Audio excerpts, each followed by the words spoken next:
Doesn't have a lot of heat. We're going to add in about a teaspoon of oregano. And with that, I had mixed in about half a teaspoon of salt and some pepper. We'll go ahead and mix that all together.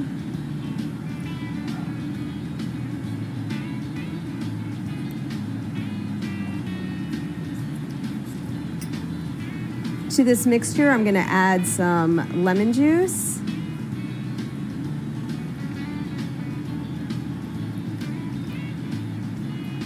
Fish out that seed right there.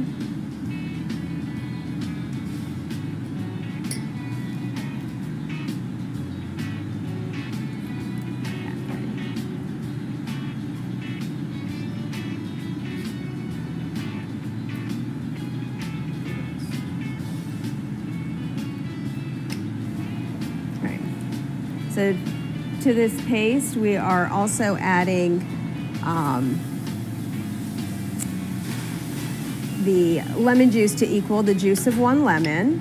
And go ahead and take the zest from the lemon, which imparts a lot of flavor to it. And we just take this, and you want to just take the yellow, not the white. The white is a little bitter.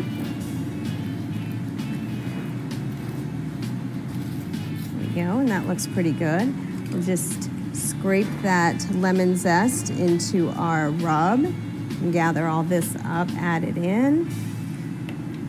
And that is our paste that we're going to use on the chicken. The chicken shears are pretty sharp.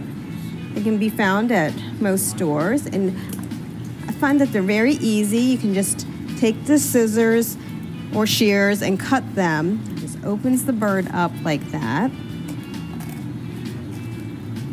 We'll do the same thing here on the other side.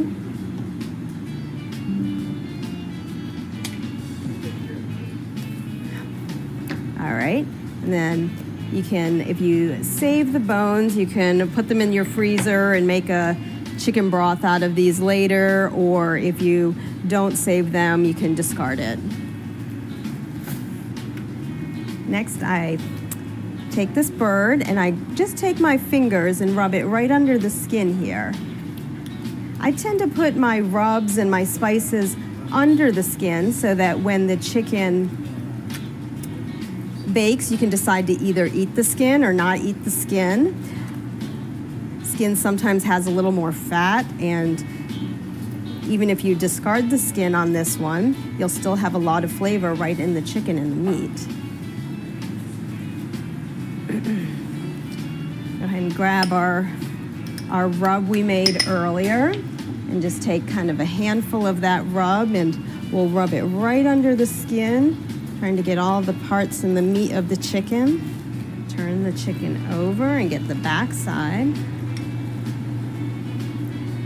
And again, we just kind of separate the skin away from the meat and just really get that rub inside against the meat.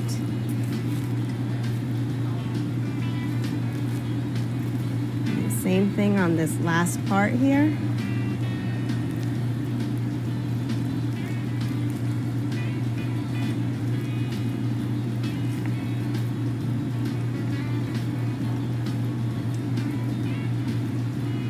Okay. And then I go ahead, and after I do the rub on the outside, I squeeze the top of the bird with about a tablespoon of lemon juice.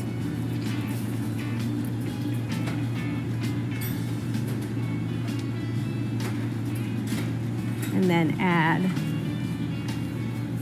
salt to the top. Put it in a roasting pan, and we'll put it in the oven. 400 degrees for an hour. Make a green spicy sauce to go with that Peruvian chicken. So in a blender, I'm going to go ahead and add in some cilantro, about 2 jalapeno peppers chopped. You can adjust that to your taste. Garlic, a little salt, some lime juice. We'll go ahead and add the mayonnaise to this. I oftentimes look for healthy mayonnaise, ones made out of avocado oil or canola oil. Try to avoid mayonnaise made out of soybean oil. Then we'll put this on here.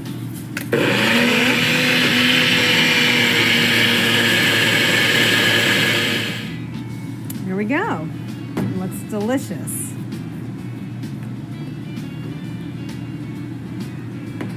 All right, let's check in our chicken here. Oh, it looks delicious. Here we go. Nicely browned. Go ahead and set it down here.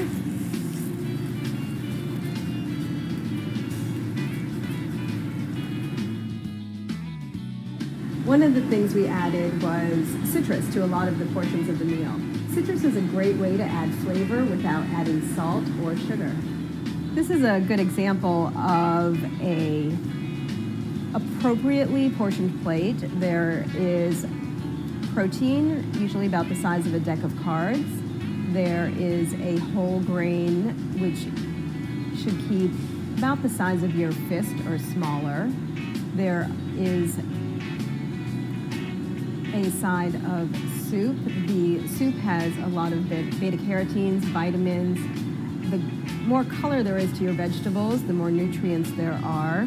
There is another side soup here. Oftentimes you can do a sauteed green or another vegetable. It's a good idea to put 2 vegetables on your plate with each meal. You can do green salads. This one features a lot of bok choy, so although there's some protein in the soup, it also features a fair amount of vegetable. The other element that we like to introduce in food is sort of non-tasting, so it's color. So you see the color in this soup, the color of the green sauce, that all adds to making food taste better, actually. And that's why we add little small bits of green, or that's also part of the meal itself, but adds that bit of color and makes the meal seem more exciting.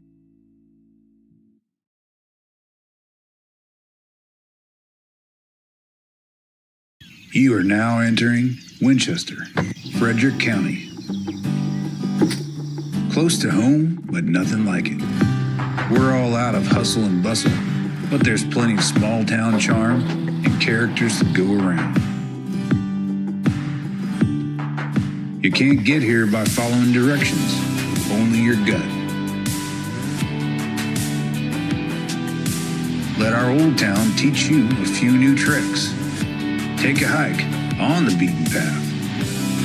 Try something off the menu without reservations. Make this trip one for the history books. This is a land of wide open spaces, and wide open itineraries, where city meets country.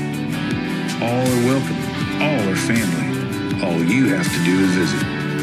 Come see us at visitwinchesterva.com.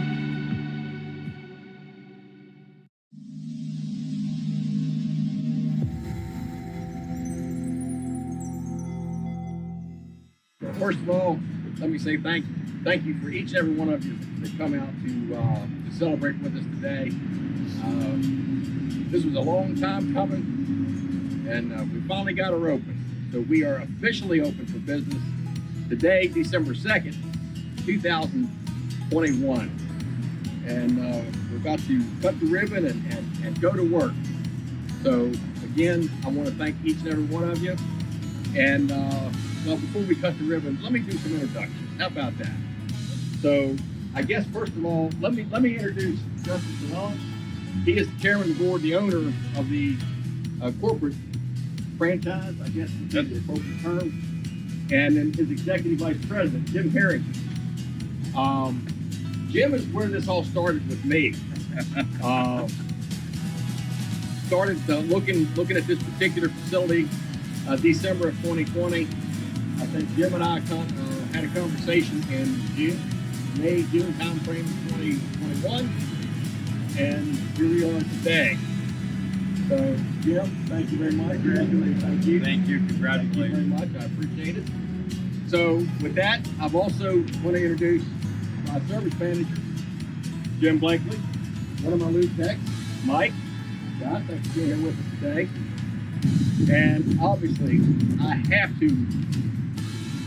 The lady who has shared all this, my beautiful wife, Kathy. All right. So, without further ado, let's go to work. 1, 2, 3. Watch your fingers. Give it a good chop.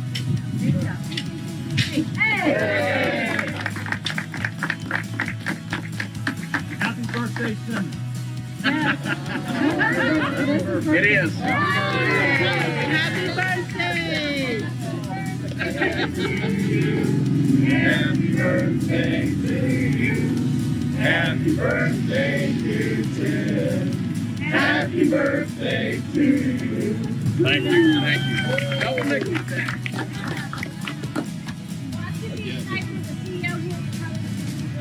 We want to welcome you to the chamber. Thank you very much. Thank you for joining.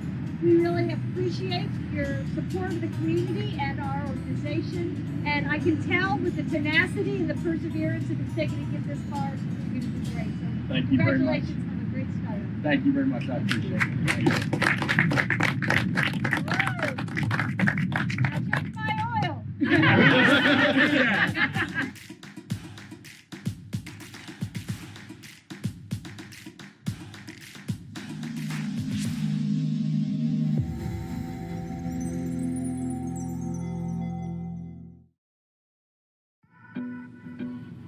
Hey, I'm Lloyd Washington, owner of Tropical Island Coffee and Cafe.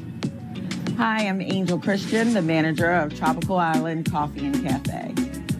Tropical Island is an exciting place to be. You have a little bit of the island right here in the middle of the Shenandoah Valley. I've been in Winchester, Virginia since September of '07 and still going strong. Better every day. We have our regular visitors that just yearly, monthly on their way. They stop into Winchester and it's a great town. We have a lot of museums. We have nice sidewalks to walk around. And it's just a beautiful city for you to come and see. Jerk chicken, curry chicken, oxtails, curry goat, red beans and rice cooked with some good coconut milk. We have it all.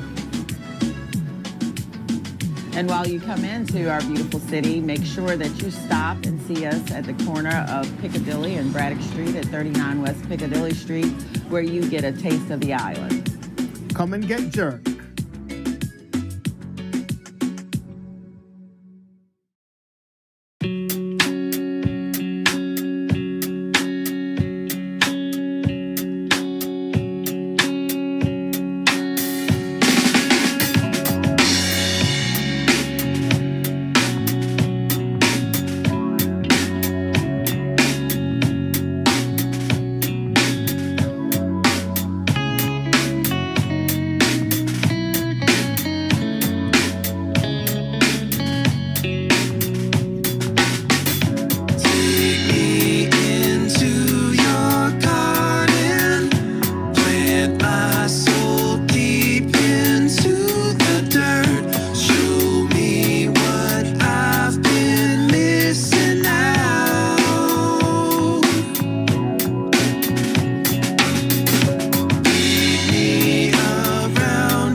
Hello, I'm Therese Collins. And I'm Julie Dellinger. We are nurses and educators at Valley Health, here to demonstrate how to perform basic CPR on someone at home, at the store, in a restaurant, at a church, or wherever you might find somebody who needs your help.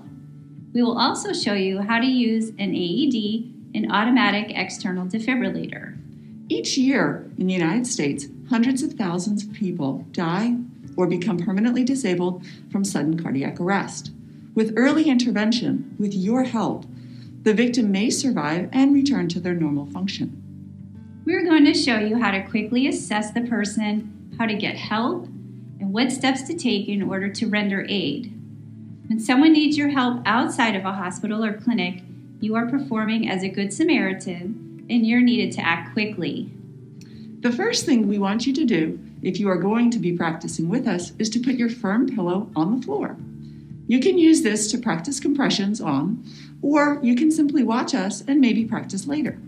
This video is available for you to watch again, and so get your friends and family together to watch it with you tonight or tomorrow and talk about what to do when there is an emergency, because you may be the one needing help from your friends or family. We're going to show you on our mannequins each step of the way. If you witness someone collapse, here's what to do.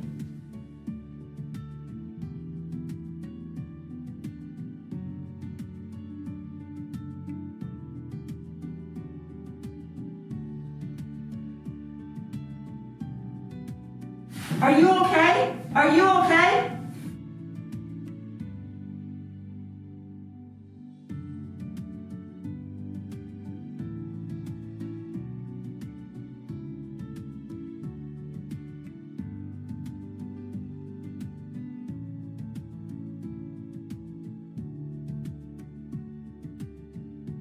You, call 911 and get me an AED.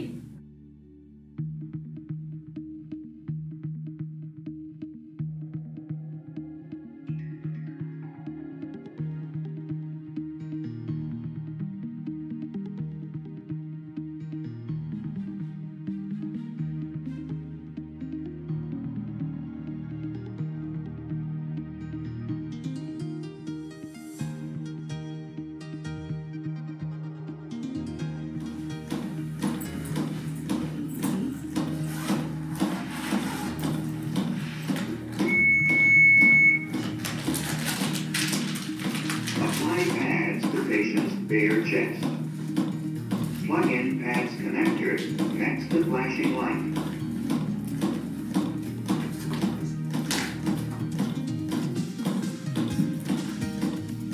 Apply pads. Plug in connector. Analyzing heart rhythm. Stop CPR. Do not touch the patient. Shock advised. Charging. Stay clear of patient. You're clear. Deliver shock now. Shocking. Press the 3, orange 2, button now. 1. Shock delivered. Pause. Begin CPR.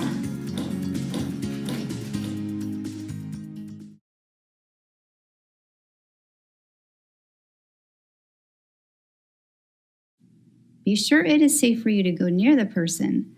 There could be an animal, broken glass, liquids, or other people around.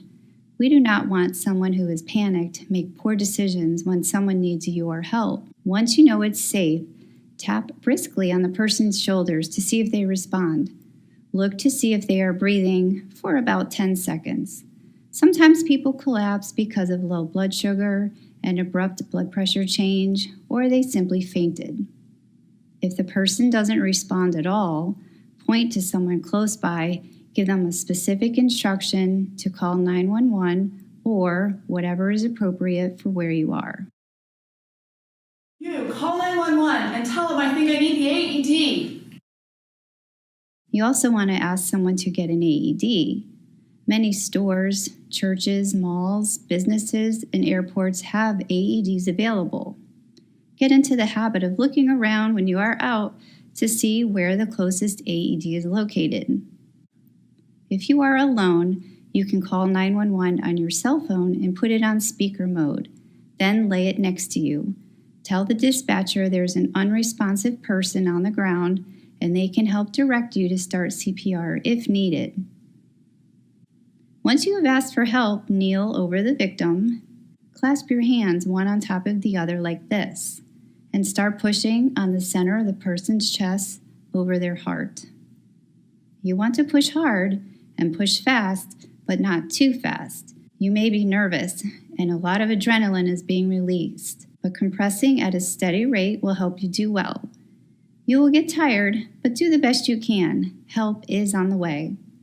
Continue to do compressions until more help arrives or someone brings the AED. Charlie, I'm here with the AED. With the AED, the first thing you want to do is power it on.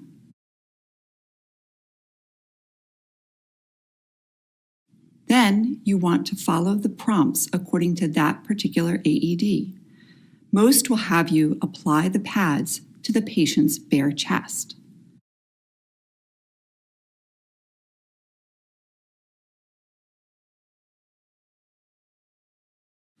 Then you will plug it in. The machine will say that it is analyzing.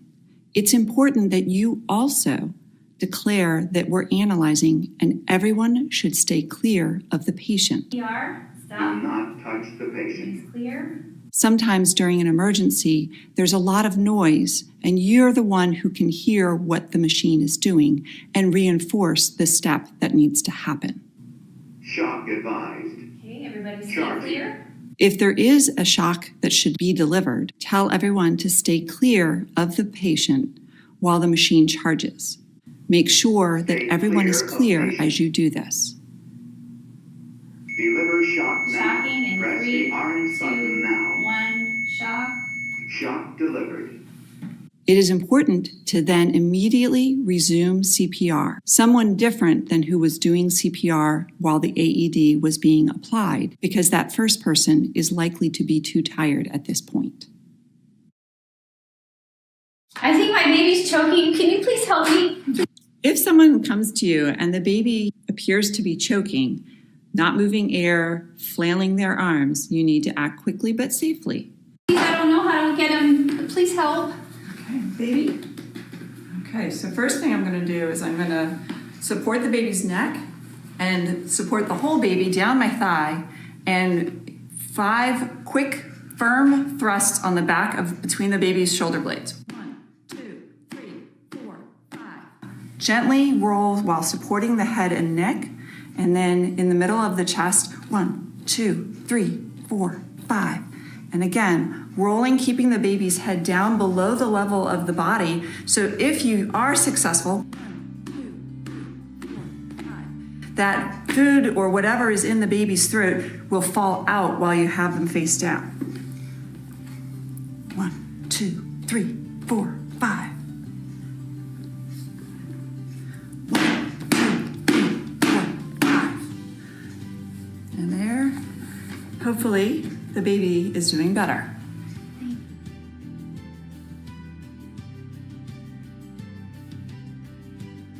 If you see an infant who doesn't appear to be moving, go over to the baby safely and tap on their feet. Go ahead and look to see if they're breathing for about 10 seconds. If they're not responding and they're not breathing, you need to call for help immediately. Then, expose the chest and you can start chest compressions like this. Put one thumb over the other and compress down on the center of the chest, right about at the bottom of the armpit level. Continue compressions until more help arrives or you notice the baby starts moving.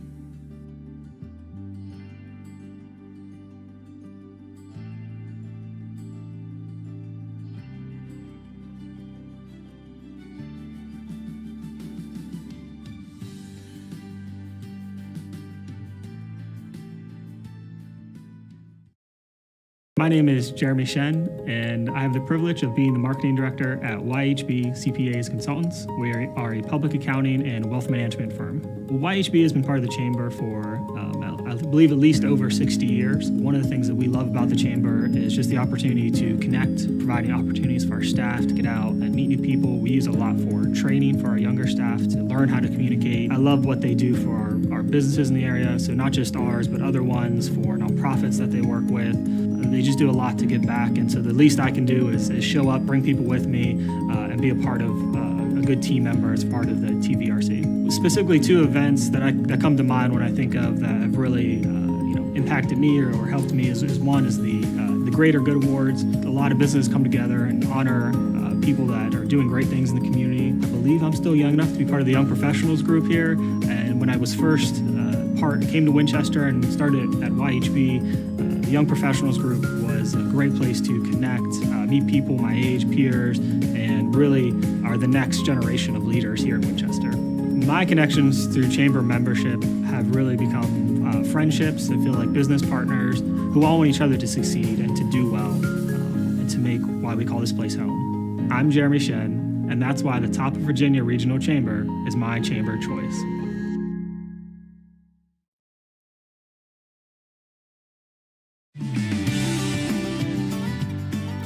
Being in Winchester, Virginia is just near and dear to our heart for a lot of different reasons. We've been here all of our lives. Our farm actually started back in 1755. Myself, my brother, and my sister are the 10th generation here in Winchester on our family farm. Really being in Winchester, we've learned and come to be around such a fantastic community. There's so much support, so much, just sense of friendship and family around us that we wouldn't want to be anywhere else. It's a beautiful location located just in the northern part of the Shenandoah Valley. There's really not much better you can come by. If you ever find yourself in Frederick County or Winchester, Virginia, stop on by and see us. We got 2 locations here. We have everything from produce to events, live music, great lunches, a little bit of everything. But stop by and check out some small local businesses. You won't be disappointed.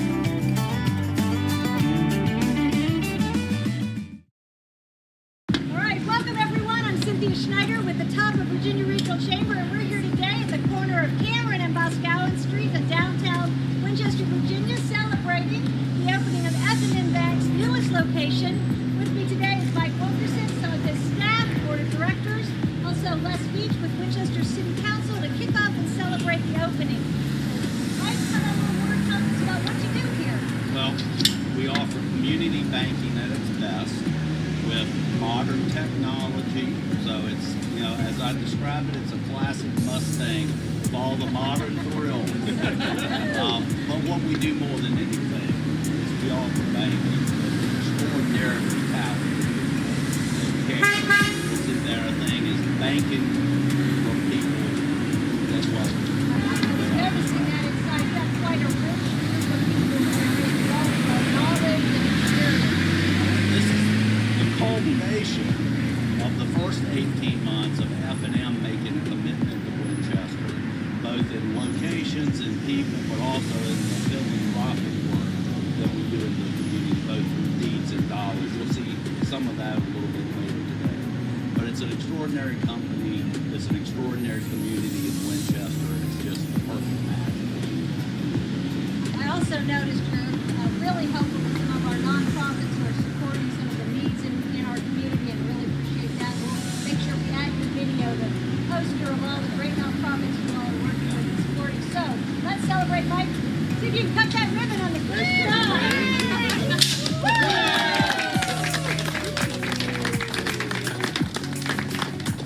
So on behalf of the Top Virginia Regional Chamber, we welcome you to the chamber for the mortgage loan officers, and thank you and welcome. Thank you very much.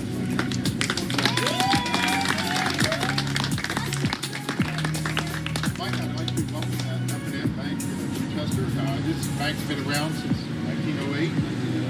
Strong financial bank, billions in assets in New York. But it's got the small town feel, small town service, and smile. So welcome. Thank you very much. We're glad to be here.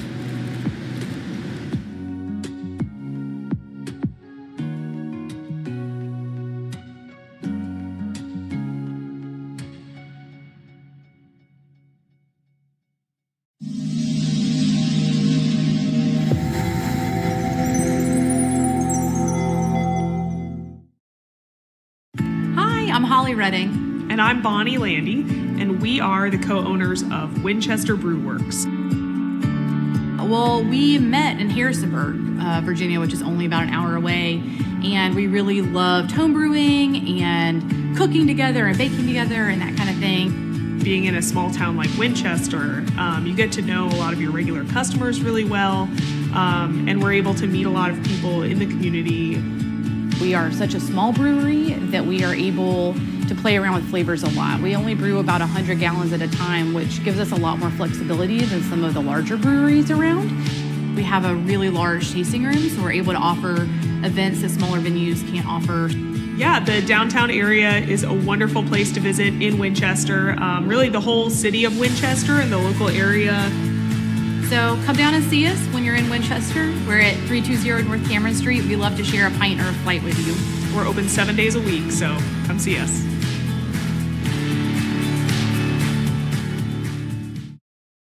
Powell's Plumbing is your best choice for quality and professionalism. We have a truck in your neighborhood. At Powell's Plumbing, we can handle any plumbing or septic job, big or small, from well pumps to sewer and drain cleaning, as well as leaking faucets and water heaters. Go to powellsplumbing.com for more info and special savings. So, leaky faucets, toilets won't flush, or overflowing, kitchen sink backed up. Call Powell's Plumbing. We've got 30 years of serving the community with quality and professionalism you can count on.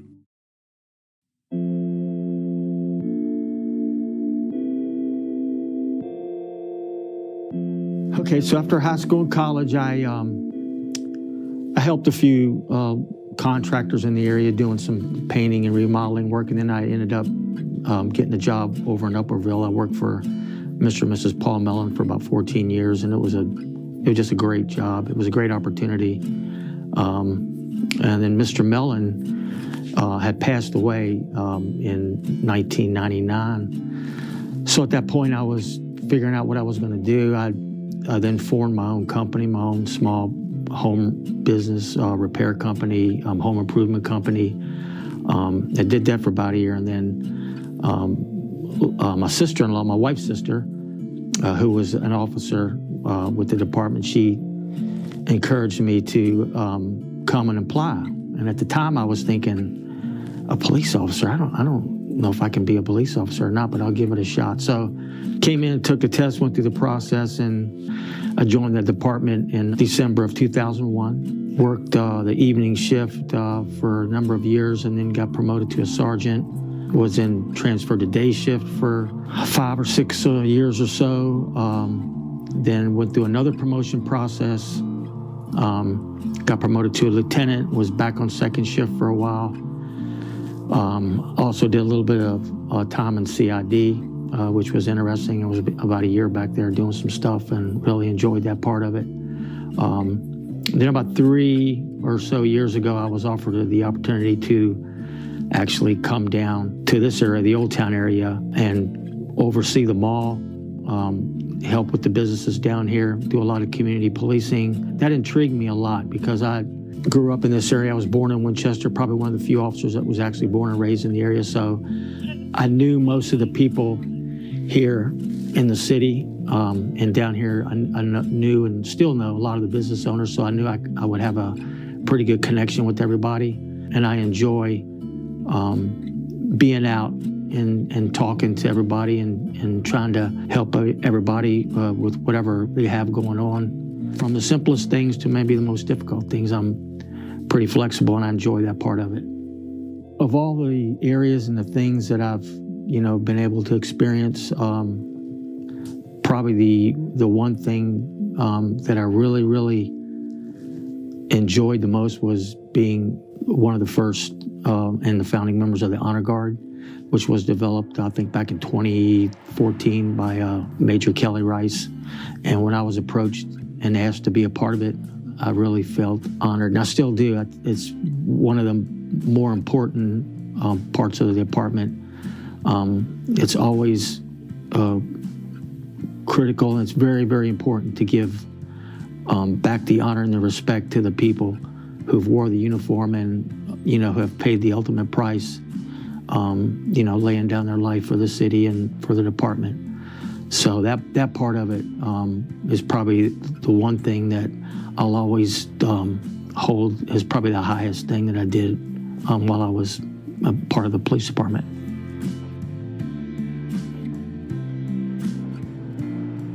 So behind the blue, I'm an avid runner. I was running pretty regularly with the Shenandoah Valley Runners, have been a member of the Runners Club, and me and my wife, Tina, we do a lot of running and walking during our off time. We're pretty active. And I'm also an avid concert goer. I love going to any type of a heavy metal rock concert. I love the energy. It's the best feeling, for me personally, is that feeling. It's hard to describe, and people that like to go to concerts and know what I'm talking about. When you're right there at the moment and the band that you've been following or that you like is getting ready to come on stage and the lights go down, it's just the rush that you get. And I also love the energy that's out there. It's hard to describe. It's addictive. I grew up going to concerts, standing in line for hours, trying to get tickets to concerts. So it's something that I've always loved to do.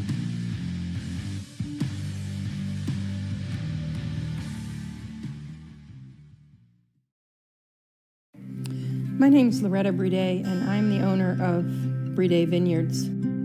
We ended up in Frederick County 26 years ago. My husband had worked for United Airlines, and we bought a farm. We looked around to a lot of different communities, and the only one that really spoke to us was Winchester. Our vineyard's unique in that we can take you on a tour and show you a beneficial habitat, and we educate you a little bit on the vines and the relationship between the soil and the vines. We're not far from downtown Winchester, so our vineyard is 10 minutes, and we would love to see you and stop by and taste some award-winning wines. We love being here in the Winchester-Frederick County area. It's got the beautiful downtown mall. We have just watched it develop. The restaurants are fabulous. The breweries are fabulous. We've got so much history in the fact that Civil War changed hands so many times here. It's just got so many wonderful things to see.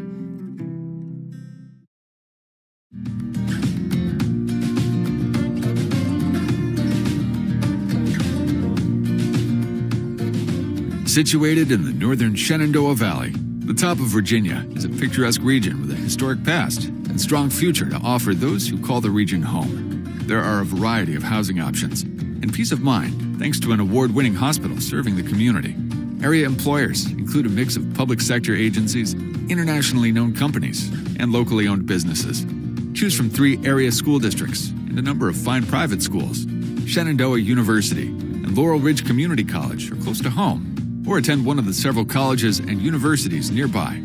From the quaint shops of Old Town Winchester to the Cedar Creek and Belle Grove National Historic Park and the many paths and trails that wind through the area, there's much to explore. A fulfilling life awaits you at the top of Virginia.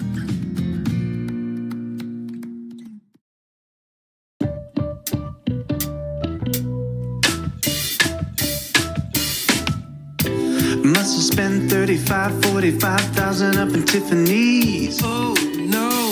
Got a badass kids running around my whole crib like it's Chuck E. Cheese. Whoa, whoa. Put me in a jam with the Rex band in the UFC. Can't believe it. I'm in disbelief.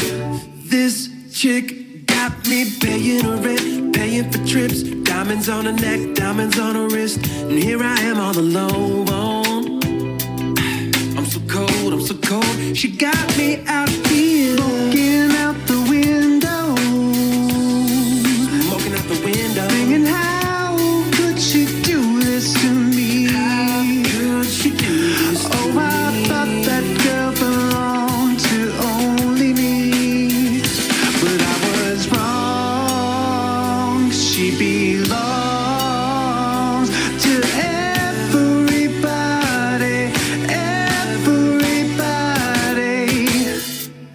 the other night, she was gripping on me tight, screaming Hercules, Hercules, Hercules.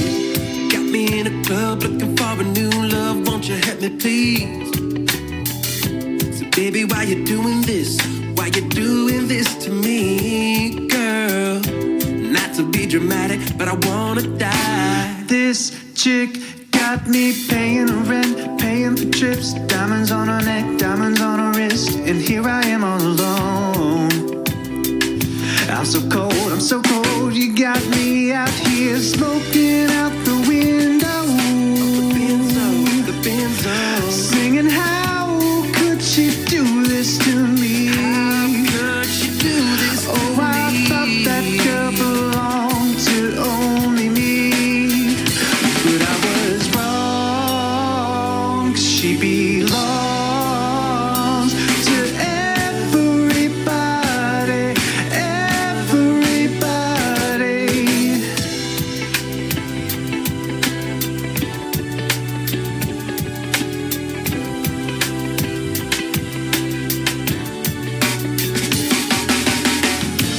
Girl, it breaks my heart that you ain't right here with me, but now I gotta give you back to the city.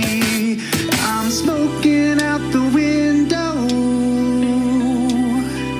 singing, how could she do this to me? How could she do this to me? Oh, I thought that girl belonged to only me, but I was wrong, 'cause she belongs to everybody, everybody.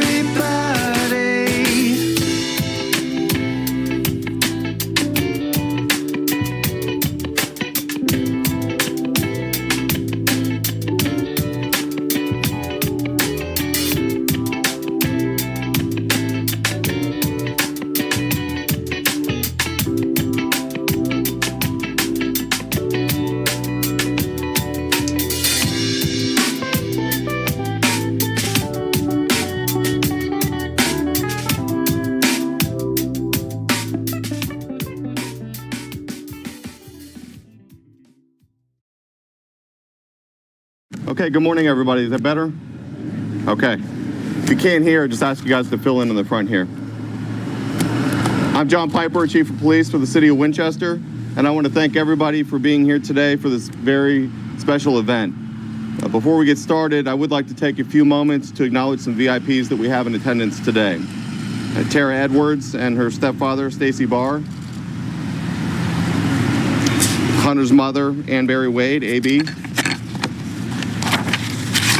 And there's several other family members and friends here to support those loved ones here today as well. Our mayor, John David Smith. Our city manager, Dan Hoffman. And our Commonwealth's attorney, Heather Habermail. Heather's here somewhere. Again, thank you for everybody for joining us for this very important event. It's been a long time that's built up to what's happening here today, and I'm very excited about it. I first want to introduce our police chaplain and pastor, Brandon Thomas, for an invocation to start today's ceremony. Let's pray. Father, we come to you today asking for continued healing as we walk through the loss of police officer Edwards. Father, the loss of the life of one of the Winchester Police Department officers has been very painful and devastating to endure. It has brought pain to our community for such a long time. I ask, God, that you come and dwell in our midst today. Let your holy word be a healing balm that soothes our wounds and allows us to heal from the loss of the police officer. Help us to learn from his selfless example of dedication and devotion to protecting us. Let our memories of him not be ones of sadness for their loss, but of celebration of a life lived in the service of others. It's in the name of Jesus I pray. Amen. I also see our fire chief and Sheriff Milholland here and their staff. So I want to thank you all as well for joining us here today for this important event. I'd next like to introduce our city manager, Dan Hoffman, for some remarks. Thank you all for being here today.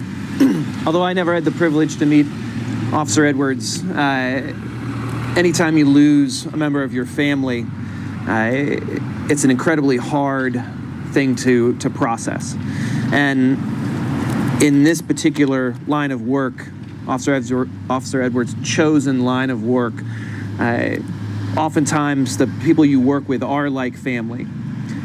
The amount of time you spend with them, the dangers you face with them, and the celebrations that you occasionally get to have together create bonds that are like those of family. And I can tell, based on the commitment and the love that I see across this agency and across this city, that this particular officer was loved, and he was cared for deeply by his coworkers and by his extended family around the city. So it is a humbling honor today just to say thank you. Thank you to the family. Thank you to all of our family members here today as we take a few moments to reflect on someone who gave everything for our safety.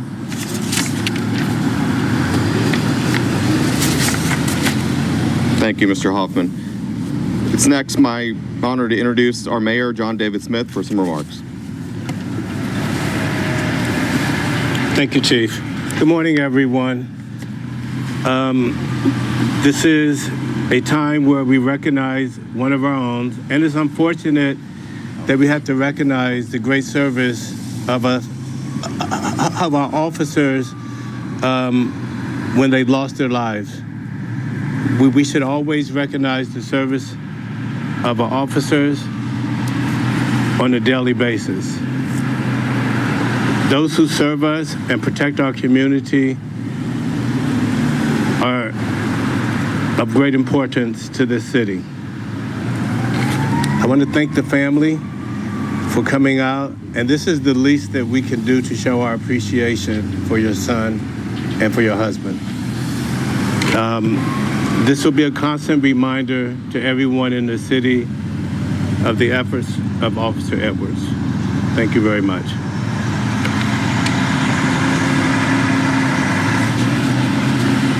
Thank you, Mayor Smith.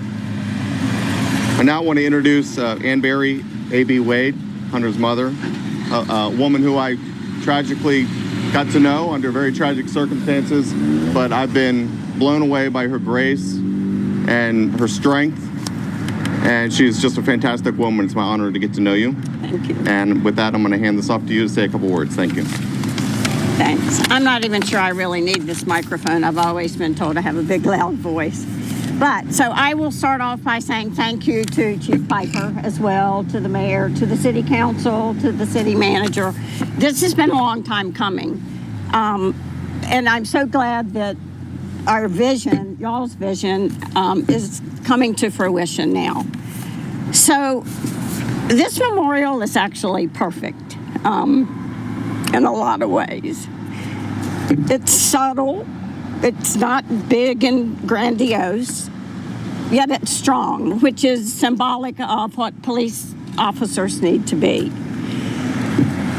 And the real symbolism for me happened when I drove around the traffic circle, saw the signs, and I realized it symbolizes a circle of friends, Hunter's friends.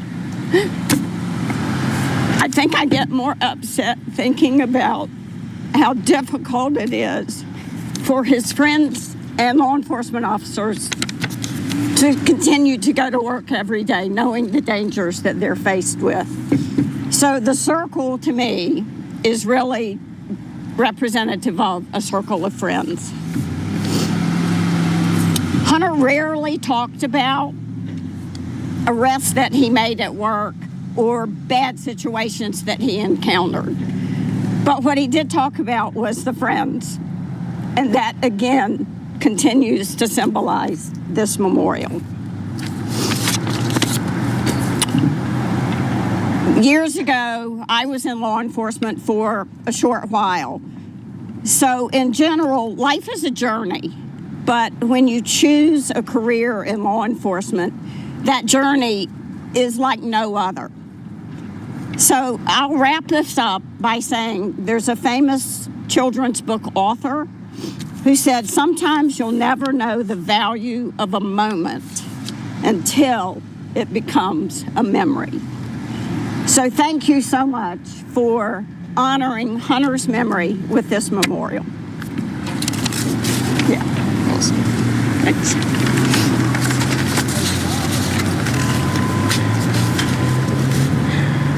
So for me, it's hard to believe that it's been over 3 years since that tragic night that we lost Officer Hunter Edwards. And I know that those of us who worked with Hunter recall vividly the moment that we heard about the crash, whether or not we were working that night with him or responded to the hospital shortly thereafter. And then we all got the horrible news that Hunter had passed and left us. But what I also remember in the days and the weeks following Hunter's death is how this community, our elected officials, our city staff, and our fellow law enforcement and public safety professionals came together around the men and women of the Winchester Police Department and took care of us.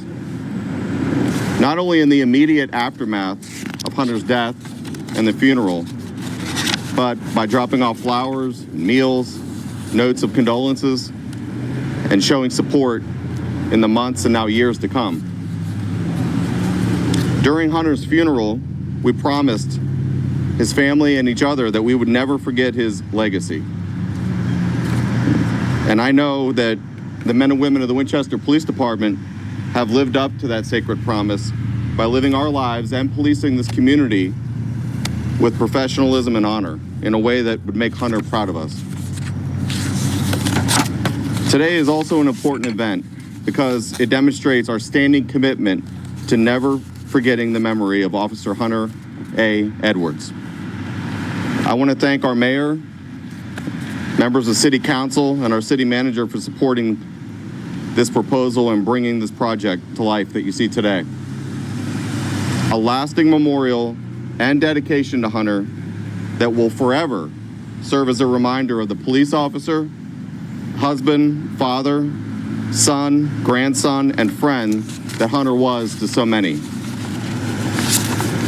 I would like to specifically acknowledge and thank Andy Dunn and David Parker from city staff and their staffs for the outstanding work in developing this project with us and putting it together. Are you guys here? Right here. If we can get a round of applause for them.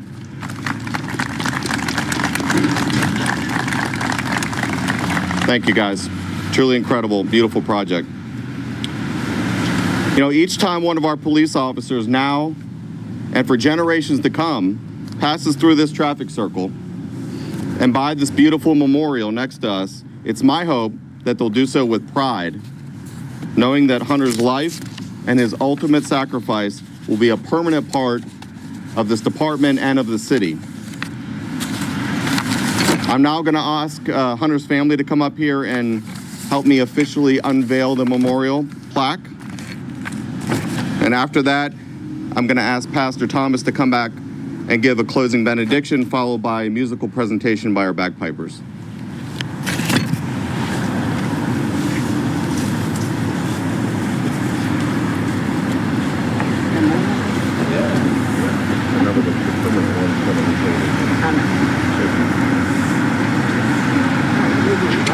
Yeah, in the back.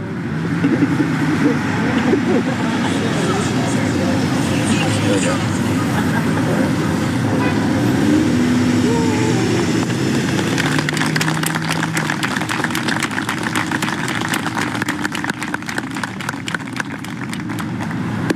All right. All right. So with that, I'll ask Pastor to come back up here, please. Let's pray. Heavenly Father, may this stand as a reminder to the life and the legacy of Hunter Edwards. I pray that you use this place to demonstrate to all that Winchester is filled with selfless servants who serve their fellow citizens with a willingness to sacrifice both life and limb. May we be reminded that we can sleep with a comfort in knowing that we are God watched over by men and women of the emergency services who are willing to do whatever is necessary to see that we are provided for, cared for, and served. We pray you continue to bless Hunter's family. Walk with them daily as they seek healing. And then, Father, would you continue to be with our men and women who serve daily our beautiful community. Thank you for being a God who watches over us and provides men and women to care for us. It's in Jesus' name I pray. Amen.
Thank you once again, everybody, for joining us for this important event. It means a lot that we have such a great showing today, and I know the family appreciates everyone's attendance as well. Thank you. Nestled in the Shenandoah among the red oaks, birches, and poplars are the resilient mountain laurels. When the laurels bloom every year in June, they're much like our graduates, ready to shine and embark on the next step in their journey. And we are ready to take the next step in ours. We are Laurel Ridge Community College.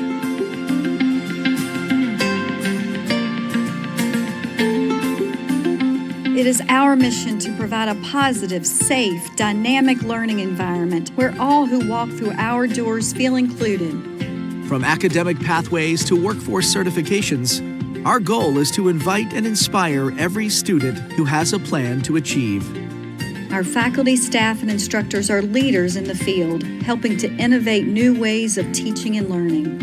And our students and friends are gaining new knowledge, making an impact on those around them. For over 50 years, we've been changing lives in our community. And as Laurel Ridge Community College, we look forward to providing those same life-changing experiences.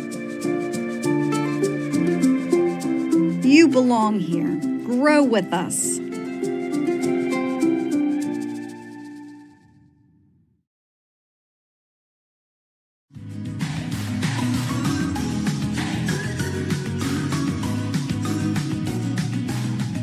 In our community, the value of community organizations improve our quality of life by the interests and spirit those organizations uphold.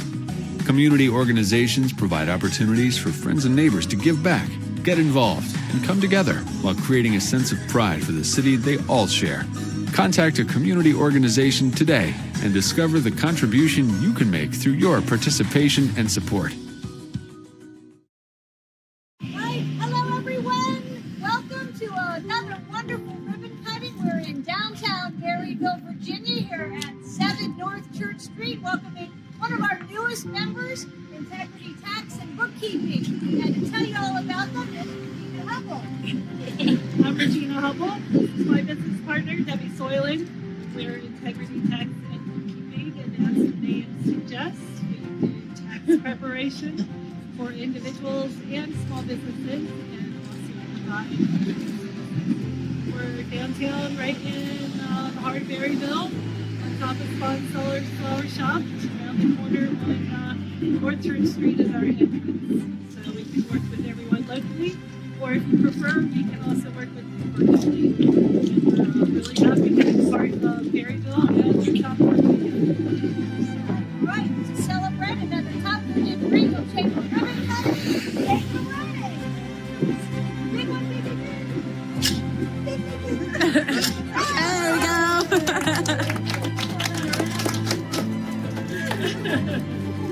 On behalf of the Regional Chamber, we want to hit you with this plaque to hand out your wall, commemorating your membership with us, and thank you for joining in the fun, celebrating business in the top of Virginia. Thank you. Woo.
I'm Dan Alexander. I'm a clinical cardiologist at Winchester Cardiology and Vascular Medicine.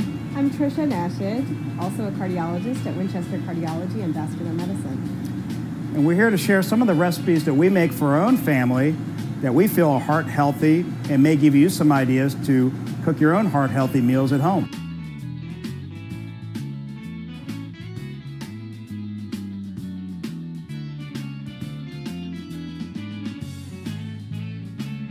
This is a grain called farro. It's a lot like rice. It's a whole wheat product. It comes from a very specific type of wheat plant, mostly in Europe. The advantage of this type of grain is that it's a whole grain. And the advantage of whole grains is that it continues to have the germ and the bran. And what does that do? Well, it slows down absorption in the gut. And so these types of grains have less impact on your blood sugars.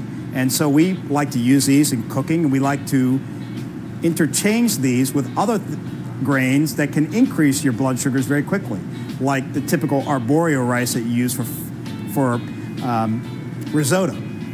So we're going to make a risotto out of this grain. So we'll start with about a cup of this. But first of all, we're going to start like any risotto starts. We're going to start with a little bit of olive oil. Remember, it's a heart-healthy oil. We're going to get that started on our pan here. So we got about 2 tablespoons of olive oil there. We're going to swirl that around in our pan, let that get heated up.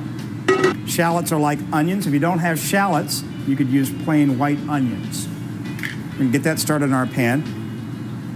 And we're going to have to kick this up a little bit.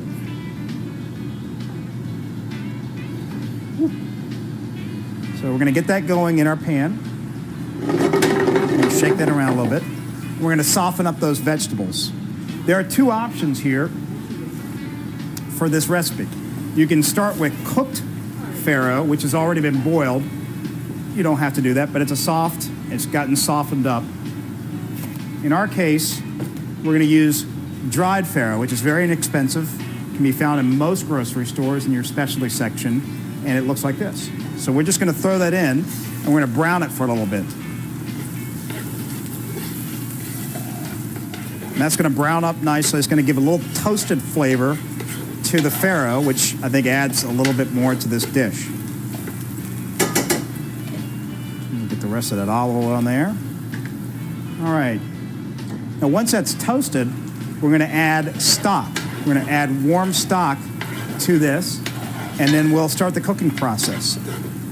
So we're going to start with 2 cups of vegetable stock. You can buy this at the grocery store. They come in Tetra Packs. They're ready to go, or you can make your own vegetable stock if you're so inclined. So we're going to pour that right in here. All right, we're going to let that go for a little bit. We're going to bring this up to a simmer. And just like any risotto, we're going to cook this just like any other risotto. It's going to absorb the liquid. It's going to become soft, but it's going to take some time. So we'll be back when this is closer to be ready. And we see that it's sort of softened up. The grains have softened up. It's absorbed most of this liquid, and you have a little bit of a broth in there. You can cook that down a little bit more, but I think this is pretty good. Just watching it sort of cook down is to put a little bit of butter and Parmigiano Reggiano. We're going to do this off the heat, so we're going to turn our burner off. We're going to put in about a tablespoon of butter. So that's about a tablespoon of butter. Off the heat, we're just going to mix that in, let it melt into there, just like any other risotto would be. That's pretty much melted. The next step is to put a little bit of Parmigiano Reggiano. This is from just shredded Parmesan cheese. We're just going to put a little bit in there, just like any traditional risotto.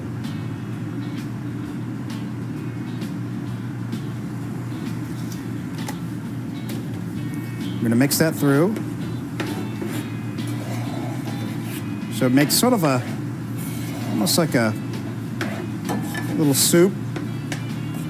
The grain has enough starch to give it a little sauce. Melts the cheese. And there you have it. We finish with a little bit of salt and pepper to taste. And that is a healthy grain to have with hopefully roast chicken and a butternut squash soup, as well as our soup that we had from Dr. Nashon. Okay. One of the things we added was citrus to a lot of the portions of the meal. Citrus is a great way to add flavor without adding salt or sugar. This is a good example of a appropriately portioned plate. There is protein, usually about the size of a deck of cards. There is a whole grain, which should keep about the size of your fist or smaller. There is a side of soup. The soup has a lot of beta-carotenes, vitamins. The more color there is to your vegetables, the more nutrients there are. There is another side soup here. Oftentimes you can do a sauteed green or another vegetable. It's a good idea to put 2 vegetables on your plate with each meal. You can do green salads. This one features a lot of bok choy, so although there's some protein in the soup, it also features a fair amount of vegetable. The other element that we like to introduce in food is sort of non-tasting, so it's color. So you see the color in this soup, the color of the green sauce. That all adds to making food taste better, actually. And that's why we add little small bits of green, or that's also part of the meal itself, but adds that bit of color and makes the meal seem more exciting. My name is Josh Lewis. I'm the owner of Element Sports. We're located here at 2009 South Loudon Street. I moved into Winchester in 2005. I took a job here at Element Sports in 2006 and worked full-time here for a while. And then but in 2014, I came back here part-time, and then the owner was looking to retire, so I ended up buying his inventory and the name and starting my own shop. Well, I love the Winchester area here because there's so much to do outdoors. Stevens City has the park there. In Jim Barnett Park, you have the BMX track, and in the county, there's a lot of great road riding out here. I mean, so many backcountry roads that are just very picturesque. Dancer's Cove is great for mountain biking and hiking. We love getting out and having adventures here. Come in and ask me. I can get you maps. I can give you routes. Yeah, we have all the elements for your next great adventure.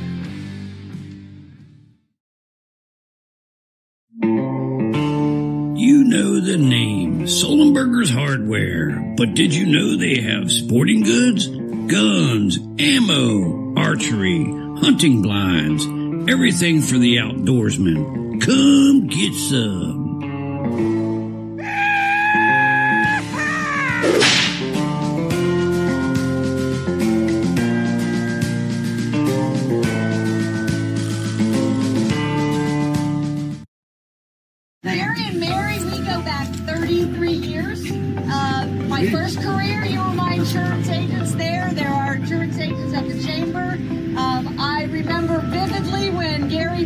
brave move to go out on his own 20 years ago and everybody going, oh, is he crazy? Oh my goodness. And here you are. Look at what you've built. What an incredible celebration today is for you. 20 years at TWG. Gary, cut the ribbon.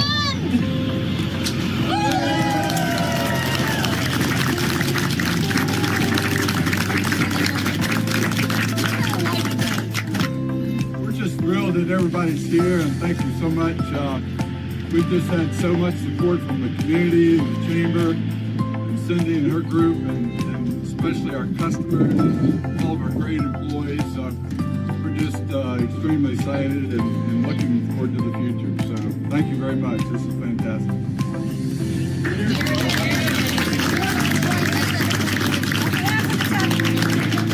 Thank you for your service to our community.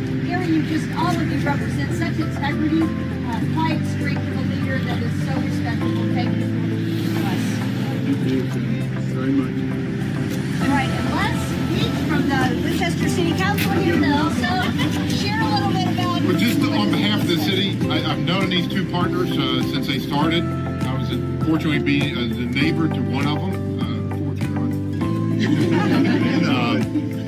I'm in insurance. I've been trying to keep up with them ever since, and it's a great goal. I mean, you look at their team here; they do a fantastic job. You can read their website, trust, and everything else they live by. It's phenomenal. It just shows what a brave step can do, and good partners and good leadership. So, congratulations.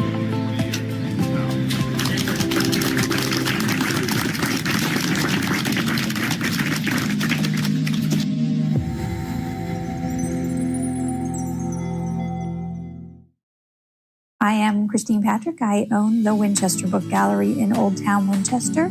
Winchester Book Gallery was started by a couple of people in 1972 just on Boscawen Street, which is right outside our back door. It was started as a general interest bookstore. It still is a general interest bookstore. And since that time, it's been owned by 7 sets of people, and we have owned it the longest for 11 years. I had been running other people's businesses, and this was a great way to sort of celebrate what Winchester was and own my own business. Winchester has all kinds of people who come here and live here and work here, and so the bookstore offers a great collection of history books and children's books, fiction for every type of reader. What I like is that it has that small town feeling, but it's actually a sampling of all kinds of people, so the bookstore lets me witness that, right? From new readers and little kids to librarians and teachers, but also to historians, people discovering the long history of people who have lived here and traveled through here. We have such a broad variety of things in Old Town itself that somehow at the bookstore we can reflect all of those things.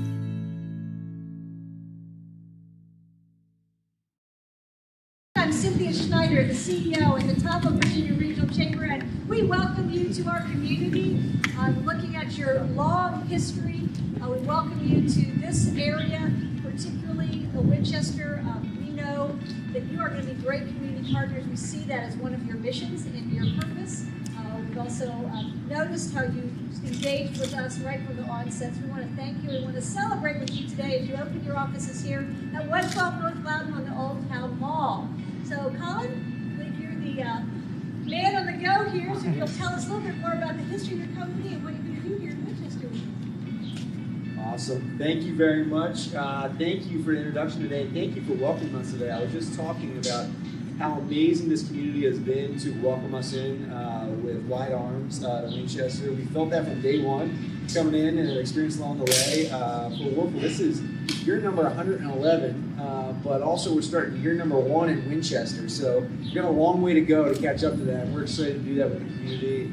For us, we're excited to bring our Clients for Life mission here, and that's a responsibility that we own to be good stewards and partners in the community. The way that we do business through our core values of honesty, integrity, accountability, teamwork, and initiative.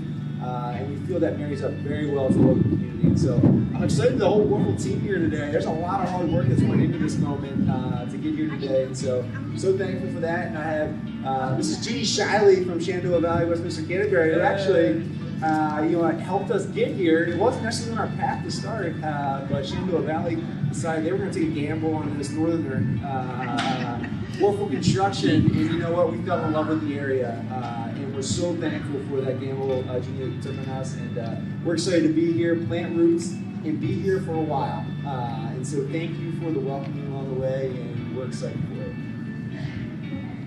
One of the things I noticed as I was reading a little bit about your company is that you all have a focus on being relational. And that's one of the things that sets our community apart. So you're in the right place. Some of our neighboring communities, a little bit over the mountain, we hear they're a little more transactional, but we're really relational here. We know that's what it takes to do good business, and so we welcome you. So I think we're going to cut a ribbon here. So who's going to help? We're going to have the next generation up here. Hope that's ready. All right. Hold the ribbon for us. You guys over here.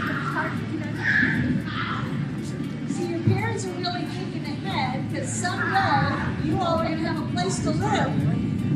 Way down the road. You guys all know this,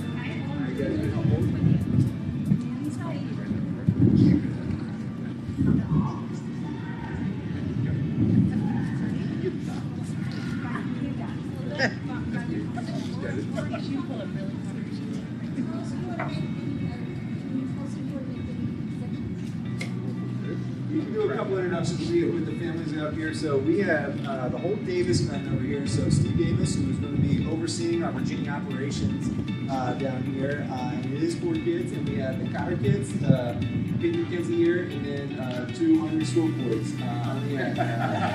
So that's the breakdown we have. And then John Gustavus, who's going to be overseeing our pre-construction efforts down here as well. So excited to be all right, Warfel Construction, up the ribbon!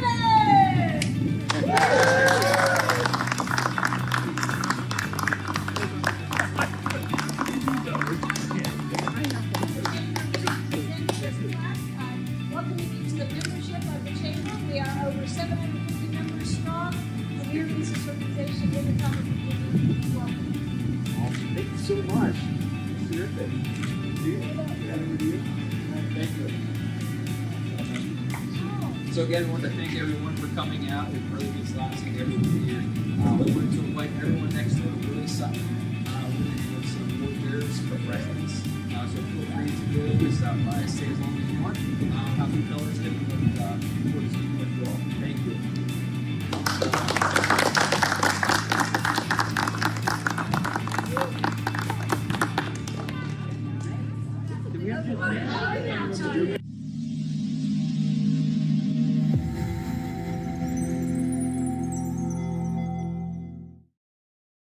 Powell's Plumbing is your best choice for quality and professionalism. We have a truck in your neighborhood. At Powell's Plumbing, we can handle any plumbing or septic job, big or small, from well pumps to sewer and drain cleaning, as well as leaking faucets and water heaters. Go to powellsplumbing.com for more info and special savings. So, leaky faucets, toilets won't flush, or overflowing, kitchen sink backed up. Call Powell's Plumbing. We've got 30 years of serving the community with quality and professionalism you can count on.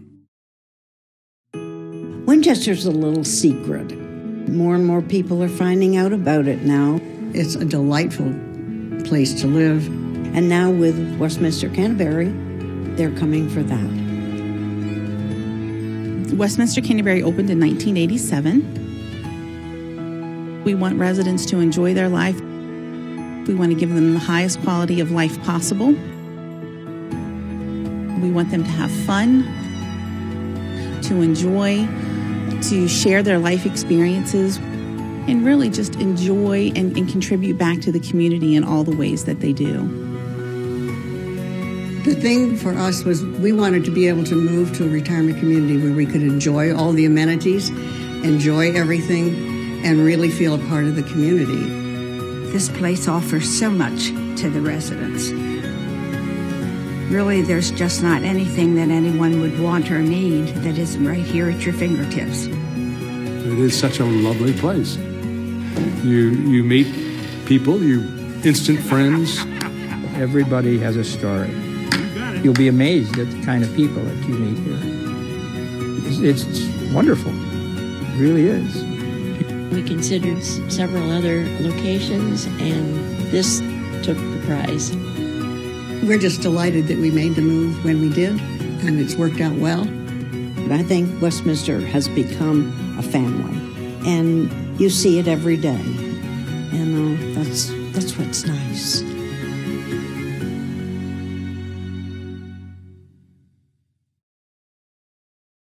Well, welcome everyone to this ribbon cutting. Woo! Get a big shout out. Woo! Oh, I am Cynthia Schneider, and I'm the CEO at the Top of Virginia Regional Chamber of Commerce. And I am thrilled to be here with Vicki again with an expansion of this wonderful endeavor of I Can Too. And if anyone can, it is Vicki and her team. They get things done. I understand the depth of this story that's brought this wonderful store to this place. It is a miracle that I have been privileged to watch unfold over the last year. With Julie Taylor, former owner of Messiah Bookstore, a long-standing business here in the Top of Virginia community, coming together with Vicki to help get this bookstore back open here down in Stevens City to serve our community. One of the few bookstores really still open, small bookstores. So we're just thrilled to have it. And then the work that it's going to do, the training that's going to go on here. I'll let Vicki tell you about that. But we want to kick off with a word of prayer. So I'll let you give a start there. Let's pray. Okay. Heavenly Father, thank you for this amazing time that we can gather together and celebrate what you have done so far and what you're about to do in a new way. God, thank you for you are a God that values life and people, and you generously give out gifts to everyone. And I thank you for the talents of these young men and women that have brought together with the bookstore, Lord, that you're going to display your glory to people in a way that's going to be astounding. And so we come today and we not only dedicate this store and these displays, we also just pray that your glory would encourage people as they come into this store and they discover things built by human hands, Lord, and gifts that you've given. So we thank you for this moment that we've gathered together. We celebrate it, and we thank you for your blessing upon it. In Jesus' name, amen. Amen.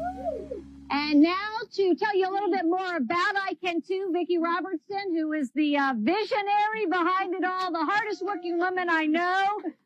Go ahead, Vicki. Well, I just want to thank all of you for coming out today and for the support of all of our family and friends and the community and the mayor and the police. Thank you all so much for supporting us and for Stevens City being an amazing town. And I want to tell you all, these guys have worked so hard, and I Can Too, developing products that when we started out with this little store, we couldn't keep it stocked because we would sell everything as fast as we would make it. So we thought we were going to have to close this location. And then, thankfully, people were praying all along the way, and God just kind of intervened. And he brought two people together, one that was having failing eyesight with people with disabilities that wanted to be her eyes, that could come in here and help her, that could work the register. And they loved stocking the store and getting things ready and learning the cash register. So these guys will all be working here along with Julie, and we're going to serve this community, and this light that we pray will shine from this place. We're going to have community reading days where we invite people in to read with us. And I feel like it's just going to be an amazing experience for everybody. So today, we're going to have a special thing. I am going to ask the hard-working participants to help in this ribbon cutting. Okay. So I need Emily. Come on up here, honey. Come on, Emily. You and Hannah hold this side. Stand right there, Emily. Real tight, okay? Hold Jackie, it tight. Anna, you going to stay here, Anna? Okay. Okay. Anna, you coming? Where's Philip? I know Philip wants to help. Philip, where are you? Philip, where are you? Come on, Philip, get your hand on there. Pull up. Right there. Don't get it where the scissors are. Right there. There you go. Hold tight. You guys got to hold really tight. Rusty right here. He's a hard worker. He's a good woodworker. He's a cook. He's just about everything you could possibly think of. Okay. Cut our ribbons. All right, Rusty. All right, ready? Big, really big. Woo! All right, we'll take those out of your hands. Thank you all so much for coming. Come in and feel free to shop. We have refreshments also. And real quickly, on behalf of the Top of Virginia Regional Chamber, we welcome the I Can Too Bookstore to the Chamber. There you go. Thank you. All right. Come in and shop. Yes, come in and shop.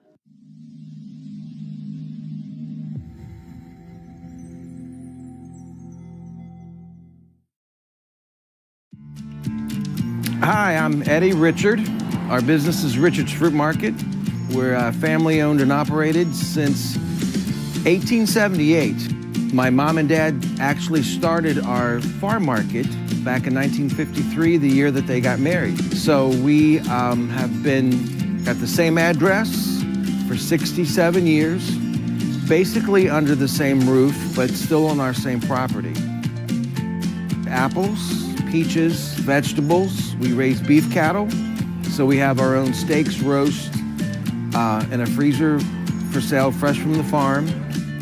Winchester has wonderful restaurants, wonderful places to go eat, bed and breakfasts, Airbnbs, campsites, festivals, wineries, breweries, lots of family activities. Come on by and see us sometime. Well, welcome everyone. We are at 760 Warrior Drive, at one of our newest members and newest businesses in the Stevens City area, Newtown Mail and Print. And Mark and Joy are the new owners, brave souls that started a wonderful new business, but a great service here. We'll let them tell you all about it. So it's Newtown Print and Mail, and we're here at 760 Warrior Drive, Suite 2. We provide all types of shipping services. We have all your packing materials. We can do postal service, FedEx. We're working on UPS. We can provide you with mailbox rentals so that you can have a street address and have your packages delivered here. We do wonderful print services, from small photos to big banners, yard signs, wall crawlers, anything you can think of. And we have lots of office supplies and retail. Come by and visit us and see what we can do for you. To all you South Frederick County folks, this is going to save you a lot of gas, shorter drive, great customer service. Local people, local ownership. That's right. Local people, local ownership. Mark, kick us off with the great ribbon cutting. Here we go. Woo! There we go. And on behalf of the Top of Virginia Regional Chamber, we welcome you to our membership and our business community. Thank you. Thank you so much. Thank you.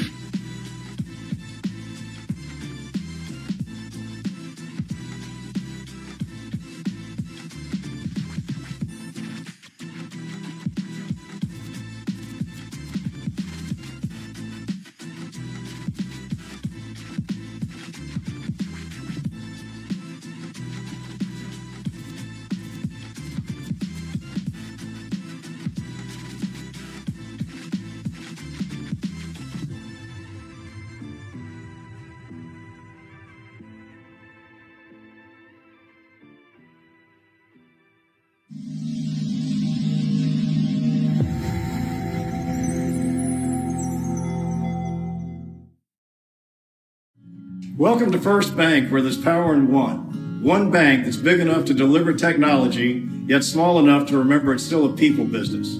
I hope you'll come to First Bank to find out for yourself.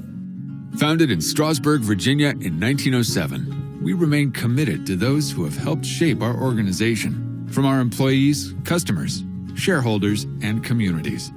First Bank staff is highly focused on the customer experience. They're always ready to lend a hand, offer advice, and do whatever it takes with a smile and a gracious attitude. At First Bank, we value your relationship and provide all of the services, technology, and convenient options you'd expect, delivered by people who truly care. Your deposits are handled with care and reinvested into the communities where you live and work. At First Bank, we believe one person can make a difference, and and one bank can have an impact on its community. First Bank. There's power in one.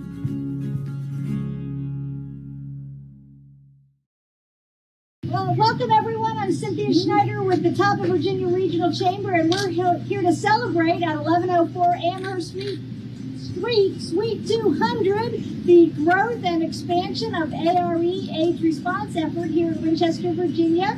Katie Vance, Executive Director, is going to tell a little bit about why they're expanding. Yes, thank you all so much for coming. So we have been so fortunate, thanks to our partners and our community, to be able to expand our testing services and our case management services. We now have 16 staff members and give over 500 tests each year for STI testing, HIV testing, and hepatitis C testing. And we serve over 100 folks living with HIV in our community. And we also provide housing for almost about 100 folks in our community each year.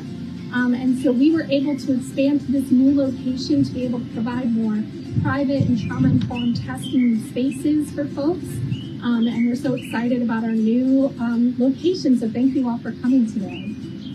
And so the corporate offices are still down on Piccadilly, but if you need health services, housing services, you're going to come here to Amherst, right on the bus route.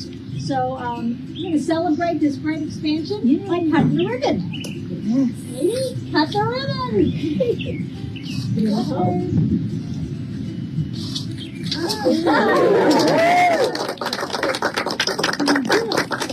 With us today, Mayor of the City of Winchester, David Smith.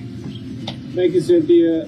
Katie, I want to say congratulations on your expansion, and I know that you guys have been cramped on Piccadilly Street for such a long time, but this expansion just shows all the good work that you're doing in the community, and people are highly thankful for that. Thank you very much. Thank you. And then to commemorate this great day, little token of appreciation for your membership and to recognize your growth here in this area. Thanks for your service. Thank you. Yay!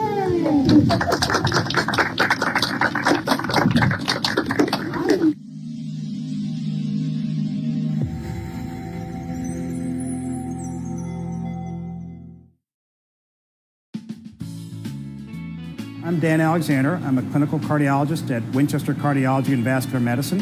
I'm Tricia Nashid, also a cardiologist at Winchester Cardiology and Vascular Medicine. And we're here to share some of the recipes that we make for our own family that we feel are heart healthy and may give you some ideas to cook your own heart healthy meals at home.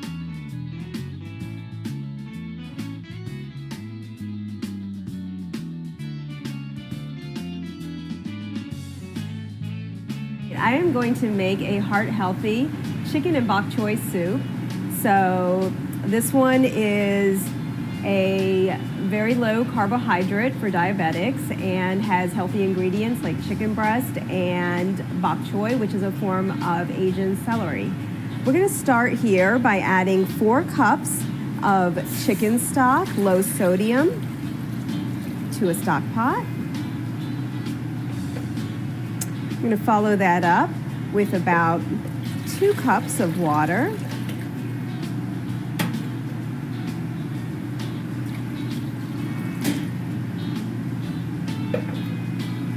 And give that a stir. To that, I'm going to add about a pound of chopped chicken breast. I went ahead and chopped it to about a 1-inch dice, or whatever size would seem good for you in a soup, and we just add that right in. Give it a stir. Next, I'm going to add some Asian types of spices, some garlic, ginger, celery. This is about 2 stalks of celery. This looks like a little bit more than 2 scallions, so we'll just add about half of that in there. Give it a stir. Add 2 or 3 cloves of chopped garlic, 1.5-inch piece of ginger, which will be about 1 tablespoon, and go ahead and add that in. Don't like spicy food, you can omit the jalapeno. I think adding a little bit gives it good flavor. You can add anywhere from 1 to 3 teaspoons, whatever you would want. I'll put in 1 teaspoon here. And next I'm going to put in about a 1/4 cup of fish sauce.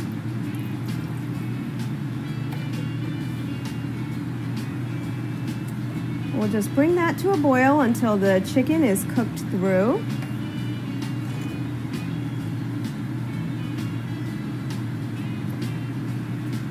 Once the chicken is cooked, we'll add the bok choy in.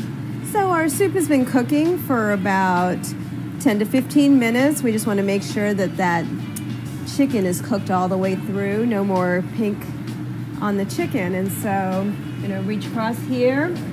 This is our bok choy. It has a lot of greens in it, really healthy. We're just going to add those into the soup.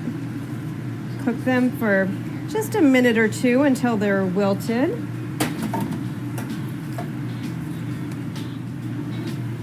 All right, that looks pretty well cooked down. So we're just going to take a ladle and go ahead and serve it in a bowl. It smells delicious.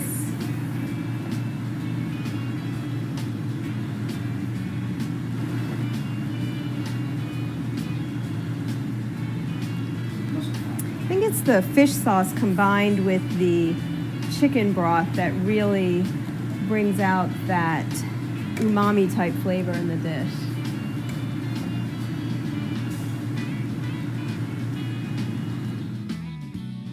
One of the things we added was citrus to a lot of the portions of the meal. Citrus is a great way to add flavor without adding salt or sugar. This is a good example of a appropriately portioned plate. There is protein, usually about the size of a deck of cards. There is a whole grain, which should keep about the size of your fist or smaller. There is a side of soup. The soup has a lot of beta-carotenes, vitamins. The more color there is to your vegetables, the more nutrients there are. There is another side soup here. Oftentimes you can do a sauteed green or another vegetable. It's a good idea to put 2 vegetables on your plate with each meal. You can do green salads. This one features a lot of bok choy, so although there's some protein in the soup, it also features a fair amount of vegetable. The other element that we like to introduce in food is sort of non-tasting, so it's color.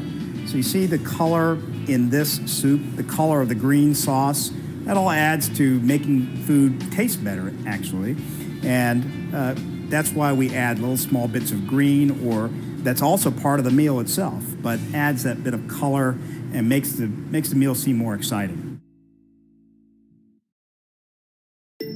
My name is Chonati Luciano. I'm the owner of the Thai Winchester restaurant in the Old Town. I came here 2005. I was an international student pursuing my human resources master. And then after I graduate, I moved into Winchester, and I got a chance to help my aunt in her restaurant. Seeing our customer enjoy our Thai food and got a chance to tell them how beautiful Thailand is made me happy. Most importantly, it makes customer happy. Since then, I realized that I like to make people happy. I think that was the beginning of me working at the restaurant business. Winchester is a very nice area, especially Ota, I would say. It's not too big, it's not too small, it's just perfect. It is safe, full of the sweet people and lovely families. There is a lot of history, landmarks, and beautiful buildings. It's a place that you and your family can enjoy the shops and the restaurant.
That's why you're here.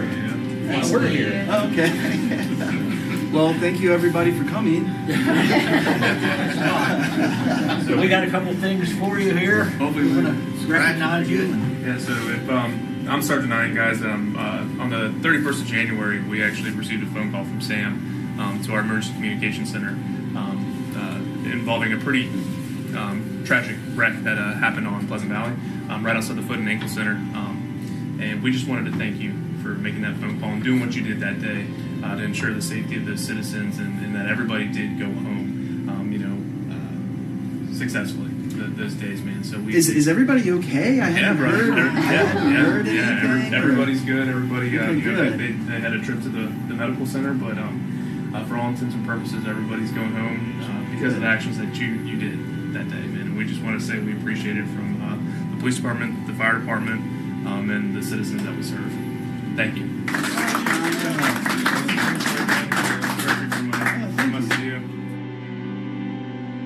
And usually you only earn one of those by doing some type of heroic act, and again, we do appreciate it. Well, thank you. Yes, absolutely. Thank you. From the fire department, since it involved you making a save from a fiery event, we got you a hat and a Winchester Fire and Rescue T-shirt. Well, thank you very much. So you can transfer over to Fire and Rescue anytime you want to. Wait a minute.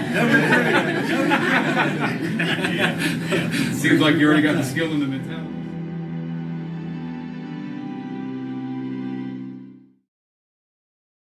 Welcome, everyone. I'm Cynthia Schneider, CEO at the top of Virginia Regional Chamber, where we connect business and community resources for mutual success. And today, we get to do just that as we celebrate the opening of Brightview here in Stevenson, Virginia, right off of Route 11 North, behind the sheets. They're offering a great service to our community, and I'm going to let Ray Good tell you all about it.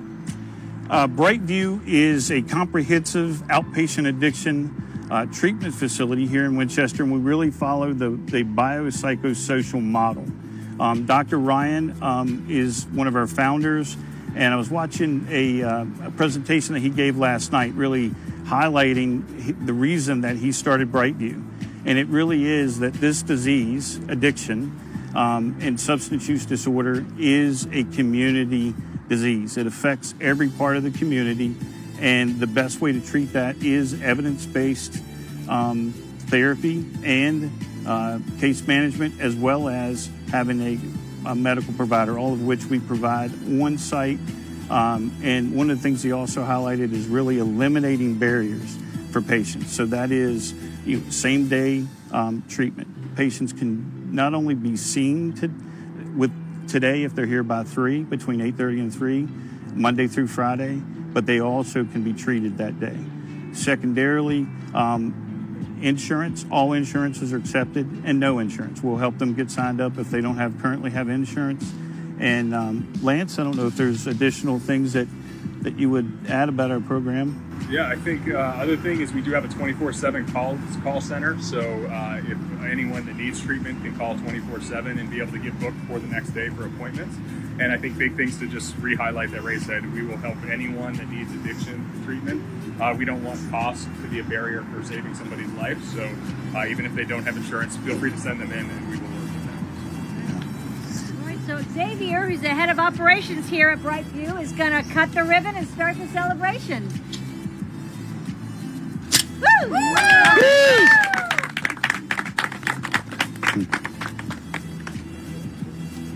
On behalf of the top of Virginia Regional Chamber, we welcome you to our business community. And again, thank you so much for this really needed service that you're providing for us. Thank you. Thank you. Thank you very much.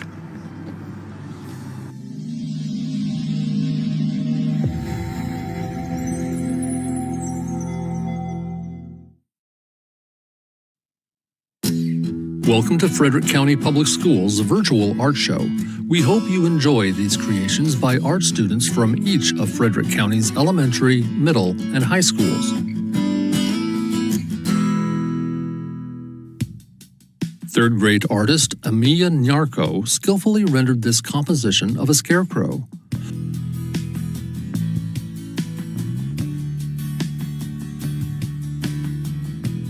Amia studied various techniques used by artists to establish an illusion of depth with their compositions before using these techniques in her piece.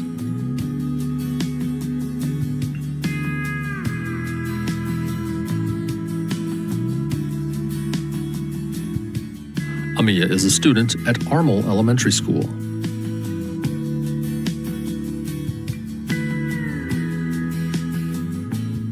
Ben Burke, a 7th grade student at Admiral Richard E. Byrd Middle School, created this board game. Ben developed visual rhythm, unity, and dimension by skillfully planning his dragon beyond the playing piece border.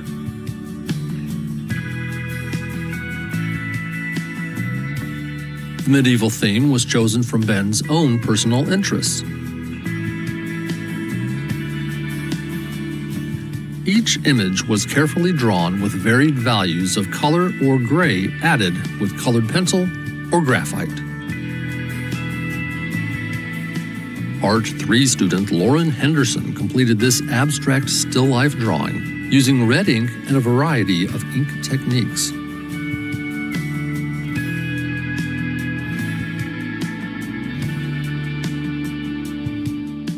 She abstracted the objects in this still life by rearranging them and varying the size and position of the objects to create emphasis and contrast within the drawing.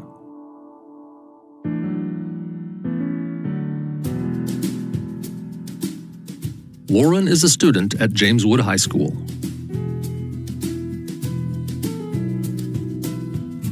First grader Lachlan Barnhart learned about primary colors as well as different types of lines.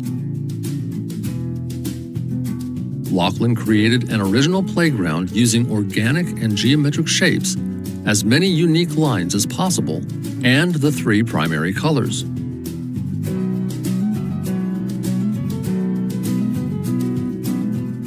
Lachlan used collage and drawing techniques to create his piece. Lachlan attends Apple Pie Ridge Elementary School. Reese Lassard used the name of this type of gourd, a penguin gourd, as inspiration for painting this 3-dimensional piece as an aquatic flightless bird. It began as a muted tan gourd after washing the debris off the surface left by the dehydration process. Using tempera primary colors to achieve desired hues, her goal was to capture the essence of what a penguin is. After the paint was dry, she sealed the surface with a polyacrylic spray. Reese is an 8th grade student at Frederick County Middle School. In this artwork, sophomore Delaney LaFalce cut images into different colors of paper to create a noten design.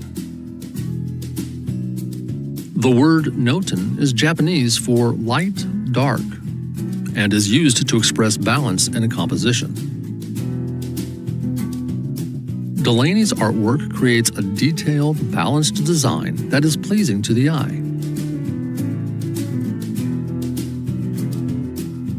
Delaney is a student at Millbrook High School.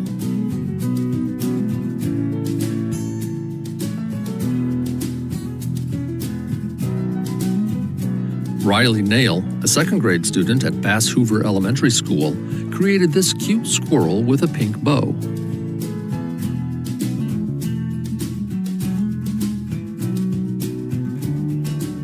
Riley cut out a brown tree shape and added colorful line texture for the house.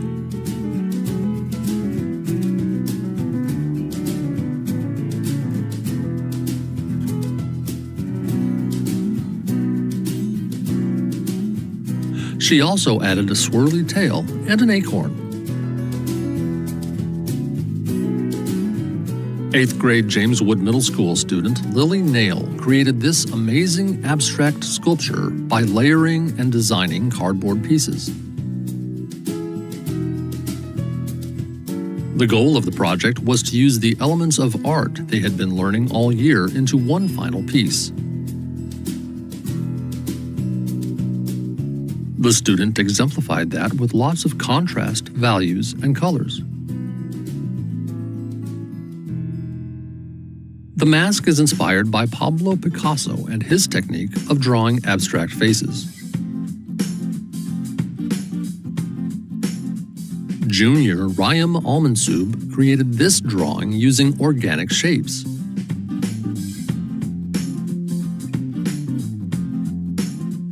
Rayam incorporated various widths to her lines and shapes, creating a pleasing composition.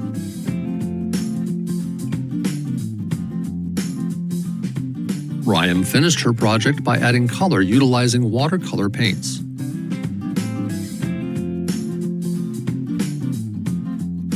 Rayam is an Art 2 student at Sharando High School.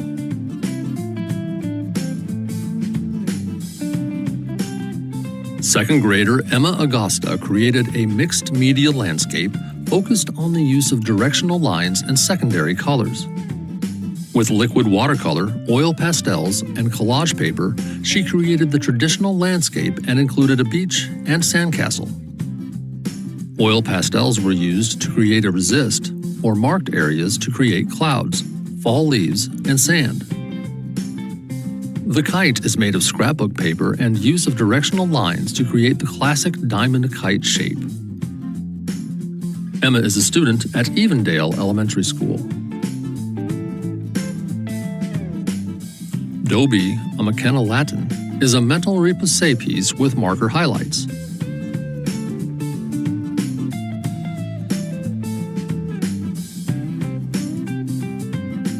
McKenna, an 8th grade art student at Robert E. Ayler Middle School, used special tools to carve into a square piece of thick aluminum.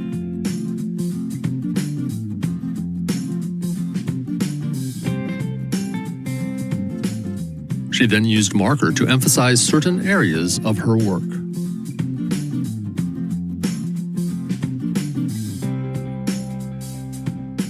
Art 3 student Brianna Poling created this drawing of old school cameras using a variety of pencil and colored pencil techniques.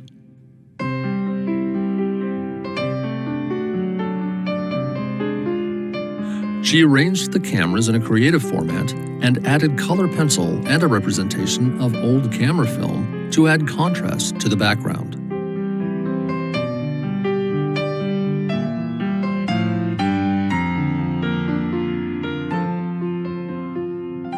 Brianna is a sophomore at Jameswood High School. In this symmetrical drawing, 5th grader Blake Shepard from Gainsborough Elementary School used her first name as her starting point.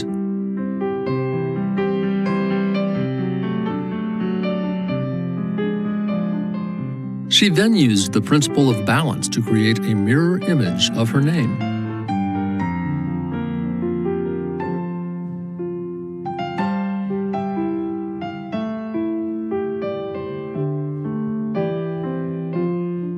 Once her drawing was symmetrical, she created a cursive dragonfly from her name.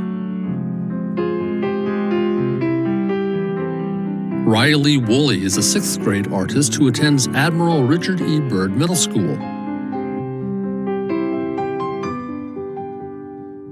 Riley developed this creation after studying and sketching figure proportions in class.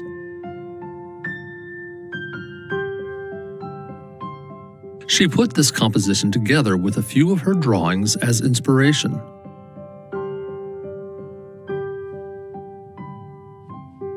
A strong background and blended oil pastel helped create both interest and dimension.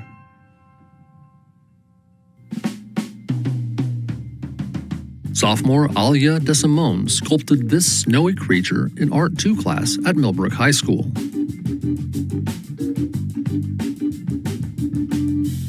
In 3 days, the students used the pinch and pull method and 2 pounds of clay to complete the assignment.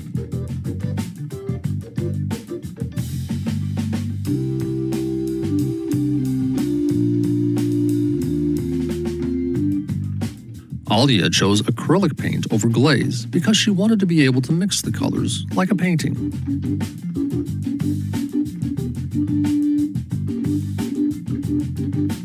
A family pet was the inspiration for this art journal cover design titled Puck the Cat by Moran Jacques. Using both permanent and watercolor markers, Moran created a sleek black cat in contrast to the stark white background. The play of positive and negative space and use of a bit of unexpected color in the eyes adds interest to her image. Moran is a 5th grade artist at Greenwood Mill Elementary School.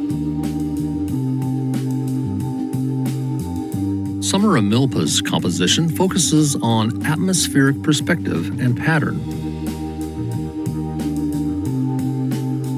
She was successful in creating a layering effect to achieve the perspective, and her use of light and dark allows certain elements to pop out of the page. Her pattern amongst the trees draws interest and presents a successful separation between the foreground and background. Summer is a 7th grade student at Frederick County Middle School. Grace Sager, a junior at Sharando High School, created this clay sculpture in her Art 4 class. It is inspired by the classic Victorian children's novel Alice in Wonderland by Lewis Carroll.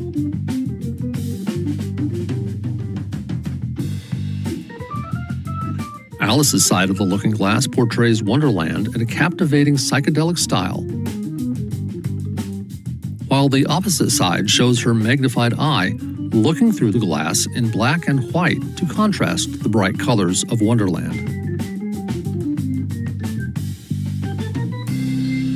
Indian Hollow Elementary 3rd grader Harper Poole used different techniques to get color onto her paper.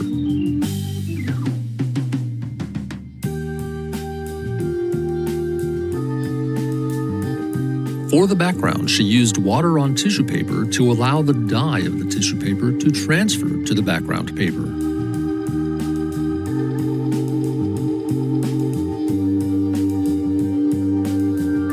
She then used tempera paint to paint her branch and cardinal, and used oil pastels for her final details.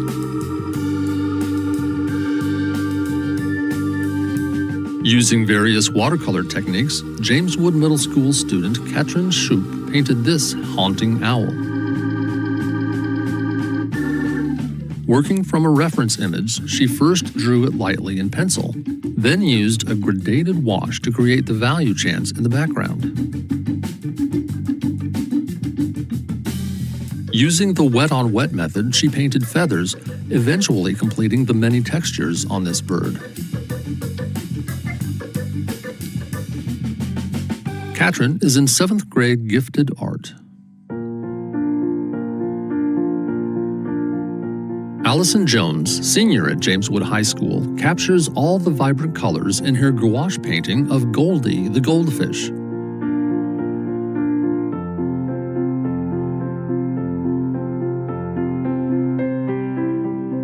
She uses a cool blurred effect to show the fish popping out of the water.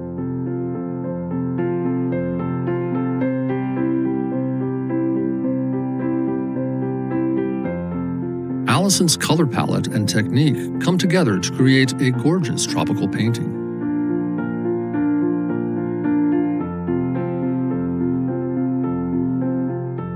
Fourth grader Juliana Vicchio worked on drawing an owl from observation for this artwork. She focused on using line and pattern as well as colored pencil gradations.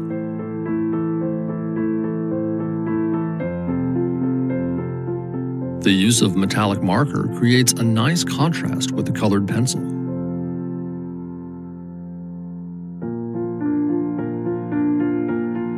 Juliana is a student at Jordan Springs Elementary School.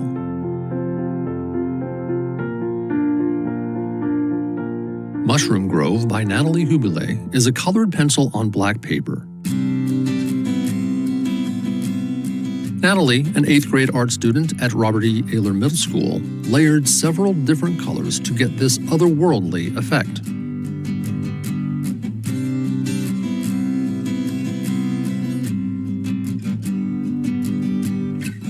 There are a few hidden surprises in her artwork, such as a stuffed bunny hiding amid the patterns.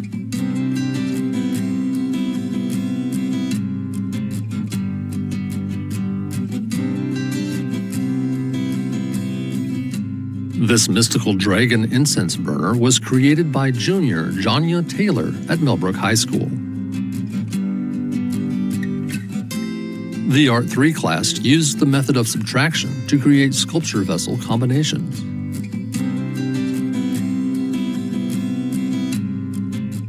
The details of the pieces were added with acrylic paint, lights, and moss. The light can be turned on while the smoke of the incense flows down the falls while the white dragon watches over. Third grader Cole Gore learned all about Heather Galaire and her folk art patterned landscapes. He created his own landscape and filled it with bright colors and patterns.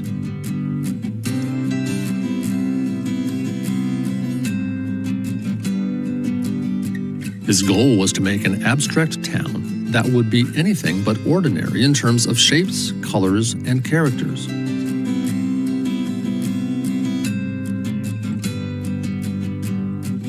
Cole is a student at Middletown Elementary School. This work of art, titled Dream Portrait, was created by 7th grade artist Jalen Grobner.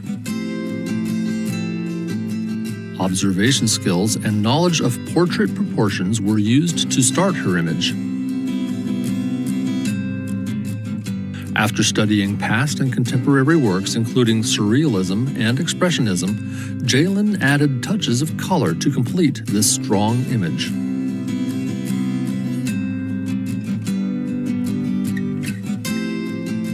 Jalen is a student at Admiral Richard E. Byrd Middle School.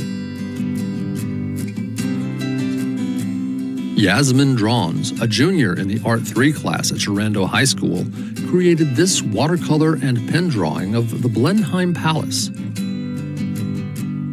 Inspired by the architecture and using her knowledge of linear perspective, Yasmin first drew out the palace, carefully observing her reference photo.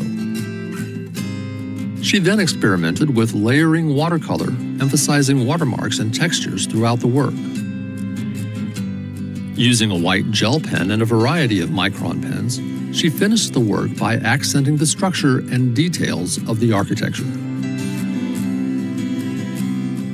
Fourth graders at Orchard View Elementary School used the creative process to create unique landscapes displaying depth, various tints, shades, intensities, and a pattern.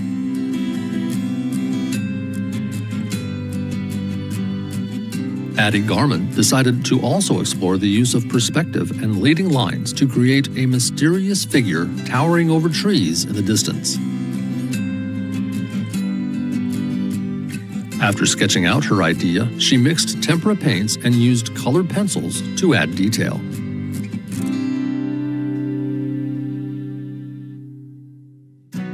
Seiso Arami created this digital art piece using the sketchbook program and the fountain pen tool.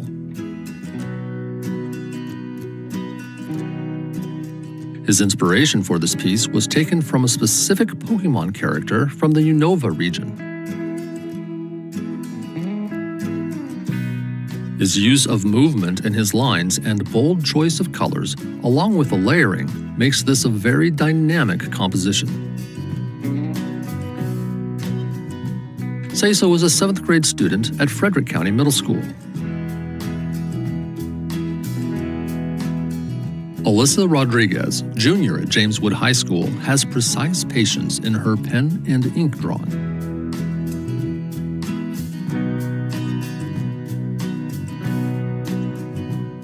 She uses a stippling technique to achieve all the values in her piece.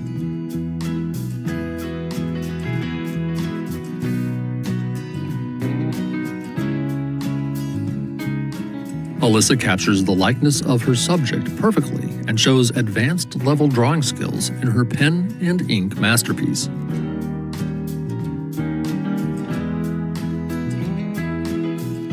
Redbud Run Elementary School 5th grade artist painted monochromatic landscapes to show a feeling of depth or atmospheric perspective. Colors of objects appear lighter far away and brighter or darker up close.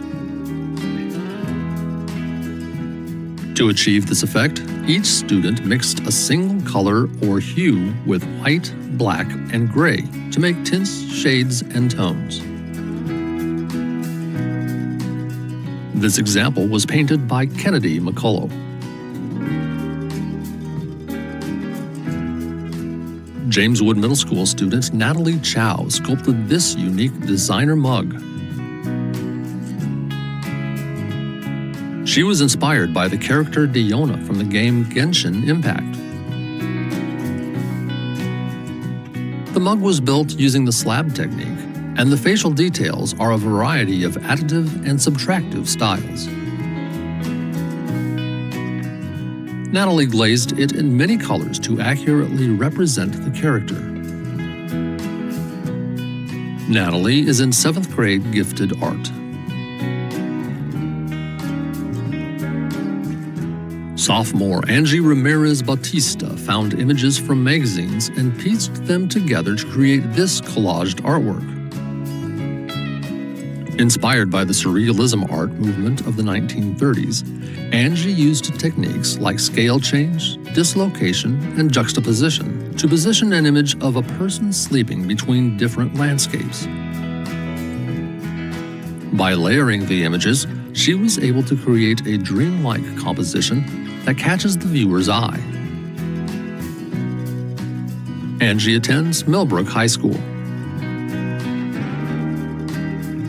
3rd grader Sadie Kaufman created this Chinese-inspired vase from the Ming Dynasty. In this piece, Sadie used observational drawing skills to draw a Chinese-inspired dragon.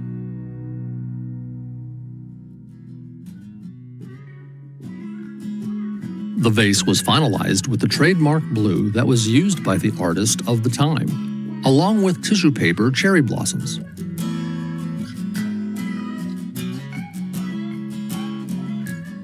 Sadie is a student at Stonewall Elementary School.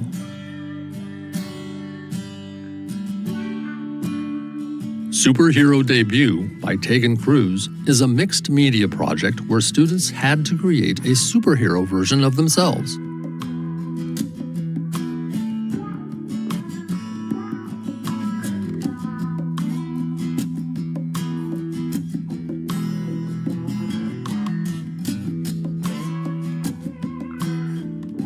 Tegan, a 6th grade art student at Robert E. Ayler Middle School, used colored pencils to create value and depth in her piece.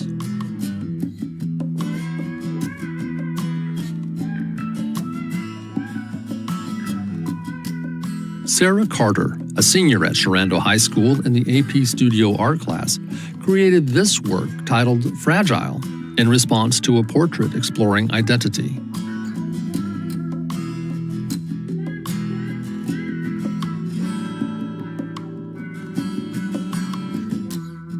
Painting on black paper with acrylic paint, she worked carefully to render the shapes and values necessary to capture the look of broken and fragmented three-dimensional pieces.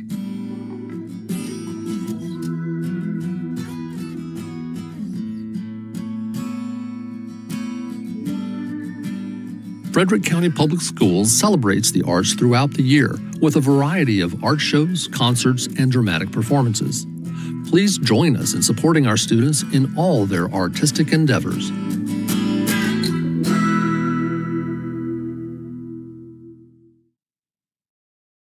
Welcome everybody, I'm Cynthia Schneider, CEO at the top of Virginia Regional Chamber, where today we again get to celebrate the growth and expansion of a tremendous community program here with the Froggy's Closet folks, Families Reaching Out group. They are moving into a new space here at 200 North Braddock Street in downtown Winchester. So we're going to kick them off with a celebration.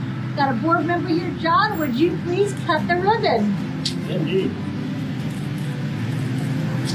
We got a really big got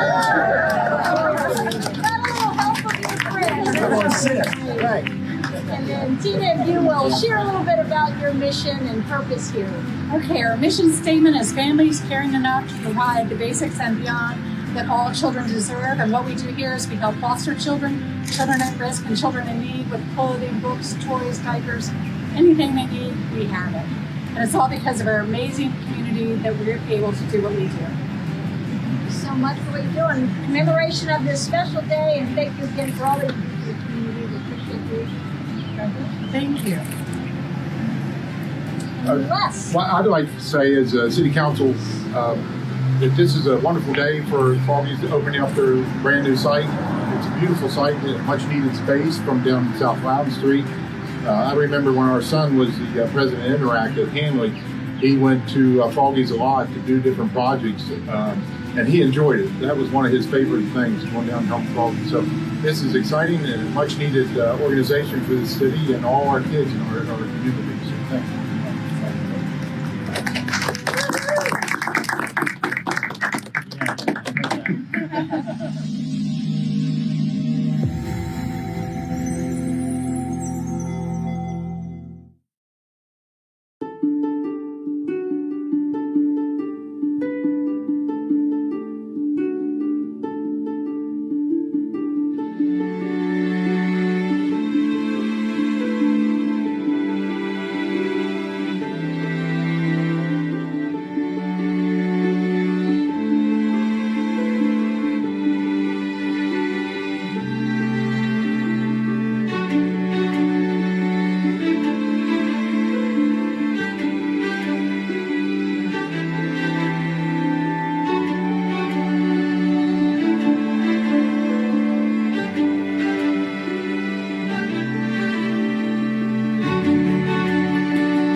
I'm Dr. Owen. This is my wife, Dr. Amber. We own Smiles Virginia Family Dental Center in Winchester.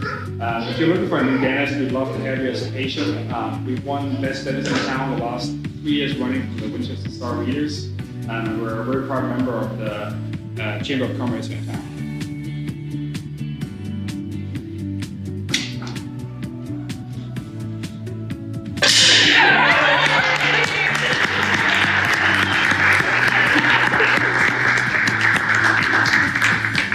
Well, on behalf of the top of Virginia Regional Chamber, I would like to welcome Miles of Virginia here to your new location.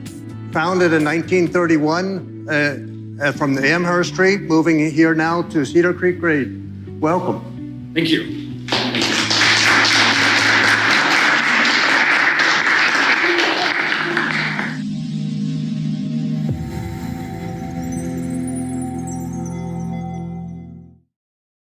Welcome everyone to the top of Virginia Regional Chamber ribbon cutting celebrating the 90th anniversary of H.A. Funkhauser and Company. It's my privilege to be here today, especially to say congratulations to Bob Clater and his family and his team. 90 years serving this community in this region with petroleum needs, food, fun. Thank you so much for all you do for us. The Clater family has been tremendous supporters of the Chamber. They have supported our community leadership program for many, many years, often having a team a part of the program, really showing their employees how valuable they are to being leaders in our community at every level. So we want to celebrate today with a ribbon cutting. Bob's going to cut the ribbon and then tell you a little bit about his business and why we can celebrate. So Bob, cut the ribbon!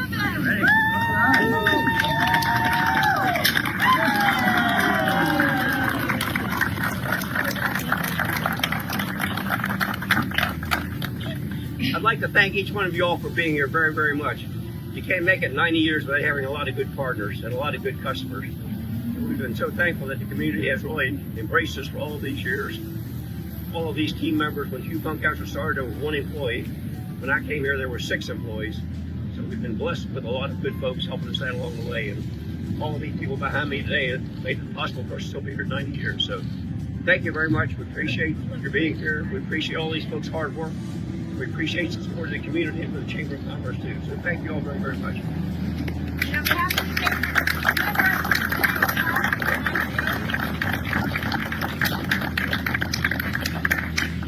And on behalf of the City of Winchester, we have Councilman Leslie here to have a few words as well. Congratulations. Bob, congratulations.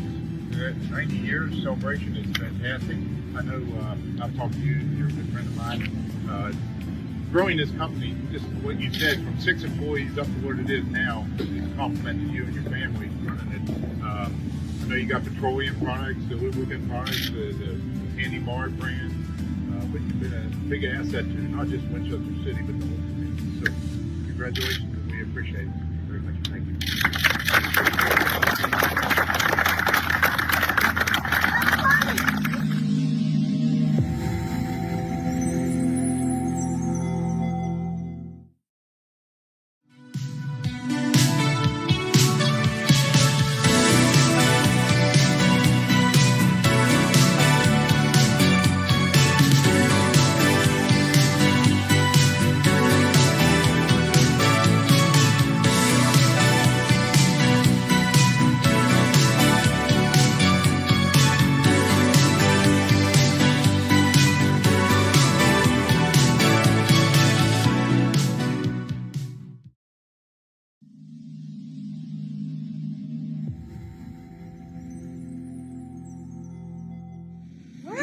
Welcome everybody. I'm Cynthia Schneider with the top of Virginia Regional Chamber, and we are here today to celebrate the 20th anniversary of the Bowman Library and their incredible community service. Thank you for being here today. I'm glad to be able to celebrate such an amazing organization and all the work that the Hanley Library System does in our community. I'm going to turn this over to Mary Anton to share a little bit about what's going on today. Hi, thank you so much, Cynthia. I'm so happy to be here, and I'm happy that all of you are here with us to celebrate the 20th anniversary of Bowman Library. And I am very happy to introduce our director, John Huddy. Let me say a few words. There you go. Thanks for coming today, and thank you to the Chamber for bringing this all together. And thank you for coming and doing the ceremony with us. 20 years ago, there was an idea, 22 years ago, 25 years ago probably, there was an idea to put a library here. The Bowman family and especially donated enough money to make this a reality. The citizens of Frederick County gave their money to make this a reality. We've been working over the last 20 years to make sure this library has been top-notch. It has been extremely well attended, and the building is still inside. The interior still holds up. It's dated, it's airy, it's spacey, it's beautiful. People love it. They love the parking, they love the location. It's tied into the lake. Everybody loves this place. I love bringing my dog material. So thank you to everybody who made this happen, and thank you for coming today. And for you, final tonight. So thanks to everybody, and let's celebrate this. Cut the ribbons. Cut the ribbon. Here we go.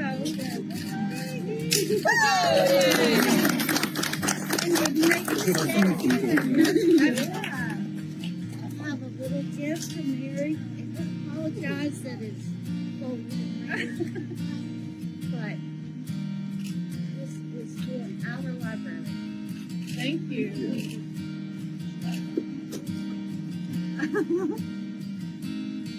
Oh my. And I just say what this is? It's $100,000 donation to the library.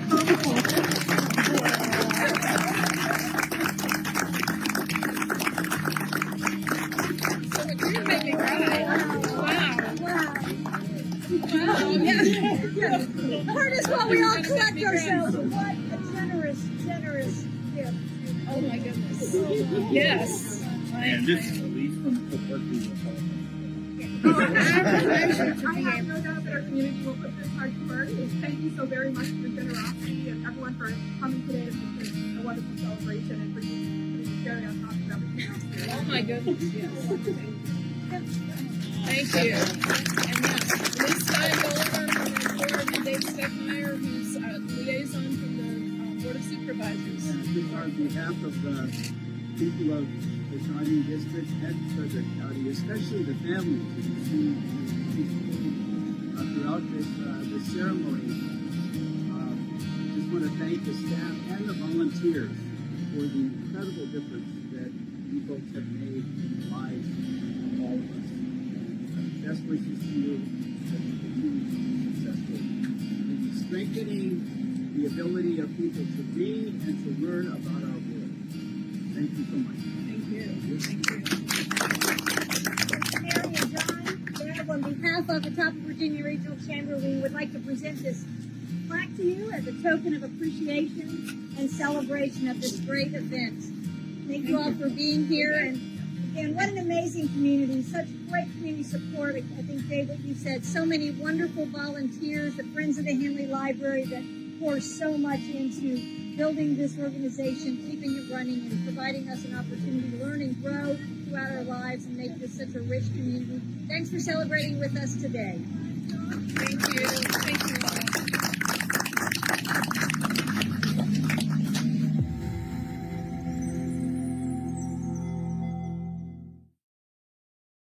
Hello, I'm Mike Cundiff. I founded Cundiff & Associates in 1980 with a commitment to excellence and personalized service. We serve the needs of the top of Virginia region with accounting, auditing, tax and estate services, management consulting, IT, and accounting systems design and installation. We take the time to integrate the latest technology, but we understand the importance of the personal touch. Cundiff & Associates CPA, old-fashioned service, but with up-to-date technology.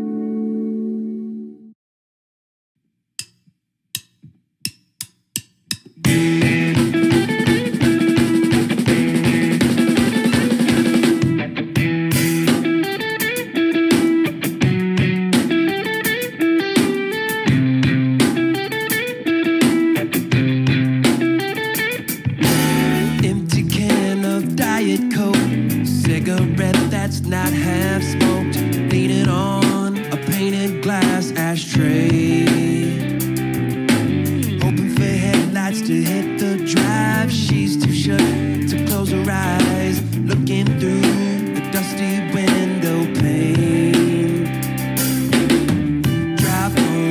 lies told, fool's gold unfold.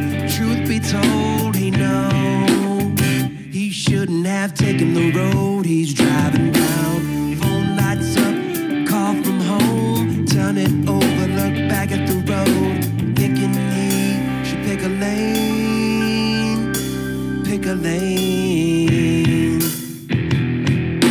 Now that you've come clean, I know what you mean.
If your business allows customers to access Wi-Fi, what happens when there's too many customers on the network at once? Have you heard of Wi-Fi 6? It's the next-gen Wi-Fi that delivers 5G-like performance, so you can rest assured that your customers will have access and you're not overloading your network. Netmaker Communications can upgrade your business Wi-Fi today. Click or call for a free consultation.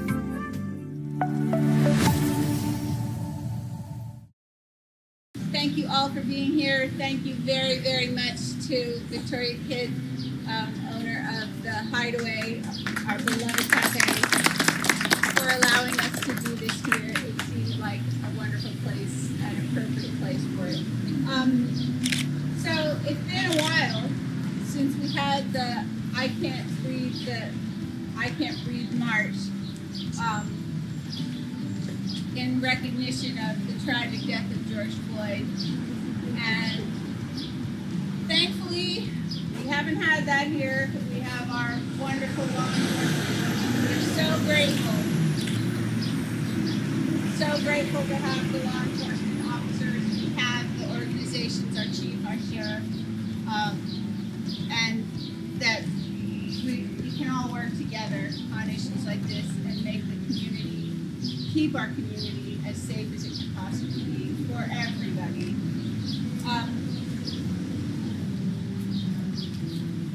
So I'm very grateful to all the advocates from all professions and walks of life who work on these issues. Hi there.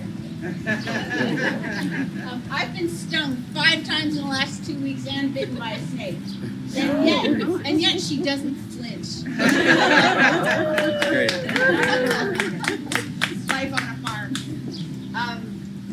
So thank you so much for everything you do, and for providing that specific opportunity for grieving and healing and recommitting to each other to fight for racial equality. There are community members here that are not directly honored by the commending resolution, but who helped make the march possible. So thank you to all of those. And some of that was expediting permit requests, providing financial support, helping to generate support in the community. This march was unique because of the way the entire community mobilized. Activists, citizens, religious leaders, law enforcement, business community, local government, and more. This wouldn't have been possible without the participation of so many different facets of our communities here. And 2 years later, yes, Black lives still matter. And we want to always recognize that. So this resolution passed on a bipartisan, unanimous basis through the House of Delegates, showing that my colleagues across the Commonwealth and I all acknowledge the hard work you put in to organizing this march and the value it brings to Winchester and Virginia as a whole. I'll read the text of the commending resolution, which will become a part of official Virginia state record from here on out. House Resolution number 549, commending the organizers of the I Can't Breathe Walk in Winchester, agreed to by the House of Delegates August 28, 2020. That long ago. Whereas in June 2020, more than 500 people attended the I Can't Breathe Walk in Winchester to protest the death of George Floyd, raise awareness of police brutality, and demonstrate support for social justice. And whereas the I Can't Breathe Walk was organized by Terrence Wilson, Ashley Christine Adcock, Haley Arnold, Samuel Tanner, Latasha Doja, Victoria Kidd, and Andrew Mudd, and sponsored by Tina Stevens Culbreth and Rodney Culbreth, friends of the nonprofit I'm Just Me movement. And whereas the I Can't Breathe Walk began at the Shenandoah Valley Civil War Museum and proceeded through downtown Winchester. After the walk, more than 30 speakers, including religious leaders, elected officials, community activists, and local residents, addressed the need for police and societal reform. And whereas the I Can't Breathe Walk was attended by people of many races, creeds, and backgrounds and built a strong sense of peace, unity, and purpose. Now, therefore, be it resolved by the House of Delegates that the organizers of the I Can't Breathe event in Winchester hereby be commended for providing an opportunity for community members to heal and make their voices heard. And be it resolved further that the clerk of the House of Delegates prepare a copy of this resolution for presentation to the organizers of the I Can't Breathe Walk in Winchester as an expression of the House of Delegates' appreciation for the importance of the event and others like it in the Commonwealth.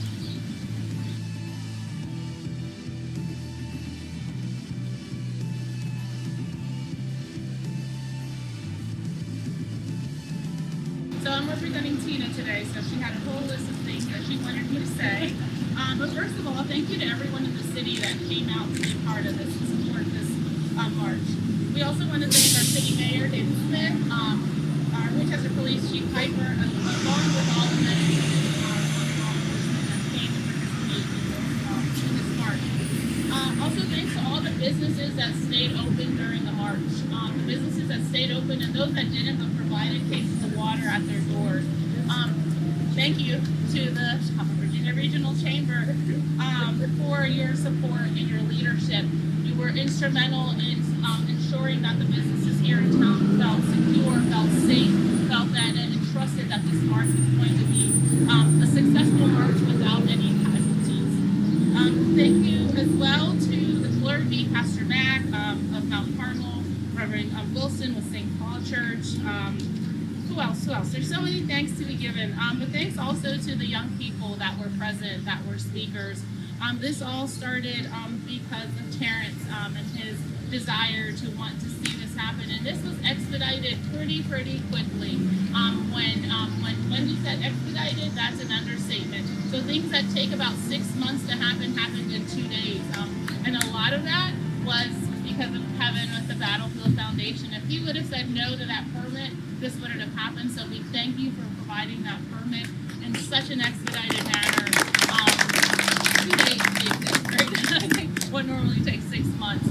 Thank you for your financial support as well for that event as well. And Rodney and Tina, I'm Just Me, they support the young people in this community. And the shift that the young people are making to create a better community, not just here, not just our city, not just our state, but our country as well.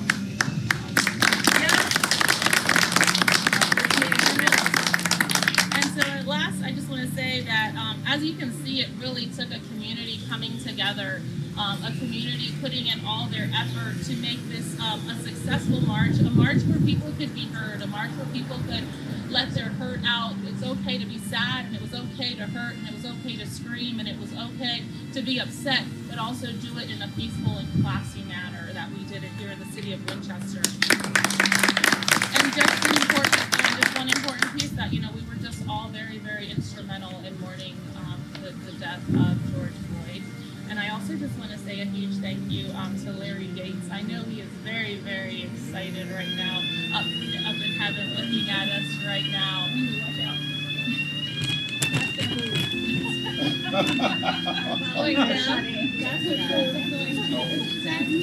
Watch your camera, sir.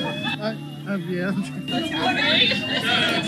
I've never seen that happen. Oh, I never saw this happen. It's sensing someone there, Kevin. But anyway, that was my final thoughts. Just, thank you everyone that came out. And I'll just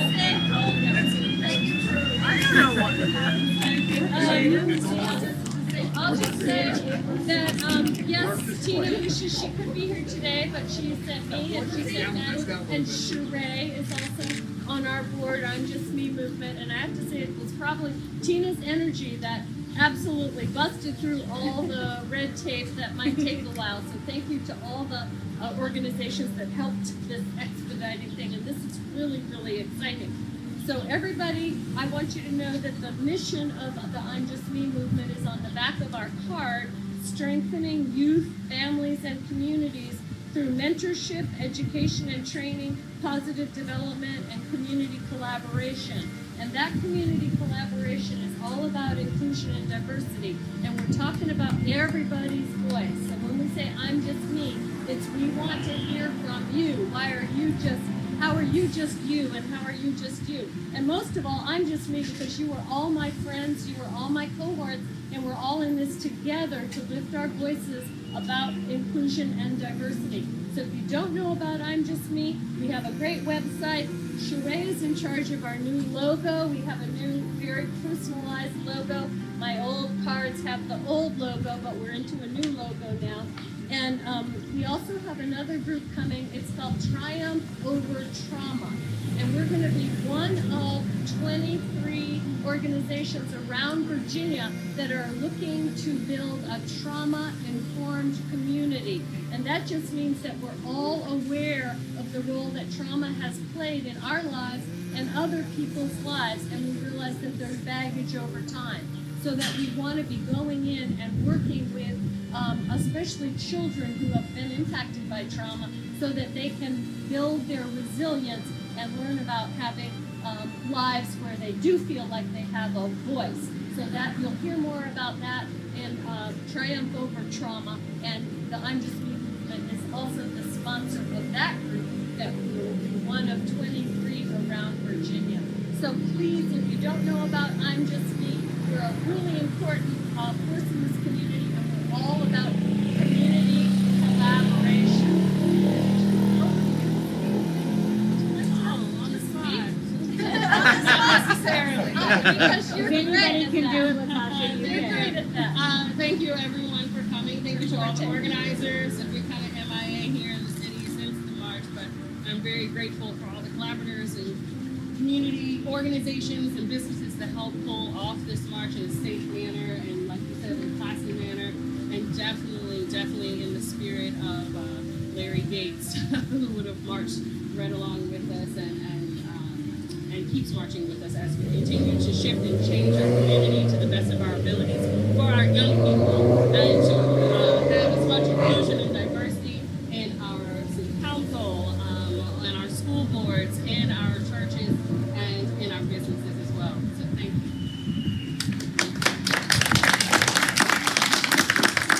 Thank you, everybody. Let's continue the good work here in Winchester. Thank you for being here today, and thank you again to our host, Victoria Kidd.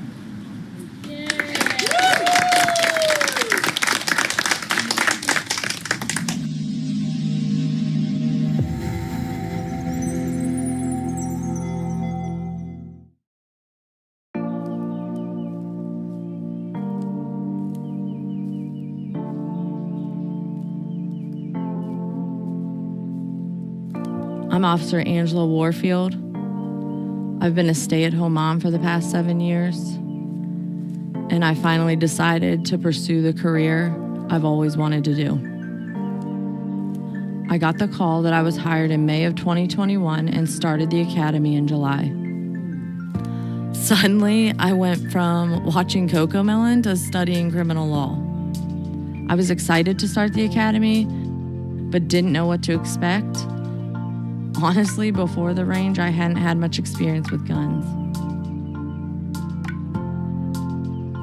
I always knew I was strong, but I didn't know how strong I was until I finished defensive tactics training. Now, I feel well equipped to handle any situation that I would find myself in on duty. Traded in my minivan. Driver training was definitely really fun. Definitely helps you feel more comfortable when you have to go fast, especially in the city. It's way different driving. I like being on nights just because the fact that I am a mom. I do have 3 kids. They are pretty young, so it still gives me the time to be at home with them. Not every agency has a lot of females. I think that's what really attracted me to Winchester Police Department. It's just awesome to be in the presence of other awesome females. I'm really glad I made this career move, and I know you will be too. Come join me and apply to the Winchester Police Department today.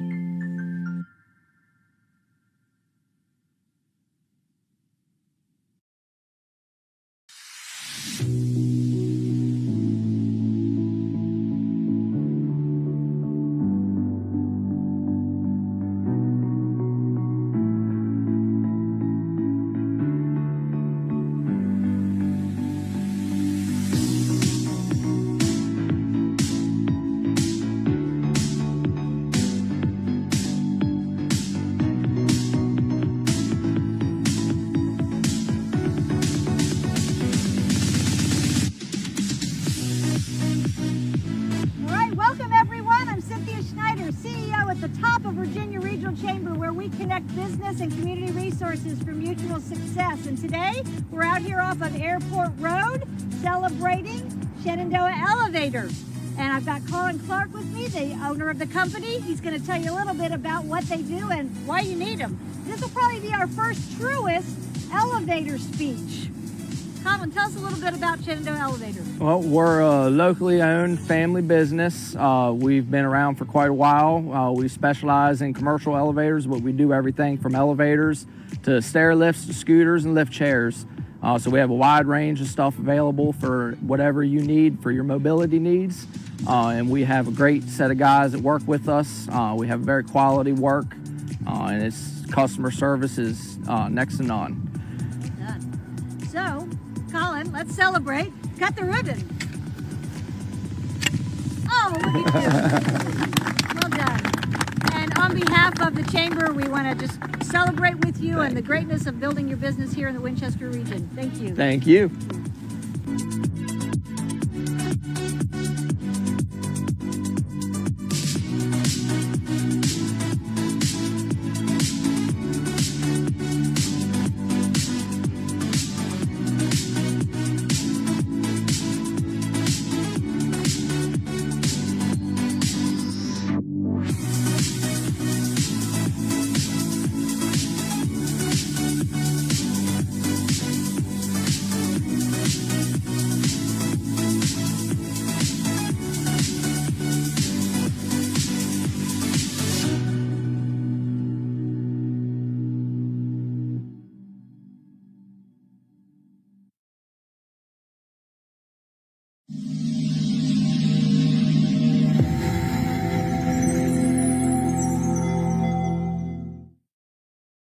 Powell's Plumbing is your best choice for quality and professionalism. We have a truck in your neighborhood. At Powell's Plumbing, we can handle any plumbing or septic job, big or small, from well pumps to sewer and drain cleaning, as well as leaking faucets and water heaters. Go to powellsplumbing.com for more info and special savings. So, leaky faucets, toilets won't flush, or overflowing, kitchen sink backed up. Call Powell's Plumbing. We've got 30 years of serving the community with quality and professionalism you can count on.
Elite Plus.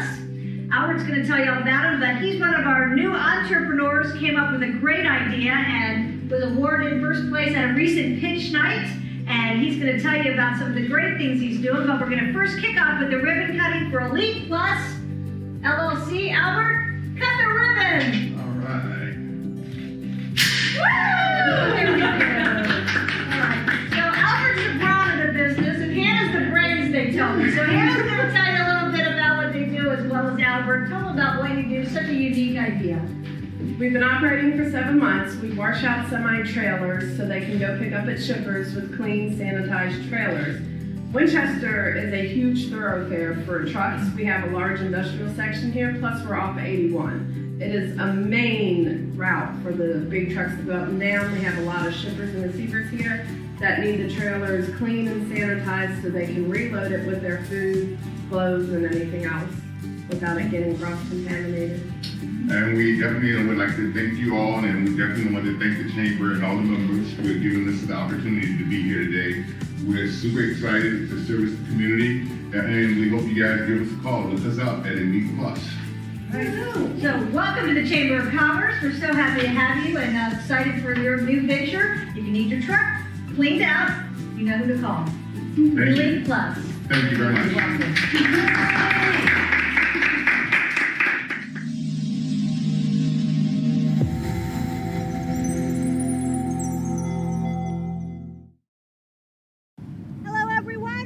To another celebration of a ribbon cutting with the new Microtel Motel here off of I-81 right at North 11. If you are traveling with your family, with children, your moms, we've got everybody here today representing and celebrating this new location to serve our community. Dave, tell us a little bit about this property. So the Microtel brand, this is actually one of the new types of models, only been around for about 5 years now. This hotel has 78 rooms with an indoor pool and a full-fledged fitness center. We do serve a breakfast every morning, more of a hot continental style breakfast with a pancake machine. Fun. David, if you want to see anything else. Those are good pancakes, Dave. They are very good pancakes. We'll be coming on down to visit one morning. Yeah, so my name is David Cavallero. I represent the hotel as well. Guest Incorporated is the management company. We're based in Strasbourg. We're thrilled to be part of this project. We're thrilled to be working with Randy Cron, the owner, and Ned Browning, who couldn't be here today. But this has been a 2-year project, a labor of love, lots of ups and downs, COVID in between. So this is an amazing, amazing day that we're actually open. So we've been open about 3 weeks now. Business is picking up. We had about 61 guests last Saturday, which was amazing for us. So it's great times ahead, but we're thrilled to be part of the Winchester community. I'm thrilled personally to be back in the Winchester community. I had another job and I was all over the place, so it's thrilled to kind of come home and be part of the local scene again. But this is a beautiful hotel. It's in a great location, great ownership, great management, great staff. You know, we're thrilled to be part of the community. As Dave said, 78 rooms. We got about 10 suites, indoor pool, full breakfast. We got a couple showrooms for everyone to take, so make sure you, before you all leave today, you can take a look at our showrooms. Got a little bit of food inside too, food and drinks. So again, I can't be happier to be representing the hotel and working for great owners and working with Dave. So hope you guys have a great afternoon and thanks for coming out. All right, Dave, let's celebrate and cut that ribbon. Oh, you gotta get big. Woo! Bigger. Oh! Dave, you gotta squeeze. Come on. Slower. Gotta go big. Big. Come on, let's go. Here we go. We are open! Oh, let me take those for you. Hold those. Woo! No. Okay. And yes. on behalf of the Top of Virginia Regional Chamber, we welcome you to our membership. We thank you for your support. And thank you. Anybody that needs a good staycation on a rainy day, come on into that pool and take some swimming. And we're pet friendly. All right. And Dario. Sure. Wait a minute. We're going to take a little break because there's more celebration to come. We just keep celebrating at the Microtel. Before the doors were open, they were already helping invest in the community and supporting some of the fun that goes on here. So we've got Dario Savarese with Full Circle Marketing representing the Shenandoah Valley Apple Blossom Festival today with a presentation as well. I'd just like to thank Microtel, Randy, and David for supporting the Shenandoah Apple Blossom Festival. Last year we had an amazing festival. Hotels are a vibrant part of making the festival great because the Apple Blossom Festival is a homecoming of sorts. And we have thousands of people coming back to visit Winchester, see family and friends, and they need lovely hotels to stay in, to gather. And so we thank you for your support. Before you even opened, you stepped up to the plate, and that is what it takes, and we appreciate that opportunity. So on behalf of the Shenandoah Apple Blossom Festival, one of our signature commemorative plaques, thank you, gentlemen. We look forward to having lots of people stay here to celebrate Apple Blossom, and we look forward to people checking us out for the barbecue and brews on Labor Day. And you can stay here and get some tickets, and just up the road at the fairgrounds is the event. So thank you, Randy, David, and David. Thank you, sir. Thank you very much. Thank you, my friend.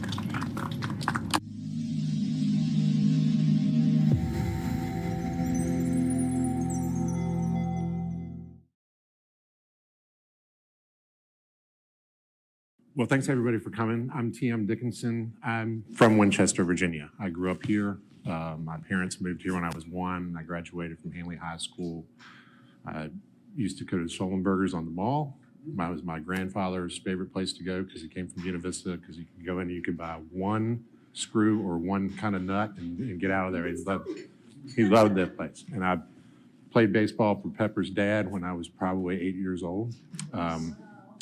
But I haven't, I've been living in Charlottesville for the last 20 years. When I graduated from Hanley in 1988, I went to Hampton-Sydney College. I came home after my freshman year.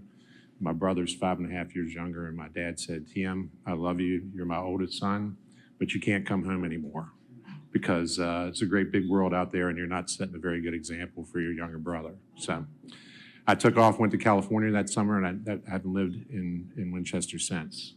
Reside in Charlottesville now. When I graduated school, I went to work for a wireless telephone company. And back then, that's when we used phones to talk on them. And you had them installed in your trunk, and they were $1,000.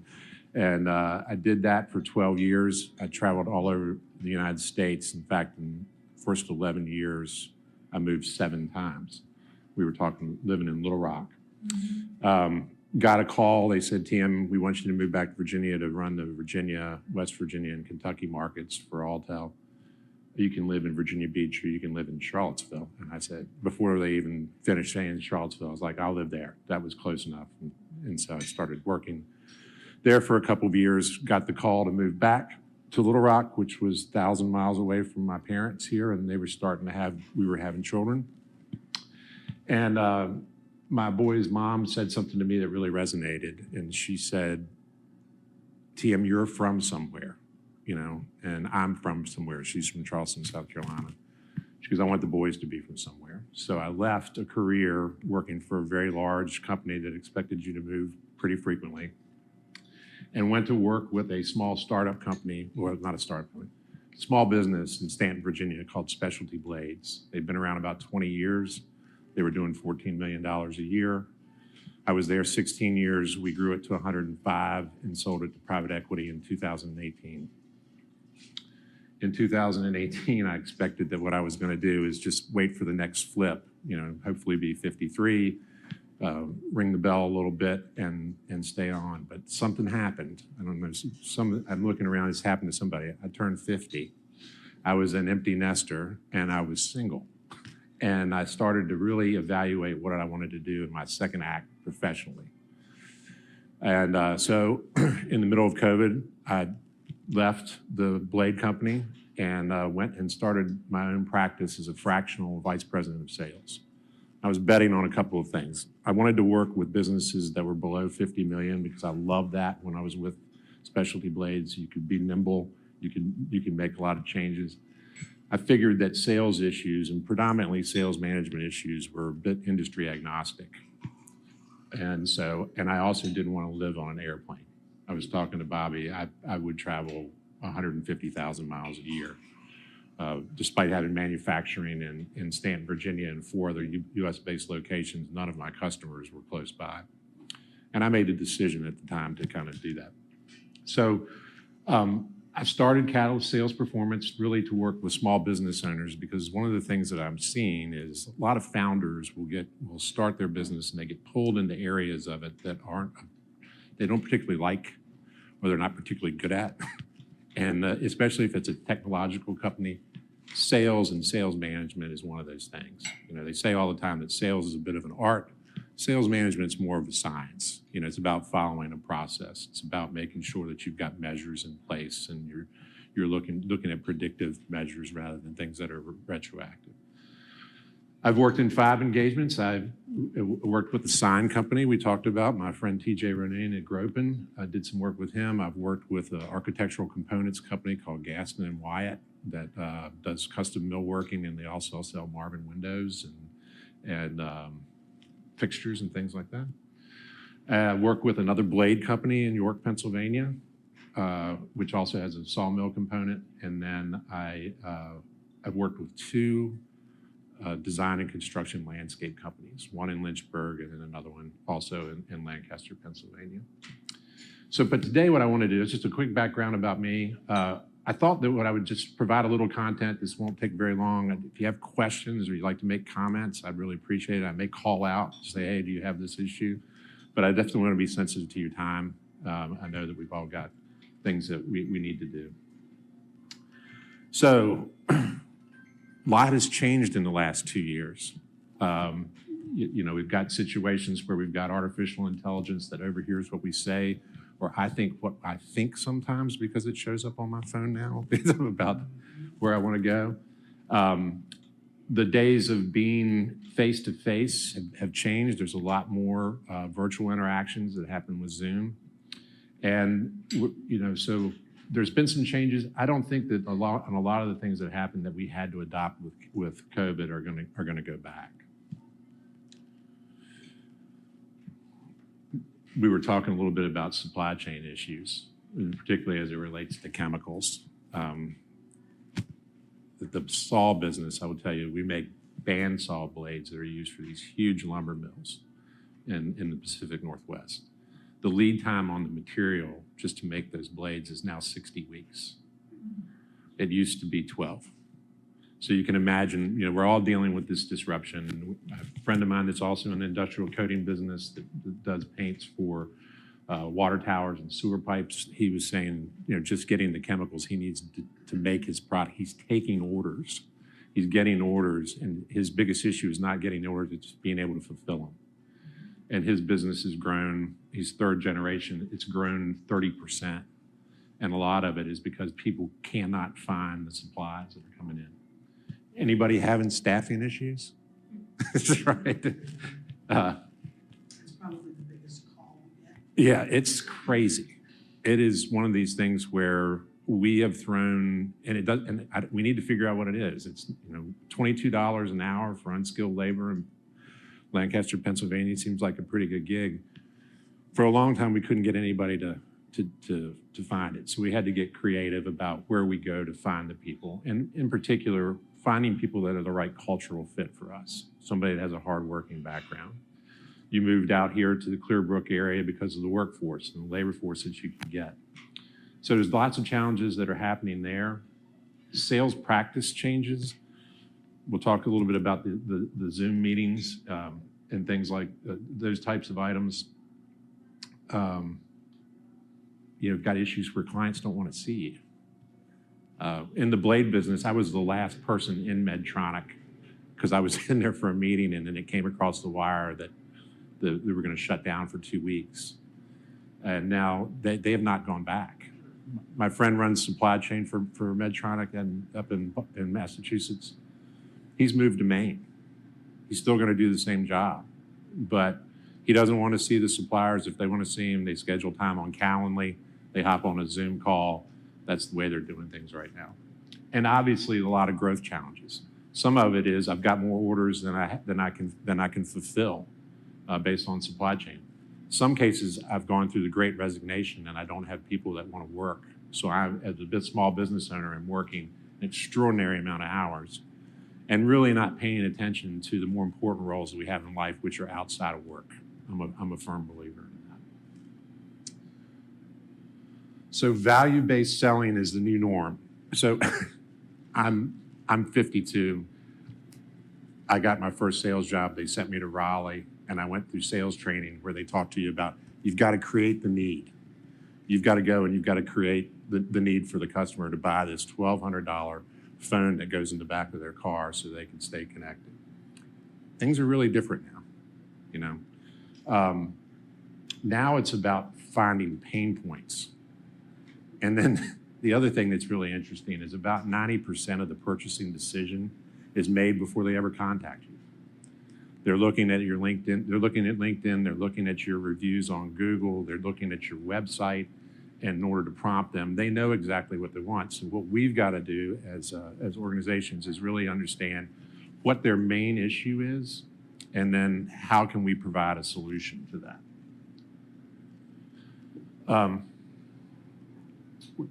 Does everybody know what is your unique selling proposition at Sullenberger? Because I love your place. I go there. You're the only place on earth that has 410 shotgun shells right now. I would say it's our knowledge. Yeah.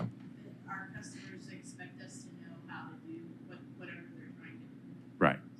And if they have a question, you know where to direct them. Right. I started to think about that for me, and I mentioned it in my introduction. I paid consultants a whole lot of money in my career, and this is a reflection on me. We would sit there and we would create these wonderful documents on everything that was great. We would shake hands. I would stroke them a check.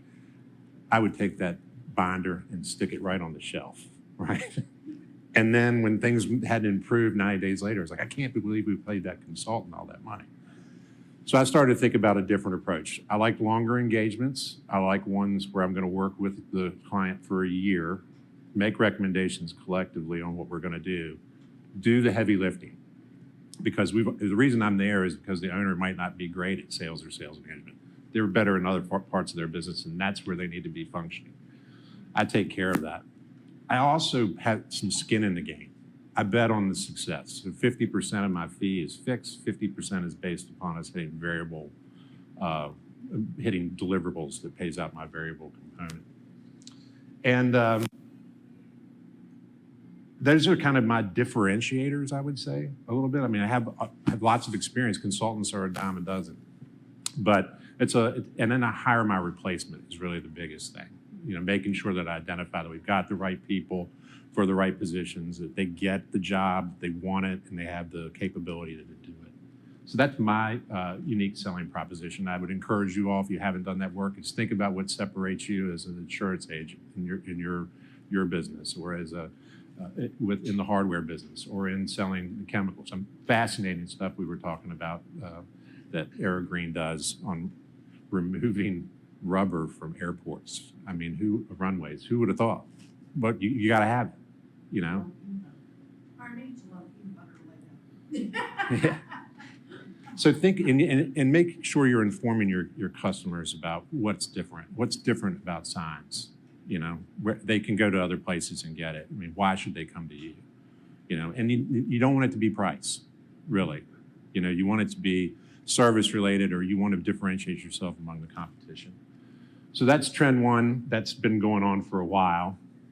Trend two, this is interesting for me because I'm so old school. I love being face-to-face. I still travel Lancaster every 2 weeks and spend a few days with the people. I have counterparts of mine in DC that won't take an on-site engagement. Their thought process is, I could be more effective. I mean, I lose 10 hours of windshield time every 2 weeks to go do that. What they want to do is they want to be on a call with the owner and working with them that way. That's kind of here to stay, but it's tricky. You know, I like to read body language. Most of the communication that you do is nonverbal. You know, you've got to be able to identify that. How do we do that across a video conference screen?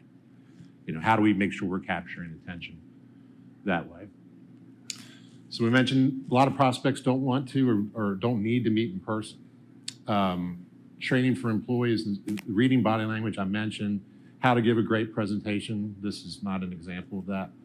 How to prospect, to make sure you're keeping them engaged. And I'm going to go to another slide. If you all have not read Integrity Selling, it's by a guy named Ron Willingham. I'll tell you a little bit about what we do in the engagements I'm working with. Typically, there's not a sole decision maker, especially if you're doing B2C types of sales. We won't take a meeting at the landscape construction company unless the husband and the wife or the partner is there with them.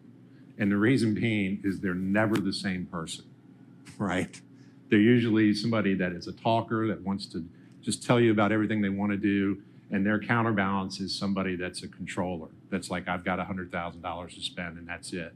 Or I've got a due date that's coming up that we've got to hit. And if we don't have both of those decision makers in, and we don't speak to them in their language, whether it's virtually or in person, we don't have as much success. And so I've never read a business book that couldn't have been a great Harvard Business Review article. You know, they're always a little too long for me.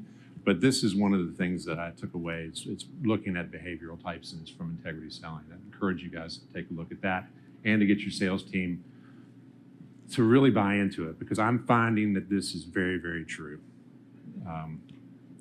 Yes. Is there a tool that you use prior to a meeting that you can identify the personalities, or have you just become good enough at it at your meeting that you can figure out who they are?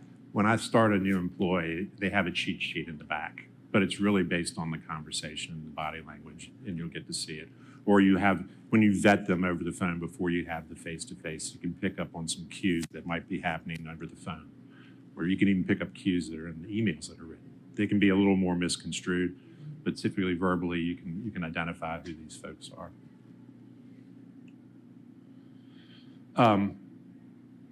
You guys use the customer relationship management tool? Which one do you use? Salesforce. You do? Okay. How's it working for you?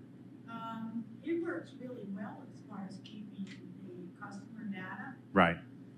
and things of that nature. And it's nice because when I'm on the road, I can log into it.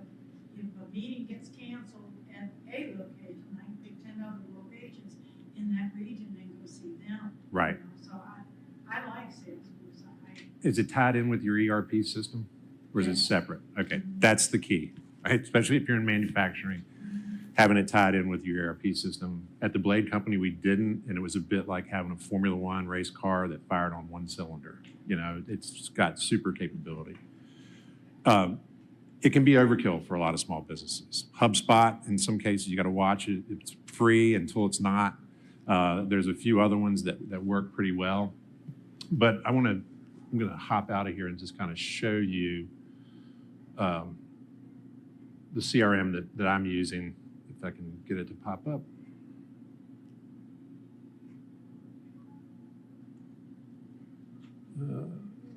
Apologize. So, and I'm, Bobby, do you do stages too of your opportunities? Not really. No. Okay. Sorry. I think we have a different type of end product, so you wouldn't go through that. Yeah, this is my dashboard.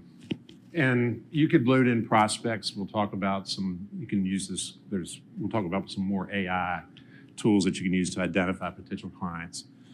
But what I do with our team is we go in and we've created these different stages of the job. And with each one of the stages, there's a certain number of tasks that have to happen. They're very particular. And then I assign a probability to see on what stage, what's the probability of closing. So I can forecast out and kind of think about what my revenue is going to be. If somebody comes into our website, they've looked at us and they said, hey, these guys look like they might be able to put in a pergola in the backyard and a patio, they'll schedule a consult, 10% probability, you know. Then after we complete the consult, they'll go to maybe 30%. In order to vet them out a little bit more, we charge them for their sit with us. So it's $150 or something. Then they go over, if they enter into a design agreement, they pay us a fee there, and the probability increases. So you can see that, you know, in each stage of the funnel, I know what the representative kind of the dollar value would be for that particular sale. When I started with them, everybody that came in, all business was good business. And it was tying up a lot of our resources with estimating. It was tying up Mary's time with design. She really hadn't even had a conversation with them about ballpark estimates on what it was going to cost. So our close rate was, 20%. Our close rate now, because we're doing a better job on the front end with the resources that we've had for a year, has gone north of 50%. So we're happy about that. If you use there's plenty of CRM tools. lots of them. Salesforce it's tied in great with marketing. It is super robust. I personally think for small businesses, it's a little bit much. But if you're not using the CRM, I would encourage you to start doing that just so you can track activity, Do you feel like it's the system itself that made the difference in that percentage of 50%? The key with any of those, You're kind of catching them. They're booking this, right? The Yeah. customer's doing it, so you're catching them when they're interested. that's right. And we'd say we're going to get back to them within 24 hours. The key with this tool is adoption. We had Salesforce and I had 50 users that never touched it. It was a huge expense. They're engineers and they were just like, we're not doing it. It doesn't apply to us. It was like, well, it helps us on the sales side. But you have to be able to adopt the tools and recognize what the tasks are in each one of the stages in order for it to be successful. Let me see here.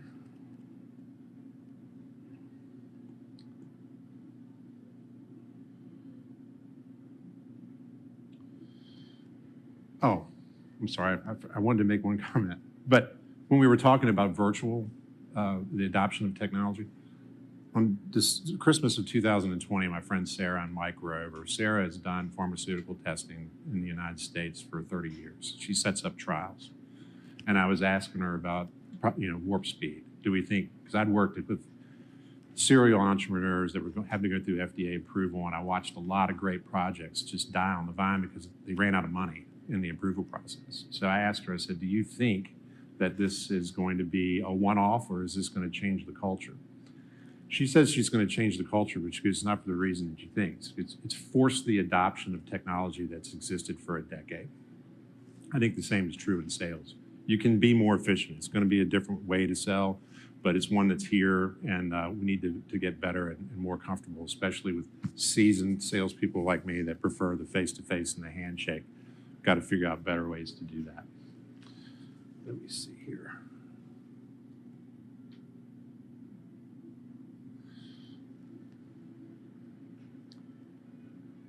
Fourth trend is AI. I use a tool called Seamless AI, and I can show this to you later, but I can go in and say, I want to see manufacturing businesses that are between this dollar value and revenues that have this many employees in this geography. And it will print out the names of those businesses. I can drill down on the business and say, I want to see plant managers or director of operations, and thinking about where we were going to sell these wear components that we cut plastic film with, where York saw.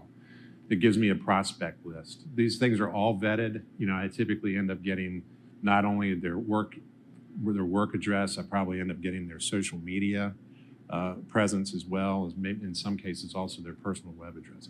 It's creepy, it makes me nervous, but it's a tool that's helped us be more directive in terms of how we're going to marketing and identifying who's going to be making the decisions at those facilities.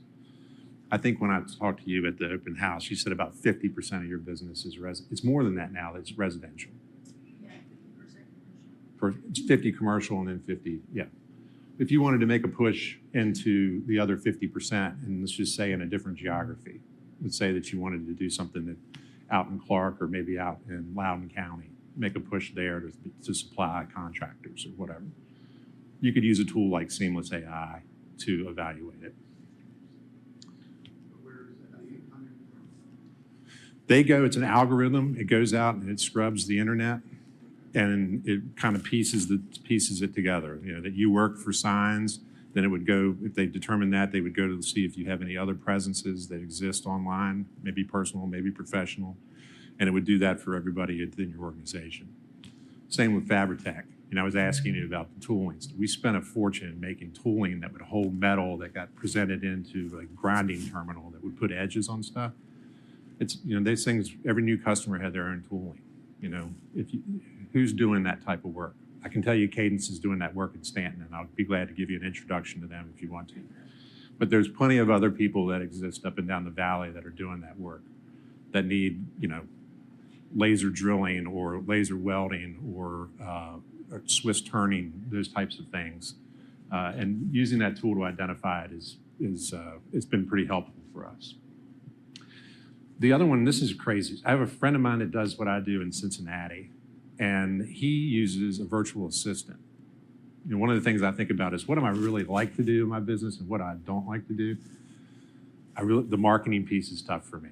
I mean, it's just not something I love to do, but I have to do it. And he has been able to use his virtual assistant just to go in and find articles that post on LinkedIn that ultimately get his readership up. He's gone from 1,000 people to 10,000 people that subscribe. It's $300 a month. He just sets a cap on it. It's what he pays this lady. She's really good at social media. Sean is not. You know, she can go in and make comments. You know, if you on LinkedIn, you can't just hit the like button. The algorithm likes you to type something or to forward it. She does that work for him. She's US based out of Atlanta, and that's a tool that he used that's worked really well for him. And I've investigated that as well. Do they have, through Fiverr, don't they have some third-party kind of ghostwriters or marketing? Yes, could do blogs. It's probably a little bit more affordable than a monthly $300. Yep, exactly right. And they also have apps on your phone. Like I could sit down today and just hit, does it mind if I record this? Could record it, and then it would transcribe it to text for me. So if I want to make sure I didn't miss any of the details in my note taking, tools like that are available, and I think that they're becoming more and more popular. On the virtual assistant, is that a program or is that an actual person? It's a person. It's a person. Mm-hmm. Can help you with setting meetings. You know, let's imagine before you take off on your trip, if you're going to see 10 people, the virtual assistant can place calls or emails to them and say, just confirming that we have a meeting at 11 o'clock on the 23rd. And it's pretty affordable. You can find them through Fiverr, you know, Fiverr. It's a website that's full of independent contractors, and that's one of the most popular ones to do that type of work.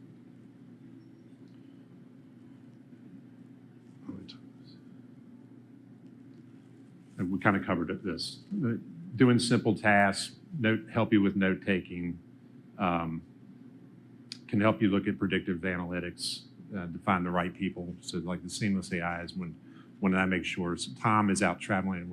Tom Bowser is my sales guy up for York Saul. He's on a trip right now. He's landing in Milwaukee and he's doing a loop. He started yesterday.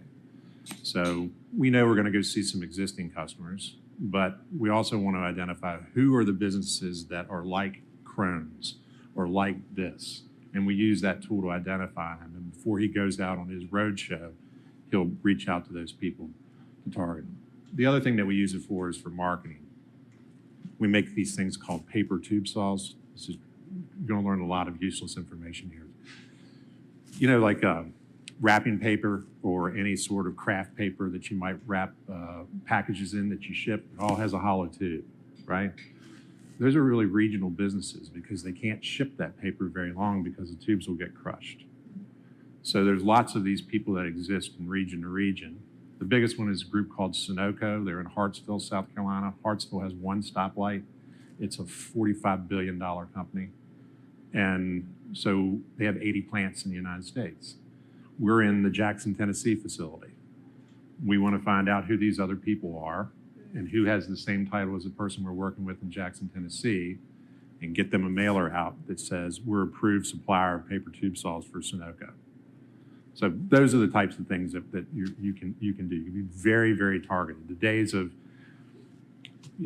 chasing smokestacks if you're doing industrial cleanup work, or just looking and saying, well, there's an airport, there's a municipal airport, an FBO here I need to go see. You can go to one place and figure out exactly who it is that you need to talk to there rather than making a cold call.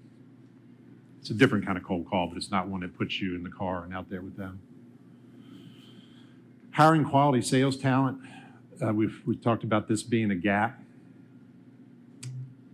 Making sure that people can do virtual phone calls. Do these Zoom calls. The other challenge is, and no offense to our younger people that are here, I have a 24-year-old son and a 20-year-old son.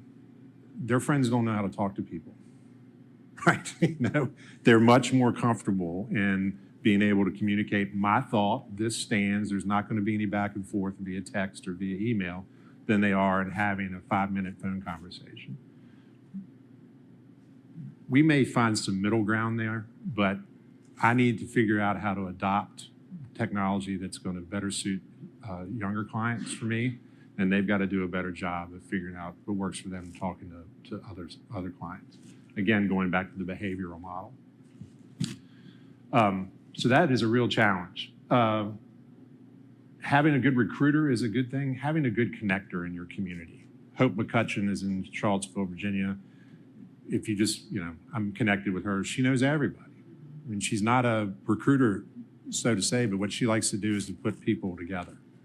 Having that kind of network, relying on your clients, you know, I would say we ask our clients all the time, do you know anybody that would like to work on the construction crew with us?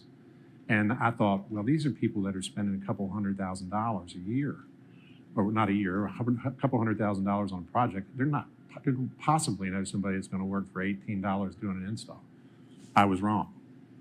You know, they know the type of business that we are. They know the type of work that we do. They've engaged with our employees, so they know the professionalism they have. And we have a lot of success in placing people, even ones that we have to train on how to run a machine or get their CDL license so they can run some heavy equipment. We've had a lot of success that way, so I would encourage that as well. One that I never really thought about, but it's one that's worked pretty well for us. And then the last one is really about outsourcing. We've had fractional CFOs, we've had fractional CTOs. I was hoping that Les would be here today. We've had fractional chief marketing officers that have worked in small businesses for a couple of hours a week or maybe a couple of hours a quarter to kind of get them on the same page. We have fractional sales management. So if you find that you're in a position where I just can't really relate to salespeople, I don't know how to motivate them, or I have an engineering background and I don't know how to interact with these. There are resources that are available for somebody who can come in for a fraction of a full-time cost that can help you get up to speed into, you know, even if you've got to hire your first salesperson. I've done Gropin Signs. The CEO was the chief salesperson. You know, he's got 1,000 other things that he needs to do rather than going out and trying to drum up business. Especially when you start talking about, I want to have an exit strategy in 10 years. I want to sell the business. Well, I had to look at him. I go, you can't. You are the business. He's working 80 hours a week. He's about to be a first-time father at 43. And he's just gotten kind of screwed up. So he's got to build his team out. He's got to find somebody that's comfortable in handling the large relationships, prospecting for new business. So we put some things in place that could help him do that so he could adopt the CEO role. And the benefits are you can hire those people without having to pay their health insurance benefits. You know, I would tell you that if I talk to most owners, they'll say, I'll ask them, what do you want to do in the next 2 years? And they always, in terms of revenue growth, they say, I hope to. You know, what did Red say in the Shawshank Redemption? You know, hope is a wonderful thing, but it's not a sales strategy. You know, we've got to think about what we're doing. And lots of times they would just rather have somebody, they'd rather delegate that and elevate someplace else. And there's there's close to 200 of us that are in the United States. We're all sole proprietors. We work all over. I mentioned I work in Pennsylvania, but I could work anywhere in the United States now with this virtual model. So I would look for those, or virtual assistants, looking at Fiverr, trying to help somebody do your marketing campaign. Yeah, I'm having a piece of marketing material for that Sunoco blade produced for me for, I think it's $25 an hour. There's nobody on my team that can do that. I could go to an agency and it might cost me 10 times that much. But there's lots of independent contractors that are out there that can help you in your small business in all different facets of it. So those are the top 6.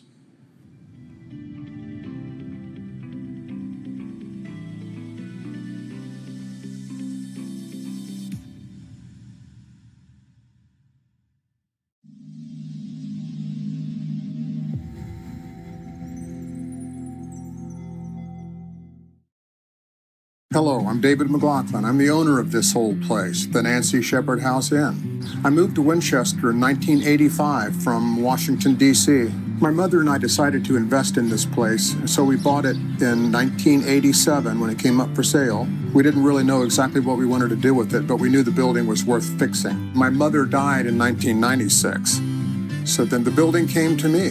When we obtained the occupancy permit, I decided to open a B&B here. I wanted to have a little place where people could stay and walk to the pedestrian mall. I like the fact that I can walk out the door, go out and grab a bite, come right back, and go to the Village Square and so many other places.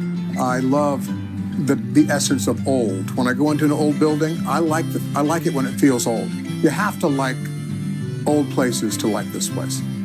I've been here since 1985 now, and I just love the city. Love the county of Frederick, love Winchester, love the Shenandoah Valley. There's so many great things to see in Winchester and Frederick County and all up and down the Shenandoah Valley.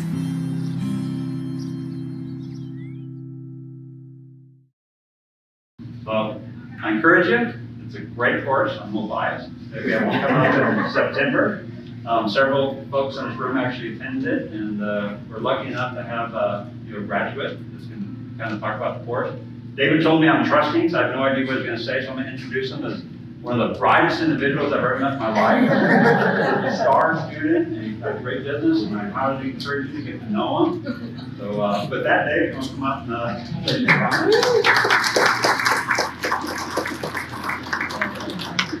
It is kind of funny. Vanessa seen me a couple of weeks ago, said you speak about this course.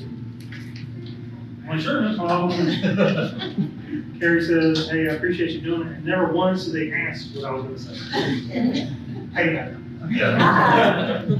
I'm David George. I'm credit officer for the Bank of Clark County here in Winchester and for Virginia. I'm just going to share a little bit of a story regarding the business leadership program. So early in January, my executive vice president calls me into his room. He says, hey, the chamber's putting on this business leadership management program. If we like to support the chamber, we'd like to send somebody to this, which is like, yeah, here's some information. Let me know what it wants. So, all right. Let me give you a little background on my leadership experience. I was 8 years in the Winchester Army National Guard. Started off as a private. My time was done, I was a first lieutenant. So I had a little bit of leadership experience there. My civilian career, I'm 25 years in the financial services industry. Started off entry level, several management and upper management, whatever positions. So, I'm thinking one day a week, for the next 4 weeks. Not really feeling it. I really need another. Great start. So, where do I start? So many a show of hands for those of you that entered CLP that way. Go ahead, David. Being honest. So many seminars, courses. I've been attending them, I've led some, I've been the leader for some. So I go back into my executive vice president's office and says, yes, sir, I would love to attend this class.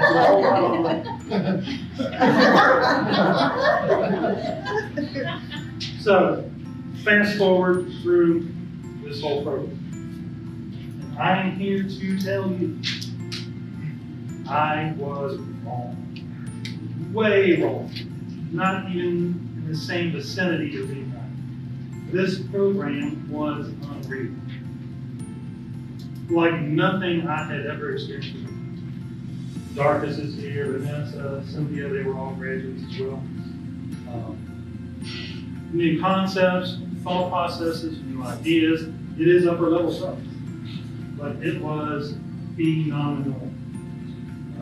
Mental models, leaps of abstraction, ladder of inference, emotional intelligence, life buckets, leadership styles, positional versus personal, the importance of your story, the importance of everybody's story. And I'm just touching a little bit. It was fantastic. The course has business and personal aspects to it. How you relate to people at your job, how you relate to your spouse, how you relate to your children, how you relate to your fellow employees, self-improvement. I truly, truly am thankful that I took this course in technology. Never stop learning. Never think you know it all, because I don't think I knew it all, but I think I knew enough. Wrong. I recommended it to my HR department. I recommended it to the president of our bank. I will certainly recommend it to you if you have the opportunity. Thank you. It was phenomenal.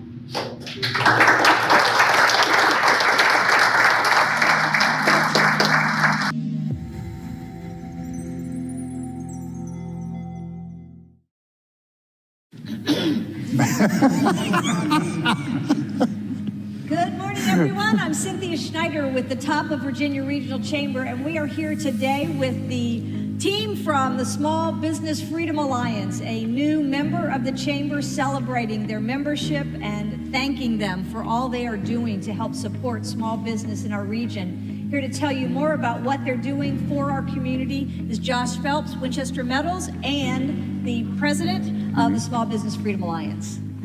Thank you, Cynthia. Thanks for your support. I want to thank the Chamber for their support almost from day one of us kind of getting started. The Chamber's been there as a supporter and partner, so we thank you for that, certainly. Thank our fabulous team of members and leaders that have done all this on a volunteer basis to put this group together. We just felt like small business needed a voice and an advocacy for themselves to educate, to talk about our rights and our freedoms, to make sure that small businesses knew what they could do, what they could not do, and what the government could not do to them or for them. So we formed about a year and a half ago and have just kind of been growing steadily ever since, purely a grassroots kind of thing. And we're excited that we get to meet here at beautiful West Oaks Farm Market once a month. We meet the second Wednesday of each month. And we try to educate our members each time. We talk about the Constitution, our founding documents while we're here, and we talk about small businesses, and we allow our members to feature themselves to each other and make sure that everybody understands what they do and how they can support our small business community. Patty, would you share with us the founding principles of your organization? Yes, we believe every business is essential and that we need to stand up for our rights as small businesses and for our families, and that we will educate our membership on what our rights and what we can do as businesses and families in our community. All right. And now let's do a little celebration with the cutting of the red ribbon. All right. Ready? Y'all moving it? That's not fair. Okay. Thanks, Cynthia. Appreciate it. Got them? And on behalf of the Top of Virginia Regional Chamber, we welcome you to our membership. Thank you all for what you do.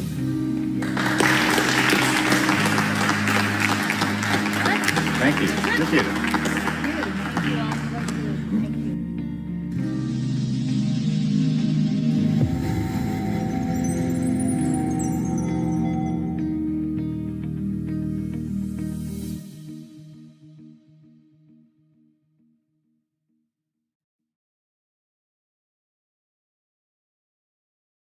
I'm Cynthia Schneider with the Top of Virginia Regional Chamber, and we're here today to celebrate the launch of Casa Winchester, part of the Keller Williams Group. We just opened their new space down on Loudon Street, but today Lori Bales and her friends Rob Chavez are here to tell us about what they have to offer the Winchester area in real estate.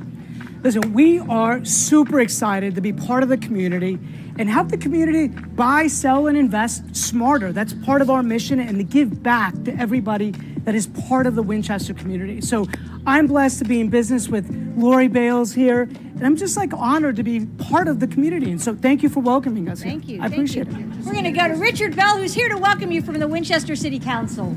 Lori, we definitely want to welcome you the Casa Group to Winchester. I know the talent was already here, but now the business name is here, the brand is here.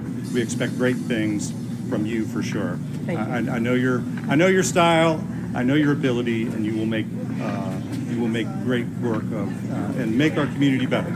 Thank you. So, I'm very thank you. grateful. Thank you to Rob. Thank you to the Casa Group for coming to Winchester. I'm so grateful to be part of this amazing team and to be the leader in the area. And so we're looking forward to big things and and excited to just bring more greatness to the Winchester area. And so thank you. Thank you. Thank you. I noticed that one of your core values, the word was forward. So let's move this thing forward by cutting the ribbon and starting off this celebration. All right. Here we go. You got it. Yeah.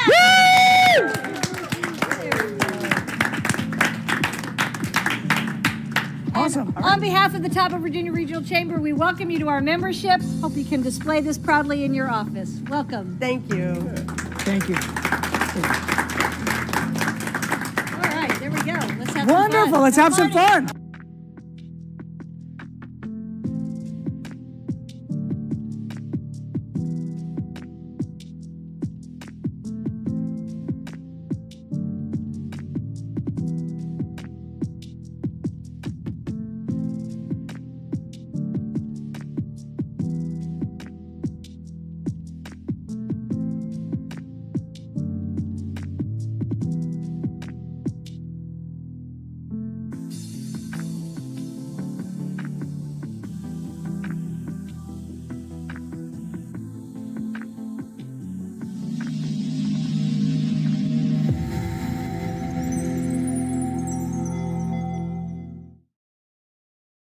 Hello, everyone. I'm Cynthia Schneider with the Top of Virginia Regional Chamber, and today we're here on Braddock Street celebrating the 1-year anniversary of Celebrities Hemp Agriculture LLC and Smoke Lodge. It's really exciting to be here. We were neighbors for quite a while when the chamber was over on Loudon Street. Really proud of what you're doing and really excited to have you really educate the community about who you are, what you do, and why you do it. So. All right. Well done. Okay, you guys, my name is Marcus Shelton. People call me Boo. That's my nickname since I was a kid. I am one of the CEO and owners and founders of Celebrities Hemp Dispensary and Smoke Lodge. And this is my beautiful other half. This is Muffin. Hi, everybody. We are growers, processors, packagers, and distributors of all natural hemp products. That's who we are. We grow, process, package, and distribute all natural organic products with no pesticide sprays and no chemicals. All natural. We have the real medicine right down here, 326 South Braddock Street. And you're really unique, you told me, right? Yes, we are unique. Tell me why you're so unique. Because we are the first African American hemp dispensary, smoke lodge, agricultural. We are certified processors. We are dealers, and we are manufacturers. We're like a farmer's market. We're everything. Yes. And how y'all, she's the grower. And I'm the grower, y'all. Muff is the farmer, it's not me. Muff is the farmer, Muff is the grower, not me. So come on down, visit them, get an education. But for the meantime, we're going to have a little celebration and I get to cut it. Cut it, baby, cut it. Right step back. I'm right here. Good.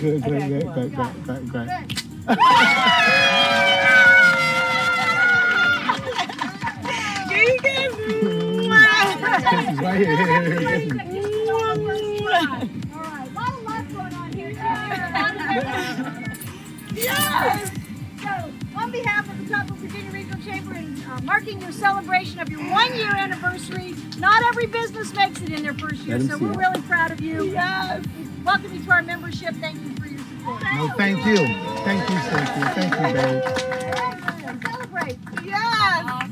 Everybody, let's go celebrate inside and have some fun.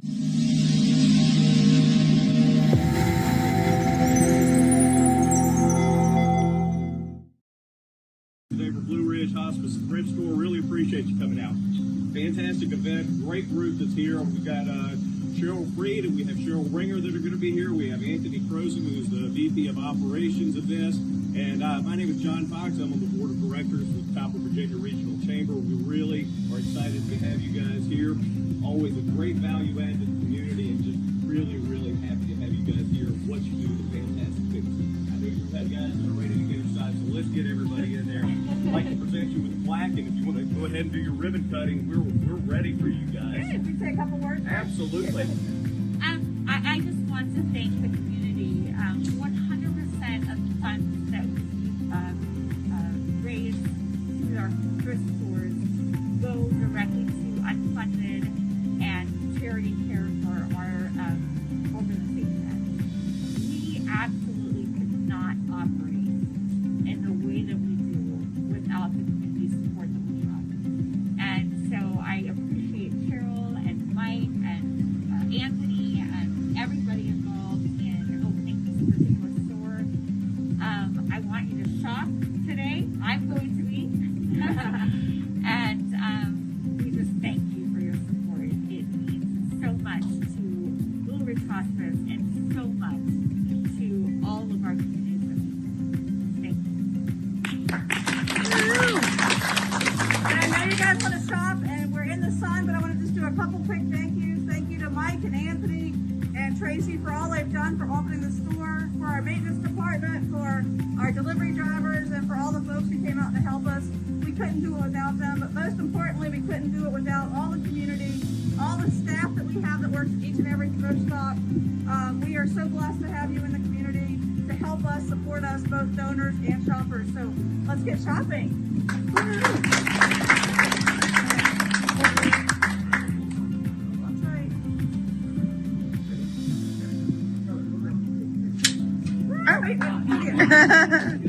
Pull it tight.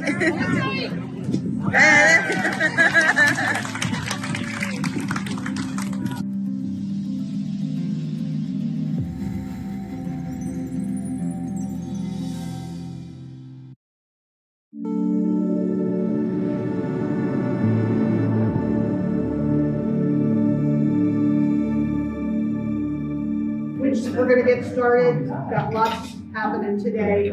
So this is our CEO, Cynthia Schneider. She's going to introduce Miss Sierra.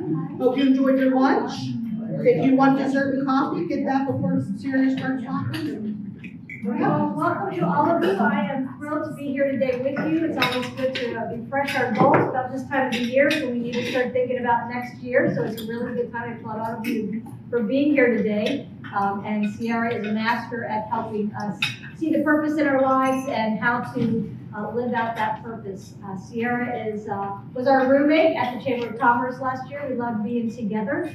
I'm really proud of how brave she's been. She saw that she wanted a career change, and she had been a teacher. And so what you'll see today, she really brings a wonderful asset of how to teach and how to really make these goal-setting concepts come to life for you because of her background in the classroom. And so she took this brave step of learning new things and became a John Maxwell certified trainer, and then started her own business, Sierra Learnership Collaborative. It's been 2 full years now, or 2 years, about our 2-year anniversary. So I'm gonna let her tell you a little bit more about herself and all her credentials and what she's gonna bring to you today. But please welcome Sierra Collins.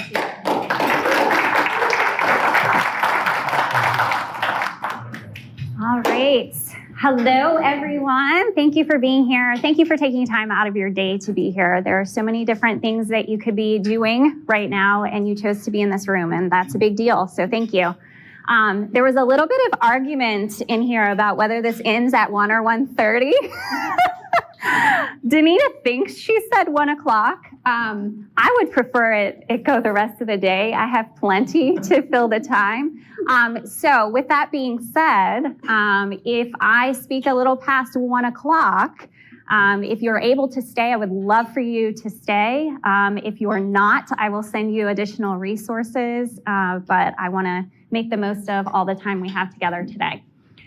So for those of you that don't know me, I am the founder of Sierra Learnership Collaborative, where I'm a leadership development coach, speaker, and trainer. Every day looks a little bit different for me. Sometimes I'm working with youth, sometimes one-on-one with adults, sometimes groups, businesses. It's always different. It's been a really exciting shift for me from education. It was a little scary to think that, I went straight out of school, got my master's in education. I knew exactly what I wanted to do. And then things just changed for me over time to really focusing on leadership. And this just seemed like the logical next step. It fit nicely into my life. And I found that the skills that I learned while I was teaching for those 10 years have come in handy in working with adults as well. You guys are not that different from my students, but it has come in handy over time. I do have a quick announcement. Some of you might not have heard this because you haven't seen me in person in a while, or today's the first time we've ever met. But I have been growing my team, and I recently added Lisa Talbot to my team. So my vision for the business when I started was to be able to have an impact on other leaders and other people who consider themselves to be lifelong learners. That's kind of my obsession, is just growth and lifelong learning. And when I met Lisa, she fit so naturally into what that vision was and what I was already doing. It was just the perfect opportunity to expand my influence and continue impacting more people. So I'm excited that she's here. I think this is the first time you've actually been in the audience of anything that I've done. So thanks for being here. You guys are gonna love her. If you haven't met her yet, you need to have a one-to-one and learn more about her. So, icebreaker. Literally picked this picture at 4 o'clock this morning. It caught my eye. You've already met the people at your table, hopefully by this point. Maybe you sat with people you didn't know. I hope you did. But today's icebreaker, very quick. I just want you to turn and talk at your table. When I chose this picture, it's because I was thinking, why are you even here? Why did you choose to be in this room today? Like, did you really think about what you were getting yourself into? What's your purpose? What's the outcome you're looking for in being in this room today? And if you could just no more than 15 seconds or so each, just go around the table and share what you hope to achieve by being here today. Go ahead. Probably like my first right now, especially here in Wilmington Heights.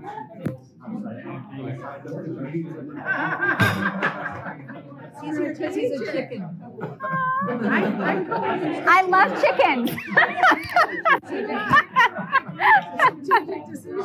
No, I was telling them that I signed up for this because I had a job scheduled that I had to be on site for. That was way up. We had a crane and we were lifting things from our house way up in the air. Well, I can't do that. I fall apart. Aww. So I sent my project manager out and then I scheduled this. I love your honesty. So I seemed like a better option than Heights. I was on site this morning and that crane boom went up in the air and I was like, oh, I can't do this. I love it. Love it. We're like going on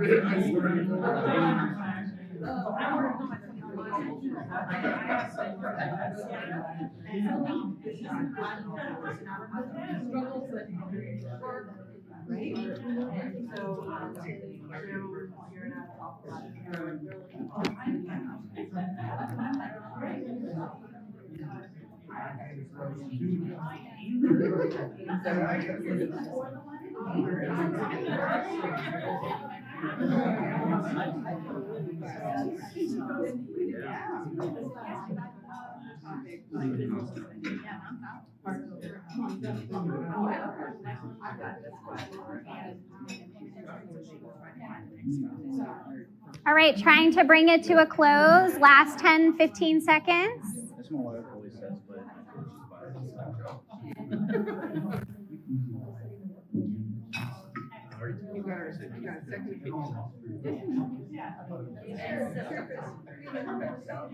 All right, and let's come back together, please. In 3, 2, 1, and we are back. Thank you. Some of the tables were smaller than others, so some of you moved a little bit more quickly. All right, so I did not warn anybody that they were going to have to share out, but I'm sorry. Why did you choose to be here today? Well, I had a job that I had to be on. We were using a crane to lift some steel into a project, and I can't deal with heights, and just looking up in the air just breaks me. So I went on site this morning, I looked up in the air, and I looked at my project manager, I said, I've got a meeting at 11:30. Now, that's not why I signed up, because I love goals. Because you love goals. Yeah, but yeah. I love it. I love it. Cheryl, why did you choose to be here today? Well, since I've met you, I think you have it together and you've grown your business in 2 years. And I have 2 businesses that I want to get the most for my money, and I enjoy what I do. And I think that's the first thing. So now I'm ready to learn. That's huge. Thank you for being here. And Dan, last one. Why are you here? I had to. I'm looking for clarity of purpose. I love it. Identifying goals and figuring out where I want to go from here after lunch.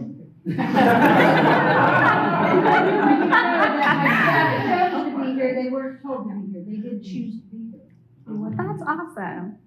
That's good to know, actually. I hadn't even considered that. Well, thank you for choosing to be here. Yes, Danita. Karen and I made a goal together that by the Christmas mixer, we're going to be down, we would say 10. Yep. There you go. Congratulations. Yeah. We are going to make that happen. Round of applause for that one. All right.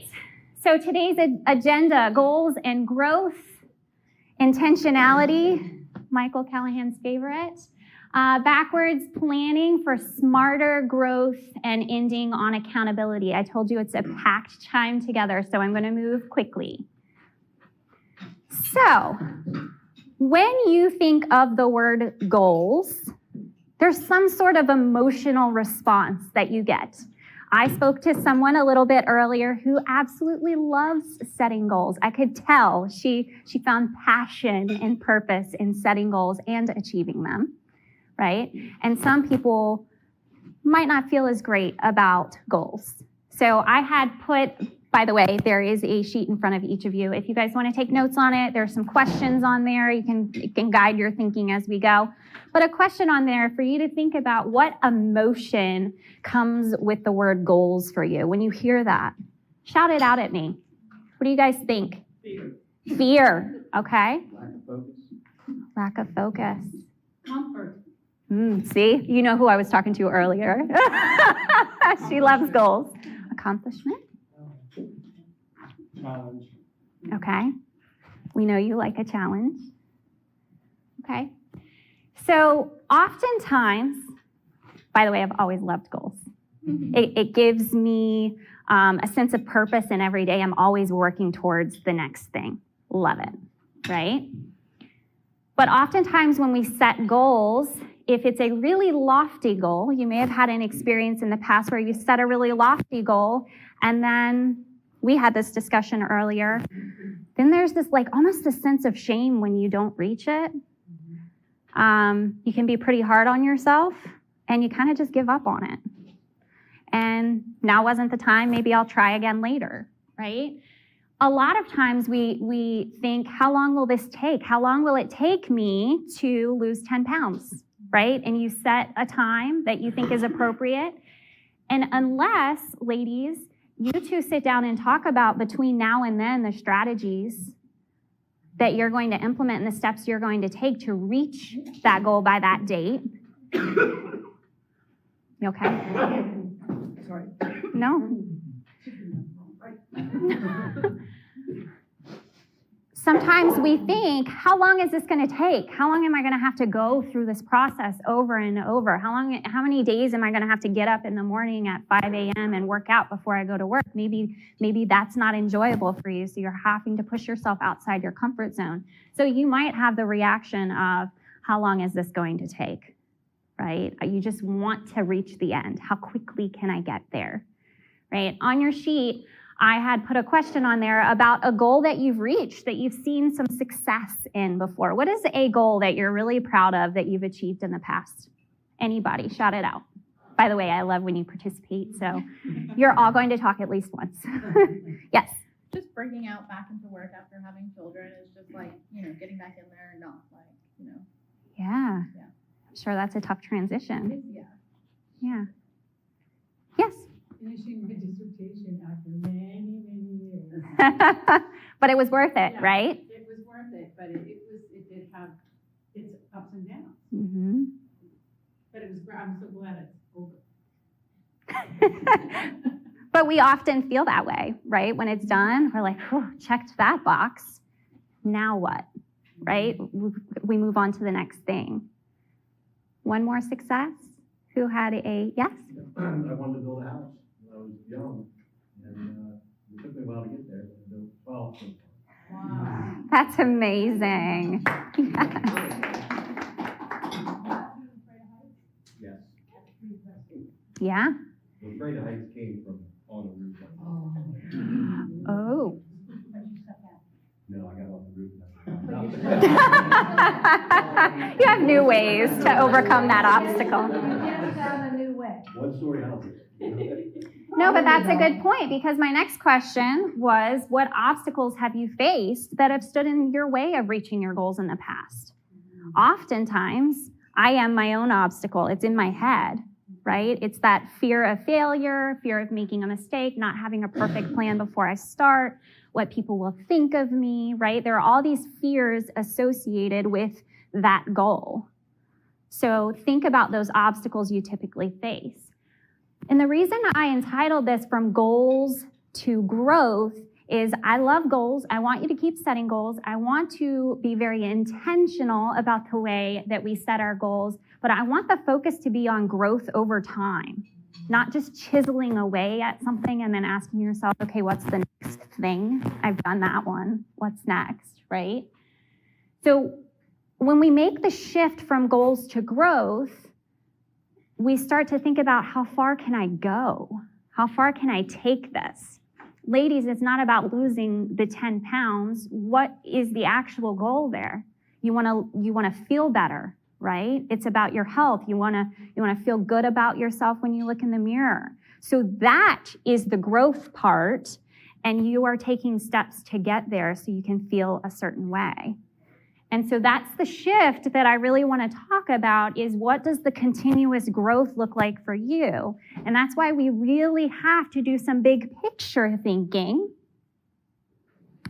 and then slowly do some backwards planning and figure out, now how do we get there? So you've all had some massive goals in your life that you've been working on, and I know that you've checked some of them off, but there are probably some things that you haven't done because of the fears I was talking about before. Something has been standing in your way. Does anybody have a goal that they've always wanted to do, but there's some fear standing in their way, that if you could get rid of that fear right now, you'd do it today? What would you do if you didn't fear failure? I'd sell my business. You would? It was always the intention is to build a business that was marketable and sell.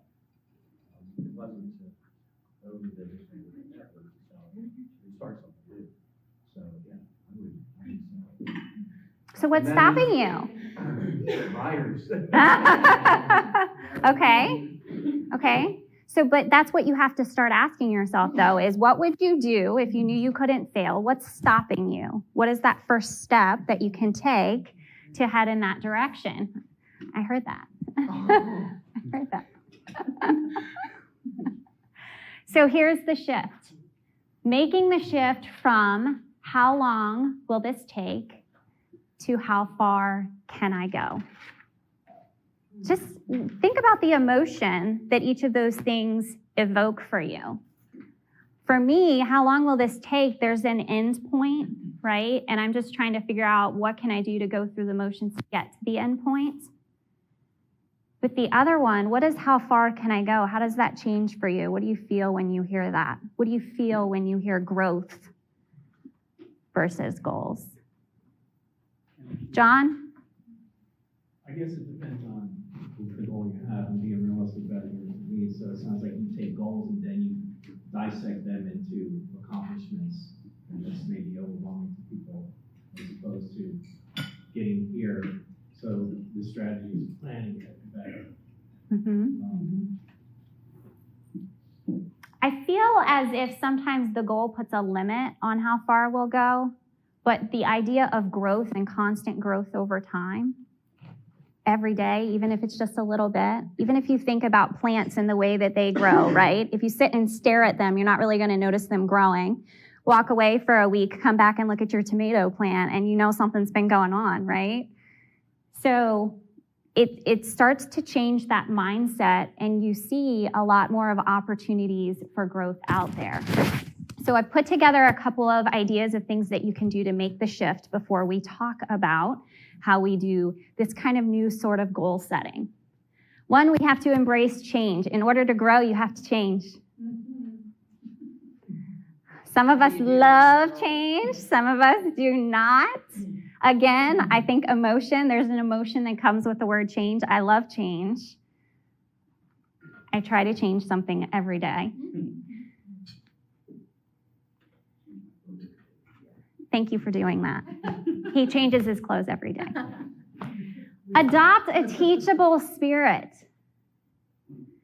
So, do all of you have a teachable spirit sitting in this room? I feel as if you do because you chose to be here, right? You're open to learning. You're open to these opportunities. You have to make growth a priority in your life and look for these opportunities around you because they're there every single day. Ask questions. I spent a week in the Adirondack Mountains with my dad, and it was weird to not have a phone signal because every time we would ask one another a question, typically we would just Google it to find the answer. And I was like, man, it makes me think about the encyclopedias that we used to look up, and find this much information about each topic inside. Right? But how often are you asking questions and seeking new knowledge and trying to learn more? And then when you do, are you keeping track of that learning? Do you have systems in place to keep track of the things you're learning? So, for example, even just for reading a book, I have a system for the way I read a book. So I try to read a book a week just because I want to continue to learn, but I think it also helps me to add more value to my clients if I'm continuing to learn. So I read through it once and do some color coding and highlighting. And then after the fact, I type up a one-page summary with the high points of the things that I want to take away. Even if it's an article that I read online, I file it in a folder because maybe one day I need information on that topic. Maybe it's about effective communication. I have a whole folder of effective communication articles, right? I file it in a place where I can go back and look at it later. And then I think that this is the most important piece is when you learn something new, passing it on to someone else. That was my favorite part of being in the classroom was watching a child get so comfortable with a topic that they could turn and teach it to someone else. And it just further ingrained it in them, right? They learned so much by teaching it. Make your love for learning greater than your fear of failure. We all kind of admitted some fear of failure a little bit here earlier, right? We want to love the learning more than we have this fear. Don't let that fear win. Surround yourself with other growing people, right? So one of my goals for my business was to create a community of effective leaders and lifelong learners that were achieving and striving for personal and professional growth every day, right? And so that's my goal is I'm just trying to continue to build that community. I started a Facebook group. It's a community, right? I'm trying to build it out and surround myself with other people that want to learn and grow. Develop greater humility. So that doesn't mean that you need to deny what strengths you have, but it's about being open about those opportunities for growth that you have. It's okay to admit weakness in something, right? So just sitting at your table, and as I made my way around, I heard so many different talents in this room today. It's amazing. And I want to learn more about all of you, but each of you also has different obstacles that you're facing. And chances are there's someone in this room that's really great at that and could help you. So surround yourself with the people that are really strong in the areas that you need a little support. And of course, believe in yourself. So I can't do any sort of slideshow without one John Maxwell quote. I love him. We call him Papa John. I just got to see him again last month in person, and every time I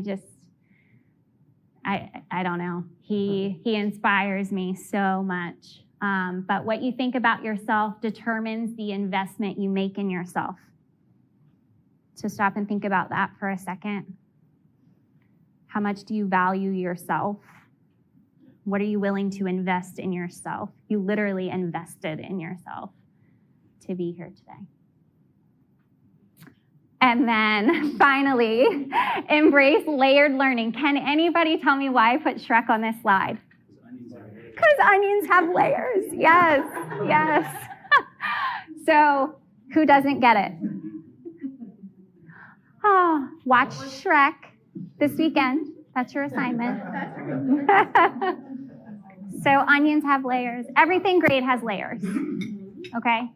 But when we talk about layered learning and educational, we talk about spiraling and continuing to build on the skills that the students already have, right?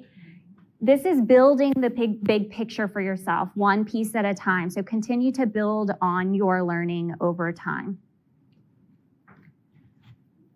So it's all about intentionality, but before we figure out where we're going, we have to figure out where we're starting, right? And this is like very quick brain dump. I just want you to take 30 seconds individually, jot down on your paper, where are you now? What do you feel good about in your life? Remember, this is a personal development shift as well. So we're talking personal today too, not just professional. There's a lot more to you than just a career. So open up with yourself, reflect on where you are, what do you feel good about, and what needs work. Try and identify at least one or two things for each box there. I'll just give you a moment.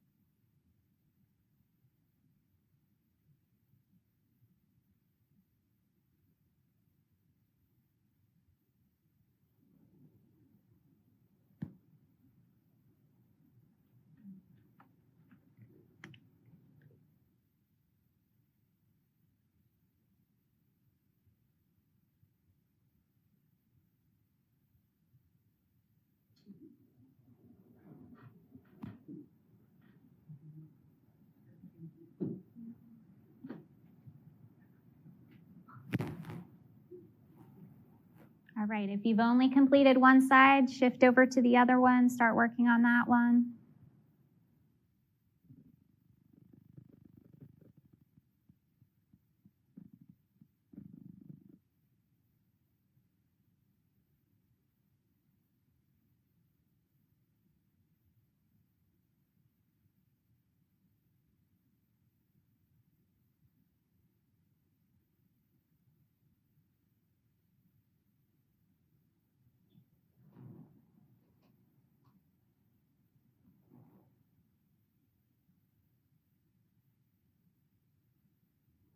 All right, wrap up the one you're on, please.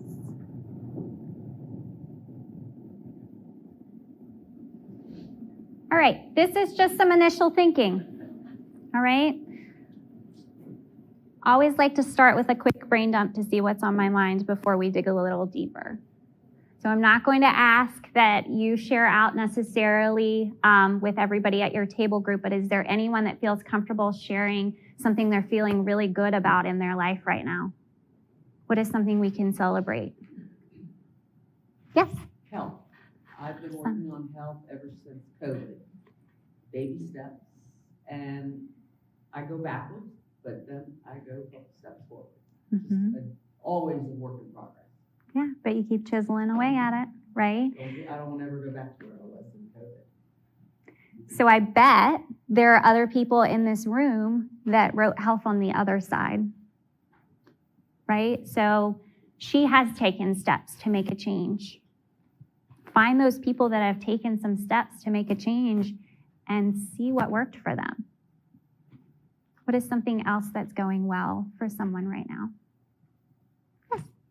Just breaking out of being stagnant, and in my life, and seeing opportunities and actually going to grab them, and not just like, letting them pass me by. Mm-hmm. And then, forget. Anybody else connect with that? Breaking out of being kind of in a stagnant place and taking advantage of those opportunities when you see them. I'm seeing some nodding, some others. They are. When you have your eyes open and you're looking for them, they are all around. Yes. All right, what about an area where you're just like not feeling it right now? It needs some work. I will open up because I know that it's always a little easier on this side for people to hear from someone else first. So for me, I'm not great at setting boundaries. So I am working really hard on setting boundaries. I'm reading a book right now called Boundary Boss. I am just trying to surround myself with people that are really great at setting boundaries, and hopefully I will reach that goal soon. Honestly, that is something I struggle with. I think I saw your hand up. Maybe. I was, one of the things I want to do is about my time and scheduling a lot better. Like this morning I got up and, let me put these cabinets up right away. Real quick. So I get really ADD. The schedule really makes me feel accomplished at the end of the day if I started or the night before. So that's personalist and also professionalist. Thank you for sharing. One more? I'm extremely impatient. Work processes at home. I drive my assistant crazy with most things. I want something right away because I feel like I reciprocate that to others. So if somebody wants something from me, I tend to stop when I'm going to give it to them. So patience. I think staying on task, that really resonated with me. A lot of times I'll set a goal for the day or something like that, and then, this needs to be done that easy, but I should do that. Then you're staying off, you get sideways. I mean, I have a friend that does that. I heard of other people that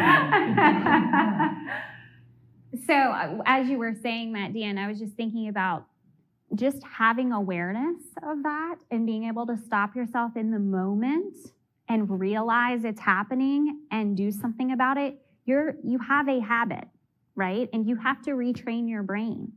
So I could spend hours talking about creating habits, but I think that slowing down in general and reflecting on where you are versus where you want to be would do all of us a lot of good, right? Just this conversation with you right now in the last couple of minutes, you've jotted down a couple of things that you could be working on. So the where do you want to be? We need to ask ourselves, what do I need to stop doing immediately that is not serving me well? What do I need to stop doing? And what do I need to start doing? Try to think of one on each side. Feel free to shout it out if you're comfortable doing so. What do you think? Winging it. Yeah, that's a stop. Okay, thanks for clarifying. I'm good at it, so I can keep doing it, but at the same time, even today with the fighting with the printer, before I got over here, and it was just like, if I thought a little bit more last night and had that plan away, which you're a fantastic example of getting, making sure you're prepared ahead of time. And I've spent so much of my career being able to walk into any situation and wing it, and we get it done. Could it be better? Sure. Sometimes was it fine? Yeah, absolutely. But it needs to stop. It stops today. That's how to wing it. Can you teach people how to wing it? Yeah, because there is a balance there. You need a balance of the two. Yeah. Right? Because we don't want to be the opposite and be Sierra, who has to have everything perfect. And I used to get so stressed out over every little thing because I feared it was not going to be perfect and what was someone's perception of it. I think it goes back to the intentionality piece, right? Is what is that plan? And I know for myself, I've been not working for like 18 months and, flexing those muscles again and saying, okay, these are the things that are going to make it ultimately successful. And yeah, I believe in balance all the time because we're far too hard on ourselves. But taking that time, because we're talking about intentionality, but also, getting set for the day, you were talking about is getting that mindset ready for the day, and then being able to pursue those goals of growth that you're looking at. Yeah, I feel if I make my list that morning, I'll be fine. If I make the list the day before, I'll lose sleep. I start going through it, so I stopped doing that. And then, I like to plan for the next day, but it does keep me up. Yeah. So I'm watching your reaction. So the opposite. If I know what my next day brings, I'm at peace for and I know when I get up, I know what I'm going to do. I have both, but what helped me is getting the right planner, and I would put my stuff in my planner, and then at the end of the day, exhausted as I may be, I wrote the most priorities that I wanted, and I said, that's tomorrow. And once it's out of my head and on paper, that makes a big difference from the anxiety, because I got this. I won't forget, because I think your anxiety comes from, I'm going to forget. Yes. You're holding it in your head. Yeah. Anita really taught me that years ago. Like, once you get it on paper, it can come out of your head. Yeah. I worked for a church and our pastor made us journal. That was part of our assignment, and he just believed that if you keep on putting trash, crinkling it up and putting it in the garbage can, what happens? The trash starts to go into the ground. So emptying your mind so that you have some room to do the work is the way we went. And seeing it and being able to have more control over it, right? There is just strength in checking that. Oh, man. Yeah.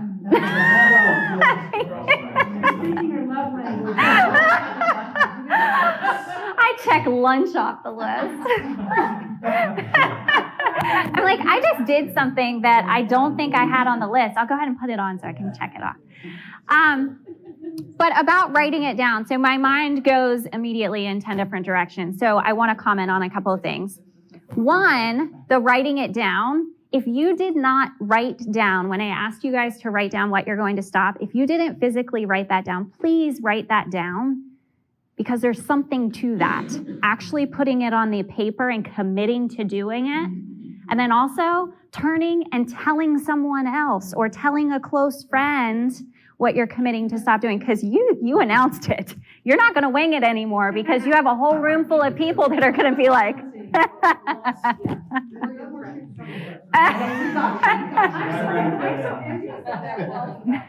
I love being in front of people and talking and such, but I come prepared, But even in the preparation, there's always, you have to adapt.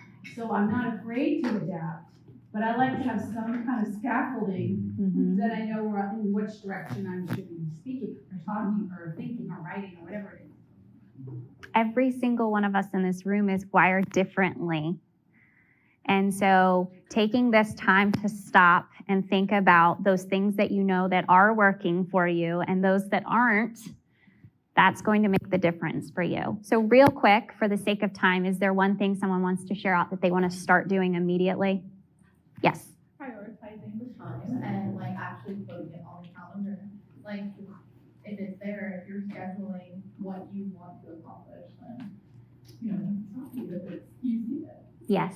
I call that my 24-hour plan. And there are always 24 hours in a day, and I get to choose how I use them. And when you actually sit down and plan out exactly how you want to use them and you prioritize your time with your family first and your health first, there's still 8 hours in a day to work, but you've done those things for yourself first. Yeah. Yes. That was I would start prioritizing my own goals versus my work goals or my family goals, because I'll give you a quick example. I started writing songs back when I was 18, 16, 13, and then all the way up. And I've just been accumulating songs and lyrics and stuff. And then when I early retired in 2020, and then I went back to work after that. But when I early retired, I went to the studio and 3 songs, right?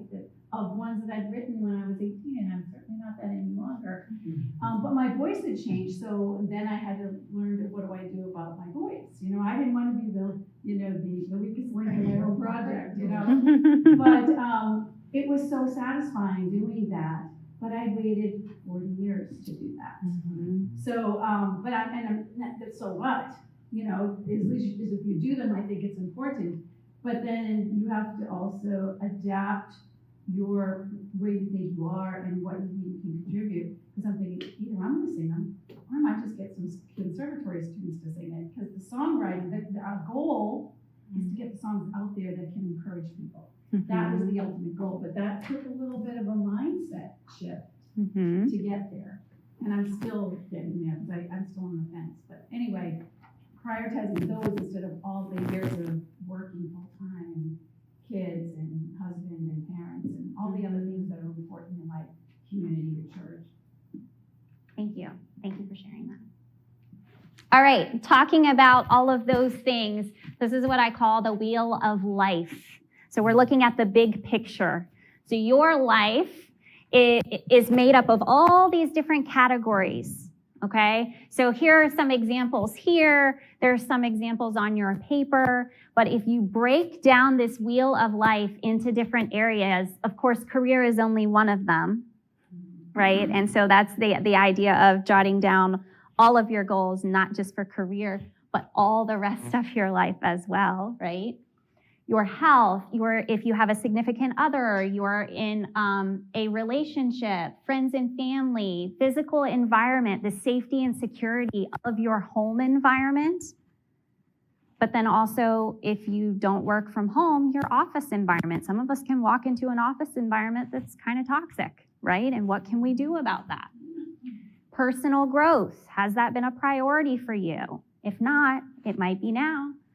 Fun and recreation, are you taking time to do things you enjoy? Okay? Money, your finances, it's not just about whether or not you have enough money now, but do you have the understanding, the knowledge of what you should be doing to prepare for the future? Right? So there's the knowledge piece of that. And these are just some of the categories. You might have your spiritual health, right? Mental, emotional health. There are categories that aren't necessarily represented here that are important in your life. So what I want to do before you flip the page over is I want to explain how you use the wheel of life. And this was an example. If you think of the outside of the wheel being a 10 saying, I am 100% satisfied with everything in this area of my life, right? I couldn't be healthier, or I have the best friends and family. They are very supportive. We have a great relationship. 10 is absolutely perfect, right? And so some of us might say we would never put 10 there. I have some people that will put 9.9 there. Whatever you choose to do. And the center point representing 0, which is there is absolutely nothing going right in this area of my life right now. And what you do is you graph outwardly on a scale of 0 to 10 where you feel you are, keywords, in your level of satisfaction. Level of satisfaction. How pleased are you with where you are right now? So I want you to flip your paper over to the other side where there's a blank one.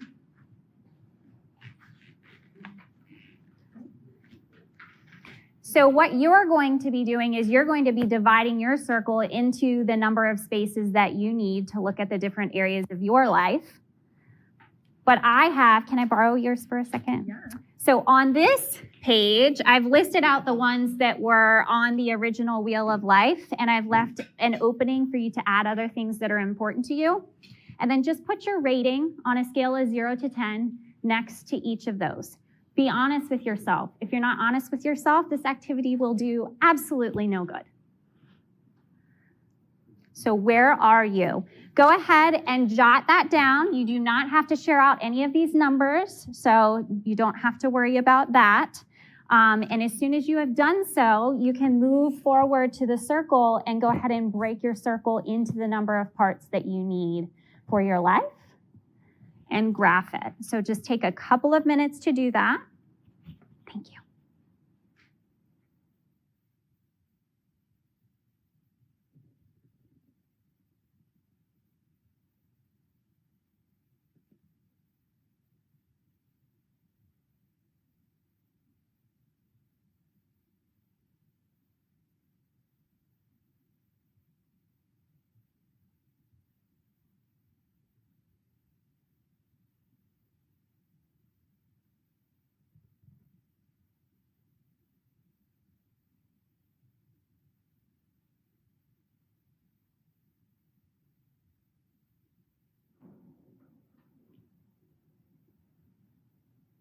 Sometimes it's a little bit easier if someone talks you through what that category is. So I'll just quickly go down them if you haven't done personal growth. So how do you feel about where you are in taking advantage of the opportunities to grow around you? Are you taking time to attend things such as this, maybe once a month? Are you doing something intentionally to grow at all times? Fun and recreation, have you scheduled things to do that allow you to decompress and take your mind off of the things that are stressing you out? Physical environment, I mentioned safety and security, so just being comfortable in your home space. Career, so a lot of times people struggle with this one because they might think, well, I expected that I would be here by now, so they kind of rate based on where they expected they would be. But that's why I want to focus on your level of satisfaction, how happy you are with where you are going into work every day. Money, I mentioned, it's not just how much you have, but the knowledge and understanding of what you need to do to be prepared for the future.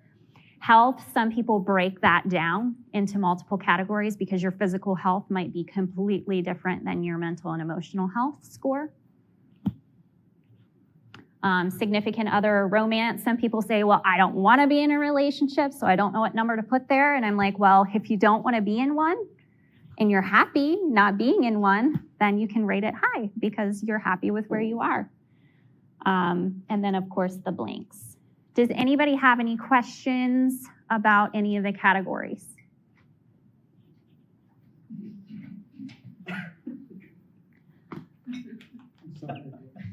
Marcus. Okay, so remember how I said teaching adults is very similar? Come here. Oh, wait, you're going to put the whole thing. This is Marcus's wheel of life.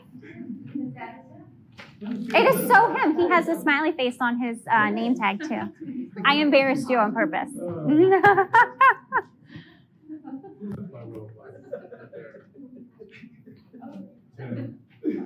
All right. So 1, 2, or 3, how long do you need to finish rating and filling in your wheel of life appropriately? I'm visually challenged here, so I could use a little assistance. Okay. How many categories do you have? 11. Yeah. and you want it to be perfect. Where's my straight edge? Can we just get a 12? Can we pick a 12? We'll pick a 12. You guys can make them pretty later. It's not about being pretty. You are giving me There's the straight edge. Yep, got it. All right, you guys can finalize this and make it look how you want later. But what I want you to see is, if this were to be a wheel, by the way, this isn't mine, so just so you know, if you're like, wow, Sierra's really unhappy with Matt, that's not why that's there. But if this were to be an actual wheel, how smooth of a ride would this be? It's a little bit bumpy, right? So oftentimes we think, oh my gosh, so I have Everything here is low because I don't have any 9s or 10s, right? What if we could get everything to a 7, right? It's more about having balance. The idea isn't that we try to get everything up to a 10, but we find a way to build on these areas that we know maybe we've been neglecting. Until we sat down and really reflected on it today, we didn't realize that there was much of a discrepancy there. So we did this exercise 1 to 10. Now, you should at least have your numbers done. So if you don't fill out your wheel right now, that's okay. I want you to identify 3 of the areas, 3 of the categories that are your highest scores and the 3 that are your lowest scores, and fill them in the table.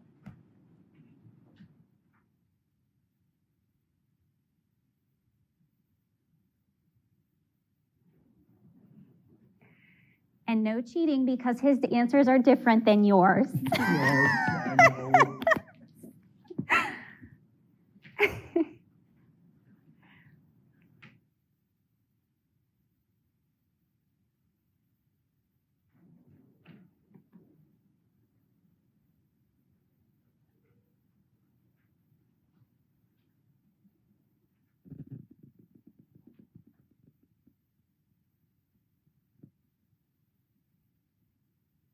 Something I used to be really bad about was never celebrating the success and always just immediately focusing on the things that I'm not doing well at, right? So let's think about what's going really well. Think about your top 3. So in the categories listed, just a quick raise of the hand is easy enough. Who had personal growth in their top 3? Awesome. So by the way, we're not going to do this for areas in need of attention, but look around. Those of you that had personal growth listed as an area in need of attention, look at whose hands are raised. Those are the people you need to be hanging out with. So let's do it again. Those that put personal growth in their top 3, raise your hand. So those of you that have it as your lowest need to be friends with these people. Okay, what about fun and recreation? Who's having fun? It's in their top. Okay, we need some more fun in this room. Now we know this is the fun table.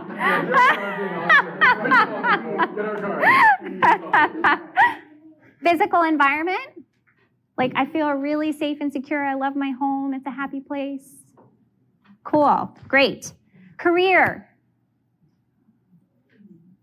Awesome. Finances, money, wealth. Interesting. No, don't. Put your hands up. Work hard. But look around the room. This is so common that finances, money, wealth falls over here.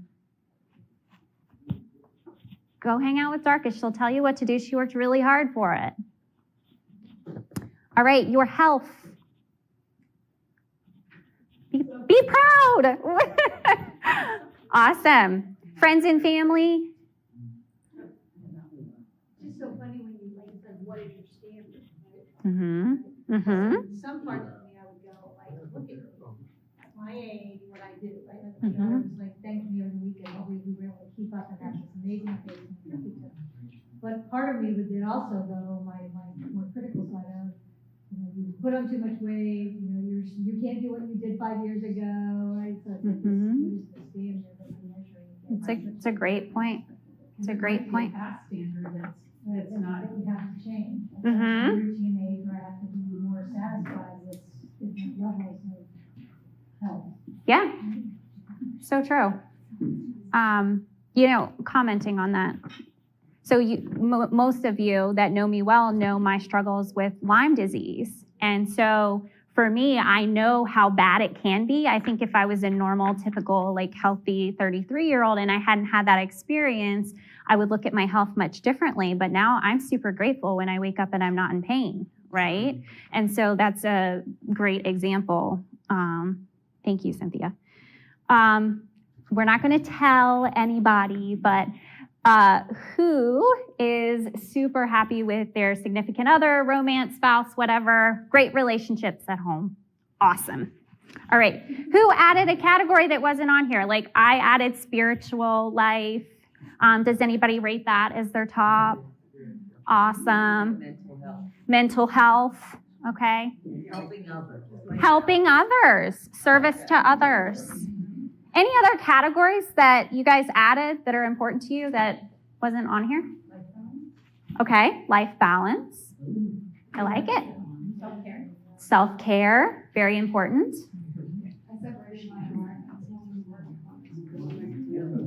I like that. All right, the areas in need of attention. I want you to just choose one of them that you would like to focus on for the rest of our time together and for the work that you do after today. Choose that one focal point. I love it. She circled hers. Circle it. Look at it. Make a commitment to do something about it.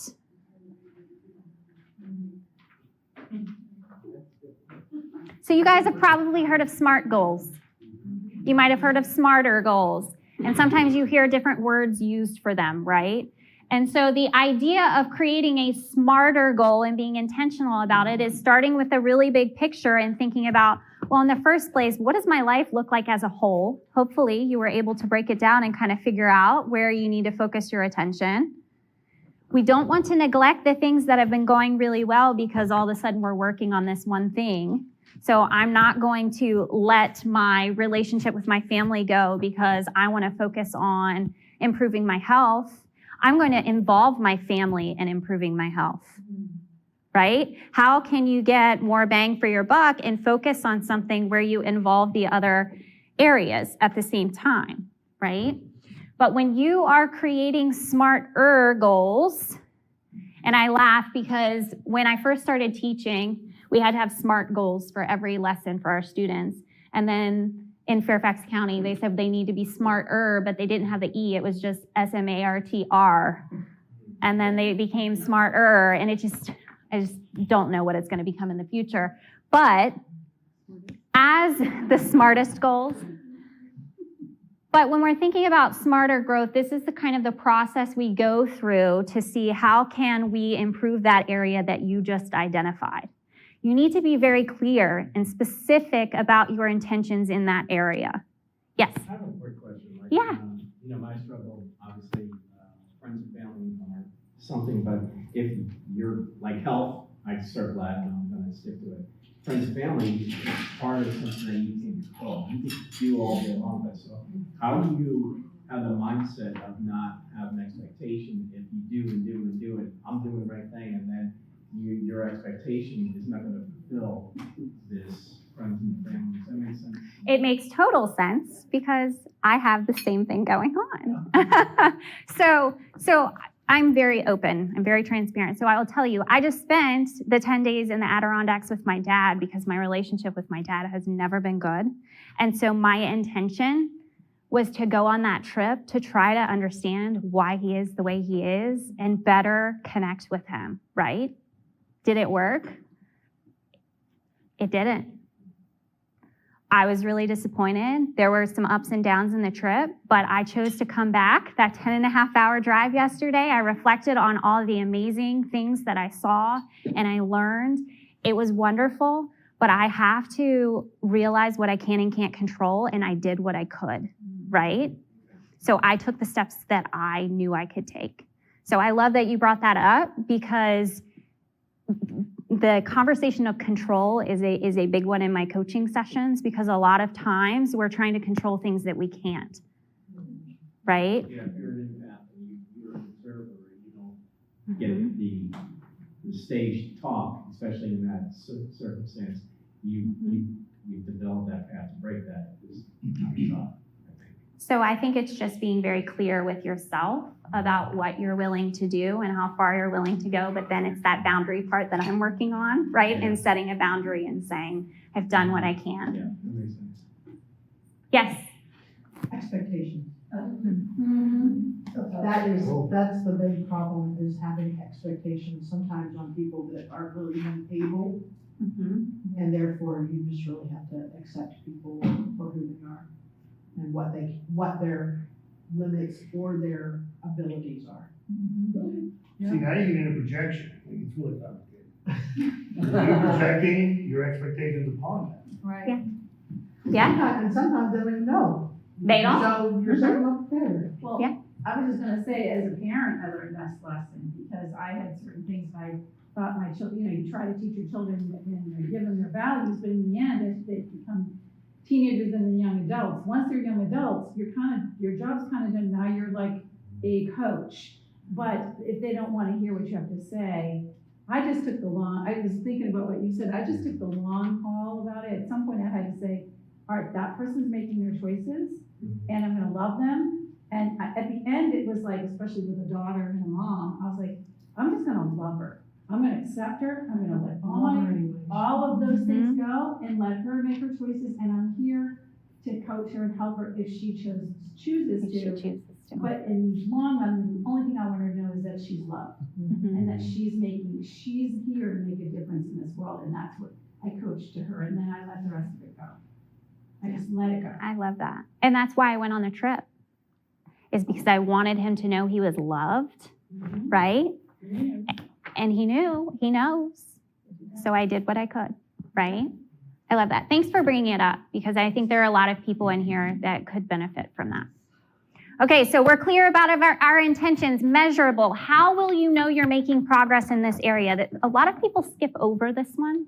I love this one because I love numbers. I was a math teacher. So anytime that I can quantify something, right? The Wheel of Life lets me quantify my level of satisfaction in an area of my life. So even if it's taking my level of satisfaction with my family from a 5 to a 7, and I'm sitting down and I'm reflecting once a month to determine where am I now, right? And kind of putting some characteristics out there. How will I know I'm making progress in this area? Some things it's very easy. With the weight loss thing, you can, step on a scale and But some things are much harder to quantify. Am I taking advantage of opportunities for growth? Asking people for feedback is always great for me. So asking other people for feedback on how I'm doing, those that know me and see me functioning on a regular basis. Is what I'm doing, are the behaviors, are the things that I'm doing actionable? Am I clear about what I am going to do each day to get there, right? Do I know the steps that I'm taking? What strategies will I be implementing? Am I pushing myself outside my comfort zone? Is what I'm doing risky? I love that one, right? I've shared a couple times before. So women were out of my comfort zone for the longest time. I grew up with brothers. I hung out with boys my whole life. So going to Women of Winchester was so outside my comfort zone. And I chose to do it because I knew it was going to be hard for me. And now I love them, right? And I've built amazing relationships. So is it risky? Time bound. Do you have a timeline for the growth? And if you don't necessarily reach the goal that you've set and the timeline that you had chosen, do we change the goal or do we change the time? Right? Because I think we just need to change the time and maybe implement some new strategies because what we were doing before didn't work. Is it exciting? Is it something that's going to get you out of bed in the morning? And is it relevant? Does it connect back to your wheel of life and something you've identified as an area in need of improvement? So the final page in your packet, those of you that said planner earlier, I love planners.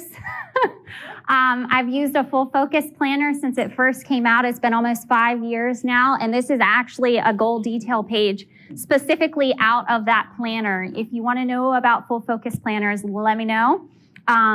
They actually came out with a certified pro training program, so I can teach it. I can share it with my clients. Love it.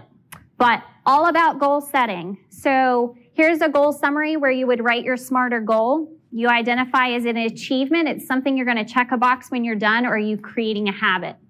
My favorite goals are the habit goals, because I don't just want to check a box and be done with it. I want it to be a part of my life.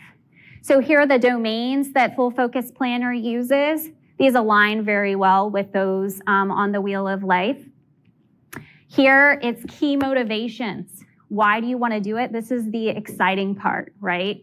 Why is this important to you? This goes back to what Danita, you were saying. It's not just about the 10 pounds. It's about how you're going to feel, right? It's about your health.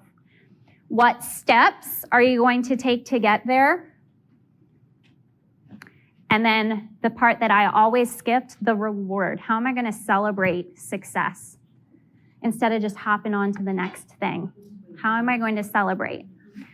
At the bottom of your page, and I know it looks horrible up here, but at the bottom of your page is a streak tracker for 3 months. So if it's a habit goal, if you want to 3 times a week go for a walk with a friend, you would use this as like the dates on the calendar, and you check it off every time you do it. You track your streak. Maybe it's something you're doing daily. Drink 4 glasses of water a day. Check, check, check, check, right? So if it's a habit goal, use the streak tracker. If you love this system, Full Focus Planner, I love because it's personal and professional. It allowed me to merge my lives into one because I used to have 2 planners. That's all I have for you guys today. It's all from here forward about accountability, holding one another accountable to that little thing you circled on your paper today, making a change because of it, and implementing things that you learned today. I like this from Stephen Covey. Accountability breeds responsibility. It's broken down like that for a reason. So I know that we probably don't have time for Q&A because I ran over. I knew I would. But if you guys have any questions for me, let me know.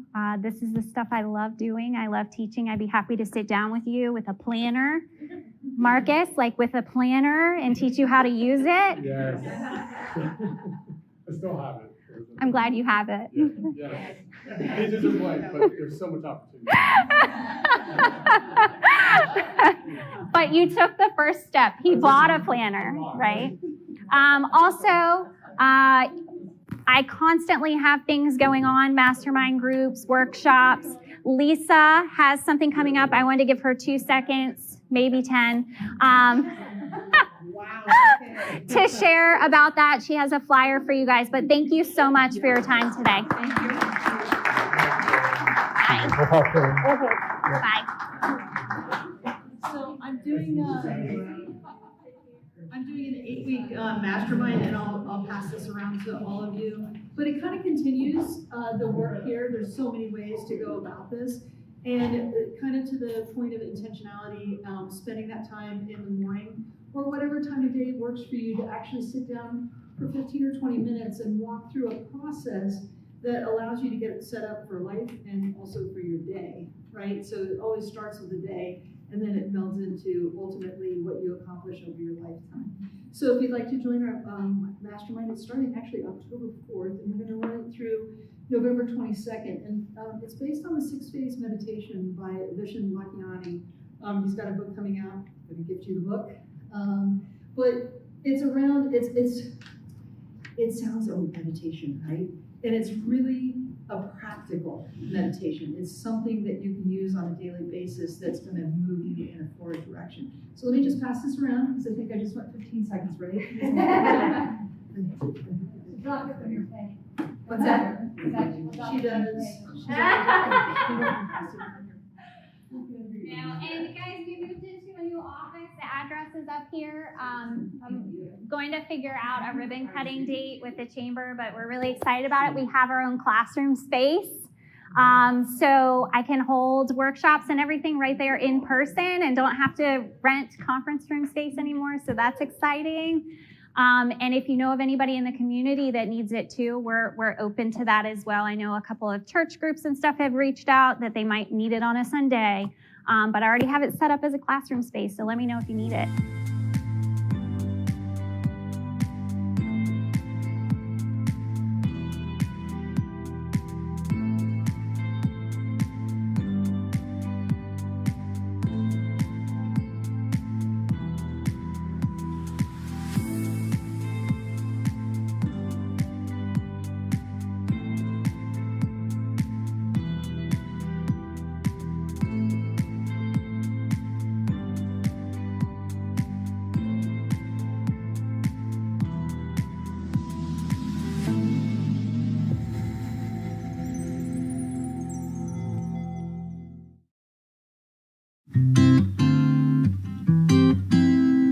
favorite way to eat an apple is, this is gonna sound lame, right off the tree. Not many people get the opportunity to do that, but oh my God, it's so good. And especially when you get like a warm Golden Delicious in like September. I know a warm apple sounds weird, but when it's right off the tree, there's nothing better. The crunch, the sweetness, or even better, when it's been a whole year and you haven't had a fresh apple and you get that first gala off in August, oh, that's really good. My favorite way to eat an apple is to slice it and have it with peanut butter. That is my favorite way. I've also started grilling apples, and they're amazing. I core them and slice them and put a little bit of dried maple glaze on it, and then grill it, put it over pork chop. So I think sweet cider is the perfect fall day, just like today. A little bit overcast, slight breeze, perfect drink. I mean, it warms you up a little bit, just makes you feel good inside. And I mean, nothing says fall like sweet apple cider. So my favorite way of eating an apple is right off the tree during harvest. You know, it pretty much just drops into your hand when it's perfectly ripe, and you just wipe it off on your pants and dig in. I'm a apple and peanut butter kind of gal. I can eat those every meal all day long, so there's just nothing like it, and it's very portable as well. I can talk to you about eating apples all day. Big fan of applesauce. I got 2 kids, I make my own applesauce, and I'm dialing in the blend right now.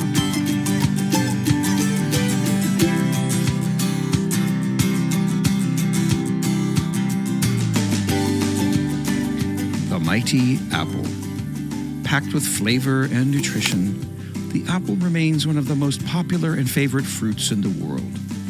It is even the most consumed fruit in the United States. Growing apples, distributing them, and pressing their juice for other products is a story that is constantly evolving as the farmers and producers look to diversify in order to survive and thrive. This is a story to help you understand how the apple farmer, distributor, and producer are innovating, how they are collaborating to bring apples and their products to the consumer. For some, growing, processing, and distributing the apple has been a part of their Virginia life for generations. I've been here my whole life. My grandfather and my great-grandfather actually started the farm back in the early 1800s. We grew up on the farm. That's what we did. And they instilled in us, you know, the agricultural and rural, you know, love for this place. My dad, he wanted us to work. He wanted us to learn the value of hard work. So that's what we did. As soon as we were big enough to do anything, I started driving tractors when I was between 10 and 12 years old. And so, you know, you just grew up with it. It was part of your life. You know, he would come wake you up at 5:30 in the morning and you go pick peaches all day. So it was just part of you. It's in your blood. It's what you do. It's you. And so when my girls began to come along, you know, I wanted to instill in them the same thing. And so thank goodness we've been able to do that, you know, because they're both back here and we're really blessed with that. But I want them to understand, you know, when I had to go check cows, feed cows, you know, they went with me because I want them to learn and love the place as much as I did. I think it's important that this generation is making that conscious choice to come back because it is hard work and it is low pay. So the ones that are coming back, they're choosing it after having a whole world of experiences, and I think that's important to further what we have going on here and to expand and diversify. I am the 5th generation to come back to work on the farm full time. Both have young kids right now, so I think our biggest blessing and opportunity right now is being able to raise them here where they have room to grow and learn and trial by error. You know, they learn by doing. We want to make sure we carry on the gift that we've been given so that they have that option as well when they want to make that choice for themselves.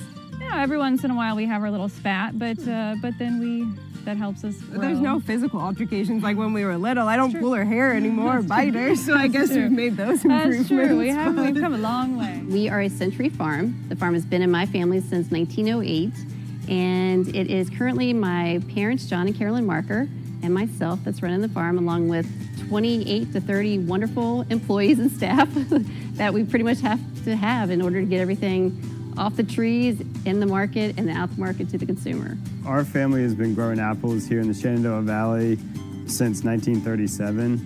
My brother and I are the fourth generation taking on the family business. Our great-grandfather put in the orchard. Our grandfather put up this building. Our dad put in this packing line. And now my brother and I are doing hard cider. Growing up in an apple family was a pretty unique experience. There are a couple other kids around Winchester that grew up in apple families as well. So we're a pretty tight-knit clan. Spent a lot of time out in the orchard with our dad. The most favorite thing that I've learned in the business is how to work with family. We don't always see eye to eye, but I feel very fortunate to be able to come to work with my dad and my brother every day and, have the same end goal from 3 different approaches and just get it done. David and I have learned to work really well together, and he is certainly the free spirit, just throwing ideas and having fun and running with it and everything. And I tend to be a little bit more reserved and calculated. If you were to ask me what's one of my favorite things about doing this, it's probably working with him is one of them. We're very blessed that we have a great relationship, but it's also, I think a relationship that's going to allow us to let the family business go on to the 5th generation. If you don't take care of the land won't take care of you. And so we have to try to take care of that as best that we can. But we also are trying to keep some wild acres for the squirrels and the deer and the rabbits, and we try to put out a pollinator strip for the bees.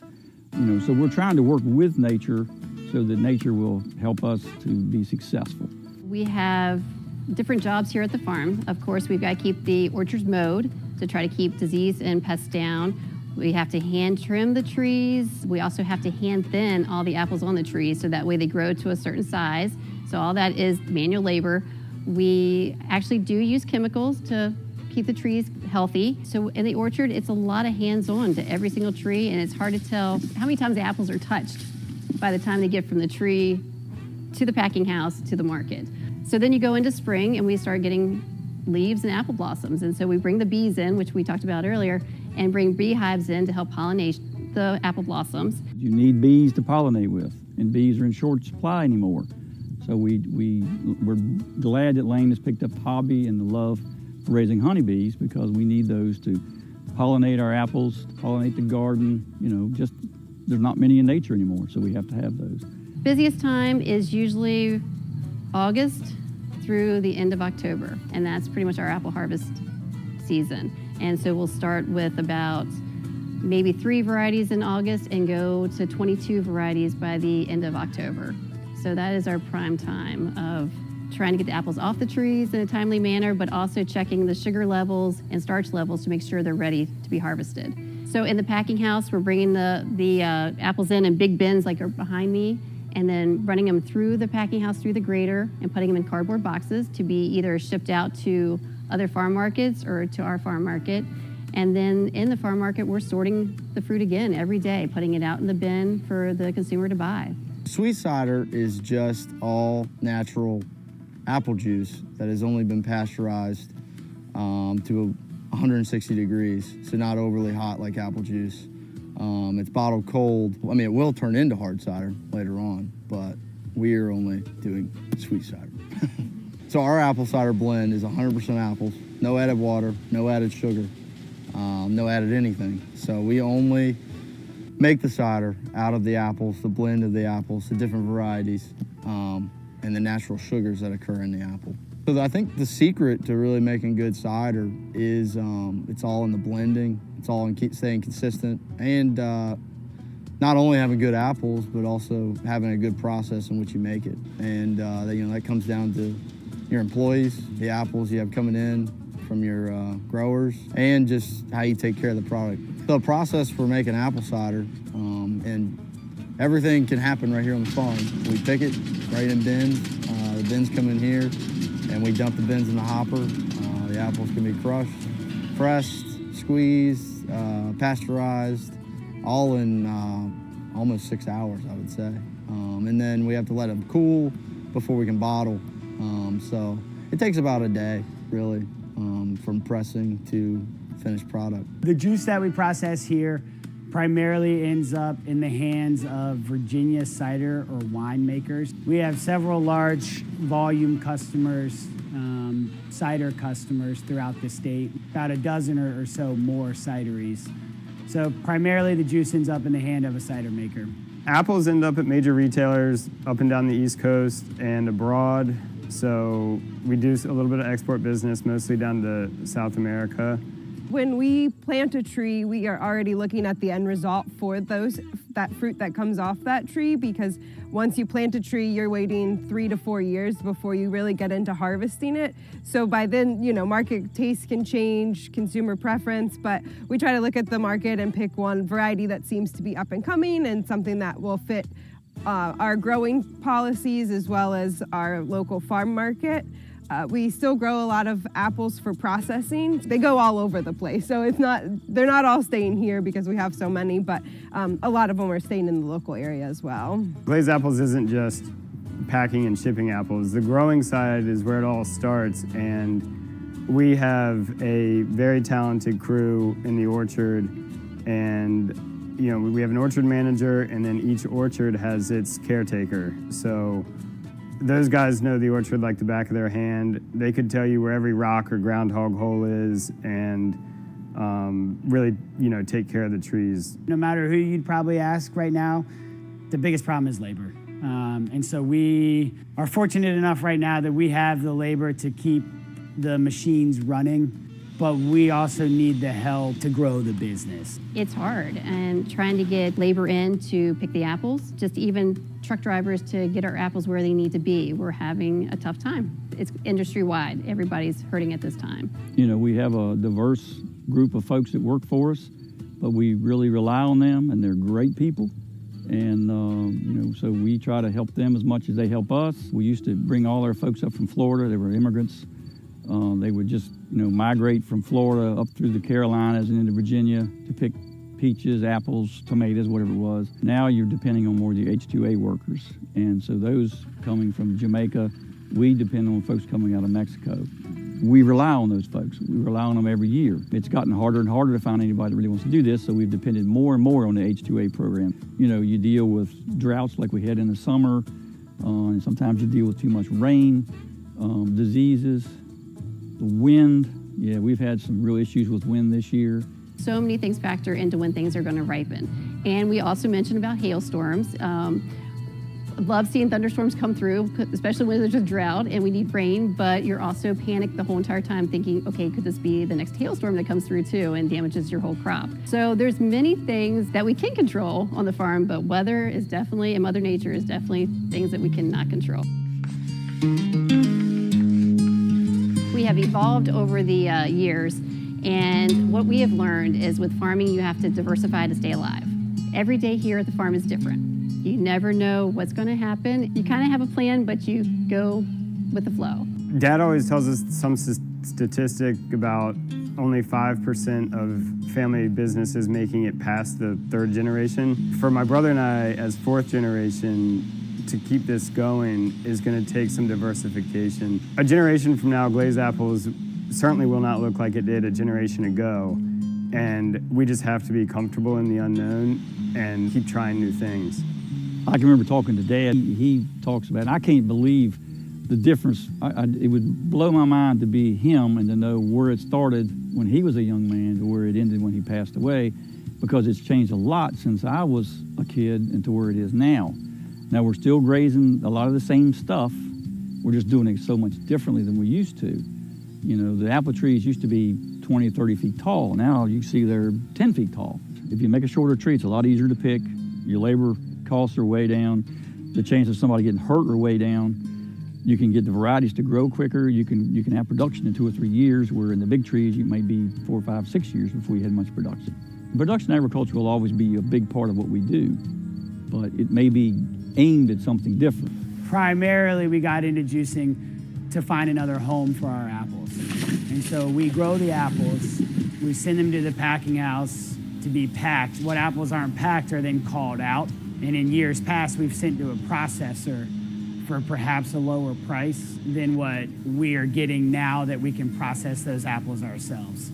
So the goal and the opportunity for us was to stay vertically integrated, meaning we are capturing the profit on that apple from the tree to the packing house to the call to the juice plant and now to the can. And now a good amount of the juice does go to our own product, our own hard cider, Old Town Cidery. There's a lot of cost that goes into every one of those steps. So that's another factor of the equation we're trying to hone in on and dial it in so we can increase our margins and then maybe one day buy a new tractor. There's so many times during the year that you have a catastrophe, a natural catastrophe, or you have, the prices are not good because there's oversupply and under demand. And so you try to take that next step to diversify so that you can spread your risk out. And that's where these girls really shine in all this, is they know how to do that diversification. They know how to do something different than just production agriculture. I'm an old dinosaur. All I know how to do is grow apples and hay and cows and that kind of stuff. But these girls know how to run the computers and run the social medias, do all that kind of stuff that I can't do. And that's really where it's so important anymore to be transparent, to be out there where the public can see you, to diversify in things that I just can't understand. I think it's a really exciting time to be a female in agriculture, where it used to be a very male-dominated industry. Females are taking over leadership roles, and when I go out there and load a tractor trailer, sometimes the guys will give me funny looks, but then the other day they told me I did it better than the boys. So, we're making our mark, and we're making those leaps for hopefully my daughters to feel comfortable working in a generally male-dominated industry. I think that's a really cool thing to be able to do, and that the female voice is being heard more in agriculture as well. It's constantly changing, but you have to change with it. You have to be able to change with your environment and what you do, and change with society, and so that's what we're trying to do. We're just trying to keep up with the times. So I think another aspect of being able to grow apples successfully, process them successfully here in the Shenandoah Valley, is being able to lean on the other growers around us. And there's always going to be competition in every business, but apple growers don't see it that way. We have a lot of secrets, but we also like to work together. You need to be, good with your neighbors. You might learn something from them that you're not doing, that they're doing, that's working really well. The problem is everybody's so busy. A lot of times we don't get to see each other like we'd like to. You have to wait for a meeting or something like that to see one another, but you just have to stick together. The term old timer in farming is thrown around a lot, but it's true. There's no other replacement for that kind of knowledge. I've grown up in this community, and I was raised here with great neighbors. I started my first job off the farm at the age of 14, driving a four-wheeler to the neighbor's farm market at Marker Miller's, and they taught me a lot of different things there and different practices that I could bring back here. If there's certain varieties that we're growing that Winchester Cider Works needs or Rinkers needs to finish their cider, then you kind of work together. We're supposed to be the apple capital of Virginia, and I think one time it was the world, but now Virginia. So there's a lot of apples grown in Winchester, and again, there's some friendly competition at times, but there's a lot of just hardworking individuals that are trying to make a living, and they're willing to help each other out. I mean, that's one thing about the orchardists here in Frederick County. They are willing to watch out for each other and help each other out. Some of the most important relationships we have is between the growers and us. It's just, we need each other more than we ever have. Obviously, small farms are getting pushed out, so the more we can work together, the better. Since COVID, and maybe even before COVID, people are finally beginning to realize where food's coming from. They're more, they're looking at, they're more concerned about, instead of going to the shopping, to the grocery store, picking up apples there, that you don't know where they come from. They want to go to some place where they actually see the people that grow it. They get to talk to them. That's the exciting part. Urban people are beginning to realize that, hey, this stuff's actually coming from, the milk's coming out of a cow, or the apple's coming off of a tree. And so they're beginning to see that, we can show them, we can tell them, and that's the kind of stuff we need to do. We need to let them know, where the stuff's coming from and who are the people behind it trying to make all that work, and how hard we do have to work. So it's like, how much do we want to open those doors, and how much time do we have? to, increase opportunities and experiences through the market. It's just, then you're also trying to do the production piece of it. And like, how much time do you have to do all of it? Well, shoppers nowadays want perfect everything. So a perfect product out of the ground is hard to grow. So the most important thing is to grade the apples correctly so that it's appetizing to the eye. But for other people, they prefer taste and don't mind an ugly apple. So we try to cater to both. With us, we decided to offer pick your own. And we started out with apples, and now we have evolved into peaches, strawberries, red raspberries, blackberries, tomatoes, green beans, pumpkins, and I think people know that the taste is totally different when you get something right off a vine, right off the tree, versus what's been sitting in the grocery store and has traveled across country or whatever. The taste is totally different. Getting to know what customers want is most of the fun here. We've been able to show the everyday customer what the farm's like. We've been able to put them in our shoes a little bit. For the whole ag industry, that has helped tremendously is just social media, because now you can post pictures of that beautiful tree with the peaches on it. You can get the word out there right away and say, for the next 3 days, we're picking this. They're just eating up. They want to know. They want to have an activity to do with their children. They want to know when things are ready. The response from people in the community, they're very excited. I think the first excitement came about when they could learn that they could finally purchase our apples, because we hadn't done any retail before. We had done no direct to consumer. And they have been very excited to see more resurgence in the apple industry here in the community. It's a big part of the community, or it used to be. And I think it's losing touch, but we're trying to bring that back, because it's one of the reasons Winchester's here is because of apples. It's interesting. A lot of our customers are coming back weekly, monthly, even some are coming back yearly, and they'll, one of the favorite questions was, I bought a red apple here last year. Can you tell me which one it is? And I'm like, no, I can't always tell you that, but I can steer you in the direction if you like sweet, if you like tart, if you like a little sweet and tart, crunchy. So it's interesting to get to know them and their preference, and then also get to know their family stories by coming to the market. A lot of times they're sharing their stories with us as we grow our family with them. Our dad has always taught us to say yes and then figure it out. And so we do a good job of making sure the customer is happy. And a lot of that here in the juice plant comes with using the right varieties. And so we grow over 30 different apple varieties. And if you want it and we don't grow it, I'll find it. And so there's, it's being able to provide the cider makers, the wine makers with the exact product they want that comes off our trees. And that has allowed us to establish the relationship. I think part of it too is I've been making cider for 10 years. And so I approach the processing side of the business as the cider maker. So I know how clean it needs to be. I know exactly where the right pH and Brix levels are that you want. And I'm doing all of that by blending the right apples.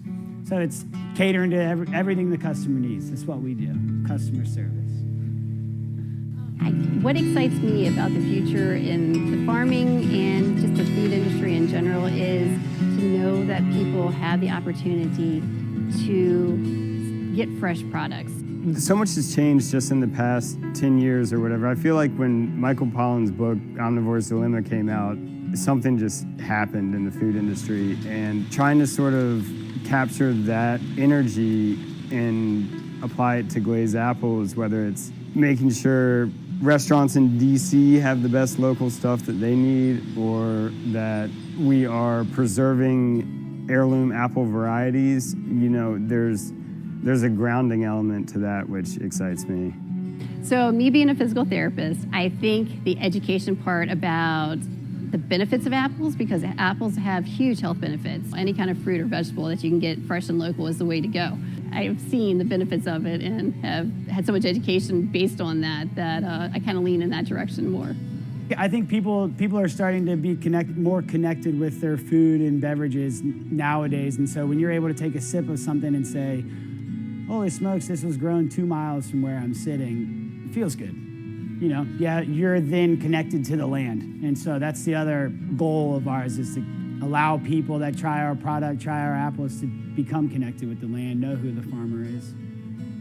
I hear it from a lot of older farmers where, why would you ever want to grow apples? And, you know, I'm kind of like, well, why wouldn't you? I mean, that's all I've ever known. So we just want people to know that, you know, what we do is local. We're not a big business. We're just ordinary people, ordinary farmers. And I think it's really important to support locals. And we can't do it without them. We want to pass this on to the next generation. My brother and I both see an opportunity to carry it on to the 5th generation. And we also don't want to see more housing developments. We'd rather continue to see more farmland. When my dad took over the business, he was one of 15 growers in the area, and now we're one of 5. And that's not, you know, that's not a lot of time right there. So it's trying to figure out how we can just keep it going for many reasons, you know. Keep buying Virginia apples, keep buying Virginia-made cider. It's gonna be way better than most things, so. Be aware of where your beverage comes from. Be aware of where your food comes from. Understand that there's a farmer behind it, and ask who pressed your apples. There's a good chance it was me.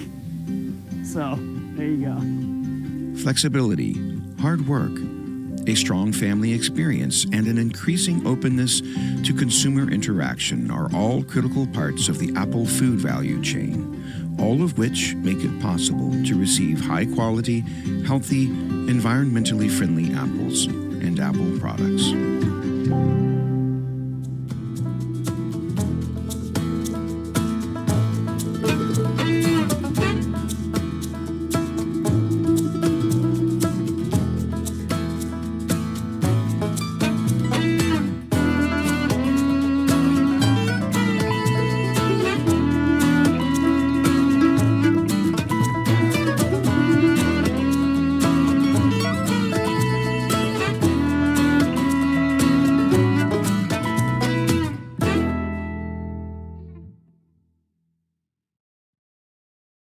Okay, this is it. This is what we've been waiting for. It's a presentation of the Top of Virginia Regional Chamber's Greater Good Awards, presented, of course, by Valley Health Systems. You ready?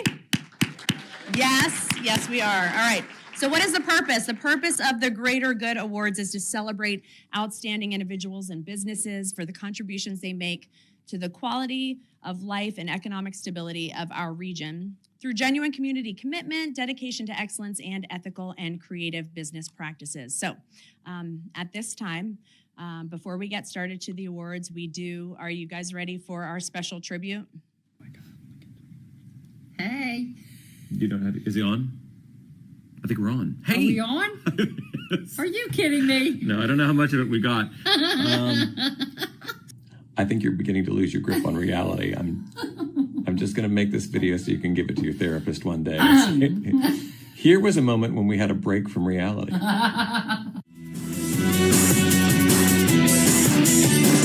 So thank you for asking, because most people think that, you know, when you're doing a morning show for a respected radio station, that, you know, you're sitting around a table and you're just telling each other jokes and you're laughing a lot and drinking your coffee and telling the time, and there really just isn't a lot of work that goes into it. But I want you to know, you'd be surprised at how much hard work and thought goes into everything we say on the air and everything we do. We're working pretty much around the clock. So much thought and effort and energy goes into what we do on the air. We're working so hard to make sure that everything is just right. In fact, you know, you don't get one of these.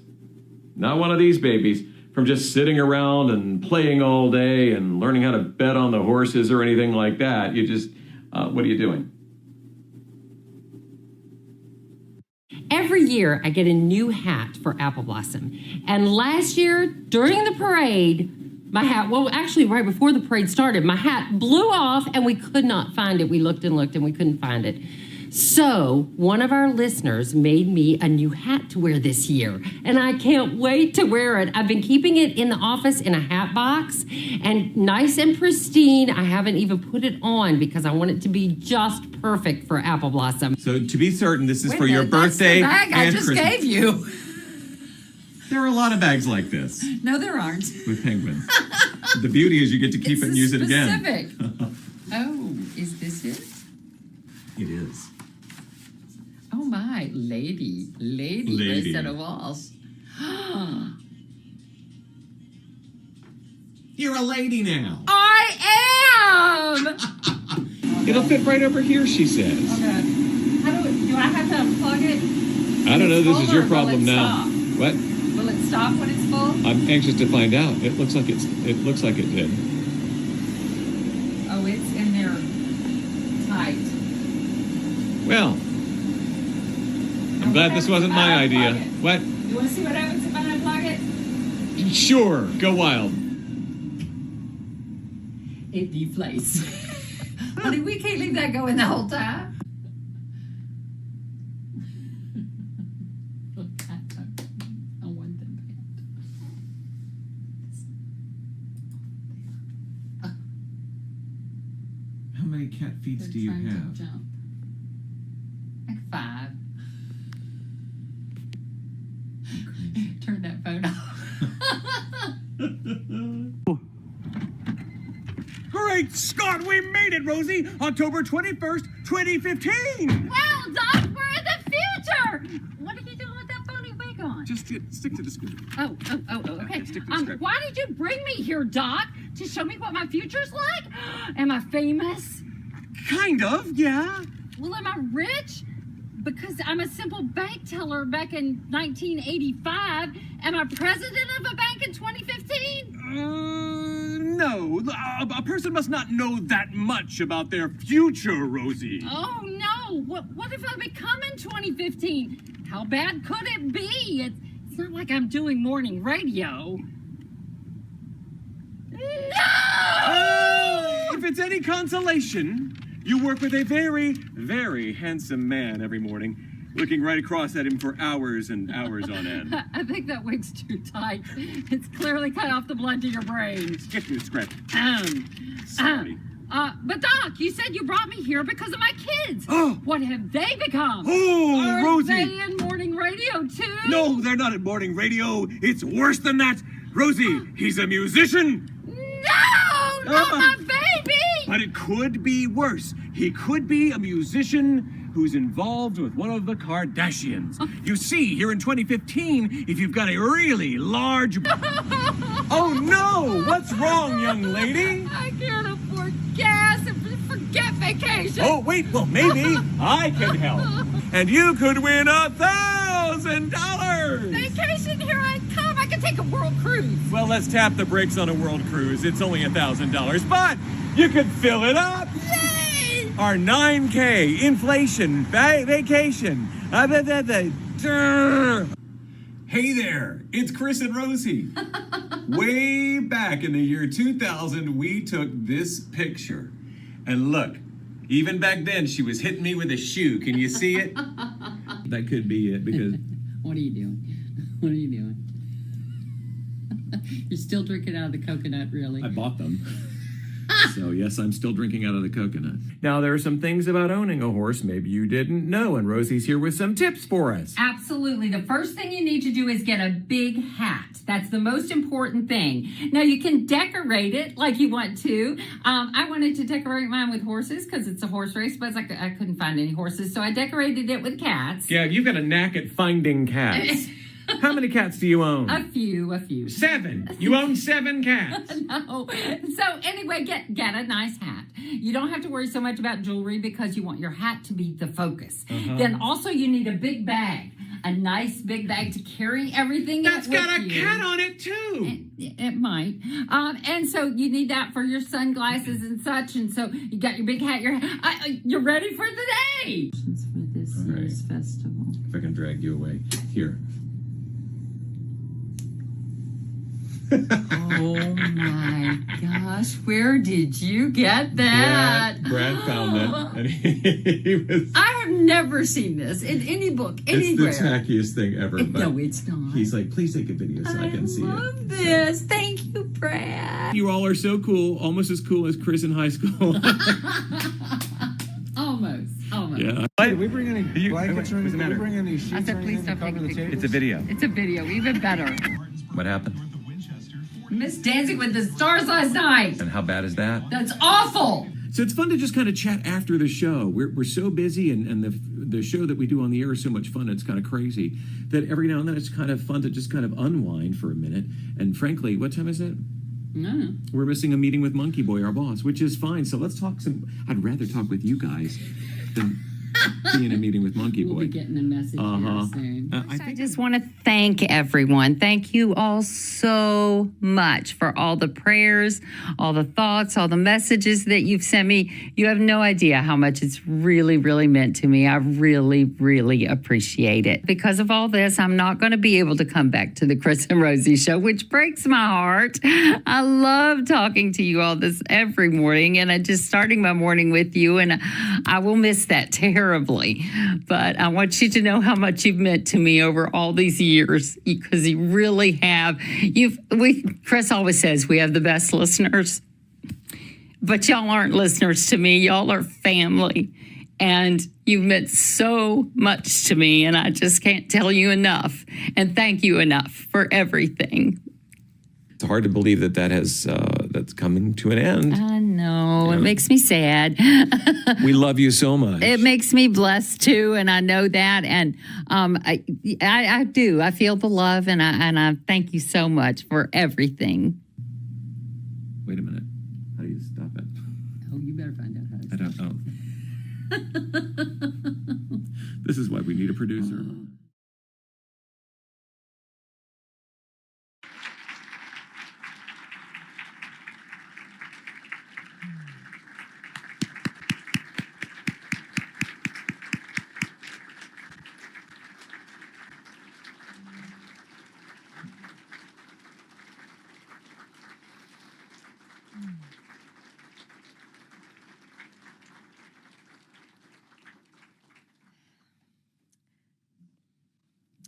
Joining us, Chris, Rosie's son, Tim.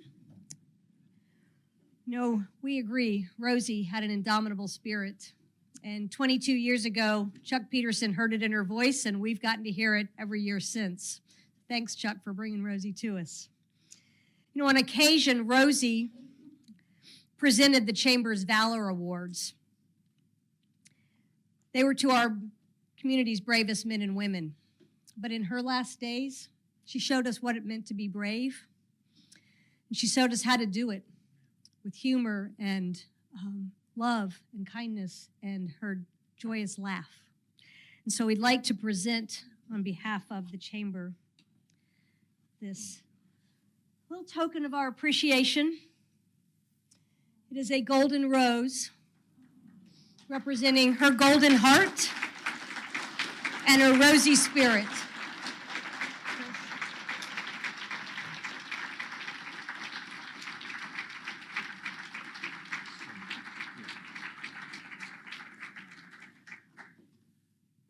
I too shall use the stand.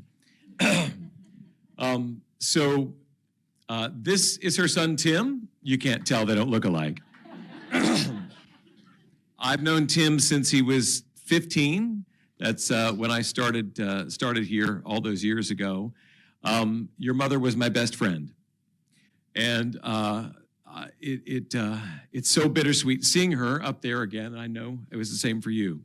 I look out in this audience tonight and I see so many friends. Barry, I cannot tell you what it meant for you to make that incredibly thoughtful sentiment that you did that we played on Rosie's last day. And we knew that she was going to be leaving us, and she was okay with that because she had incredible faith. And it was that got her through it, and I think, frankly, got us through it.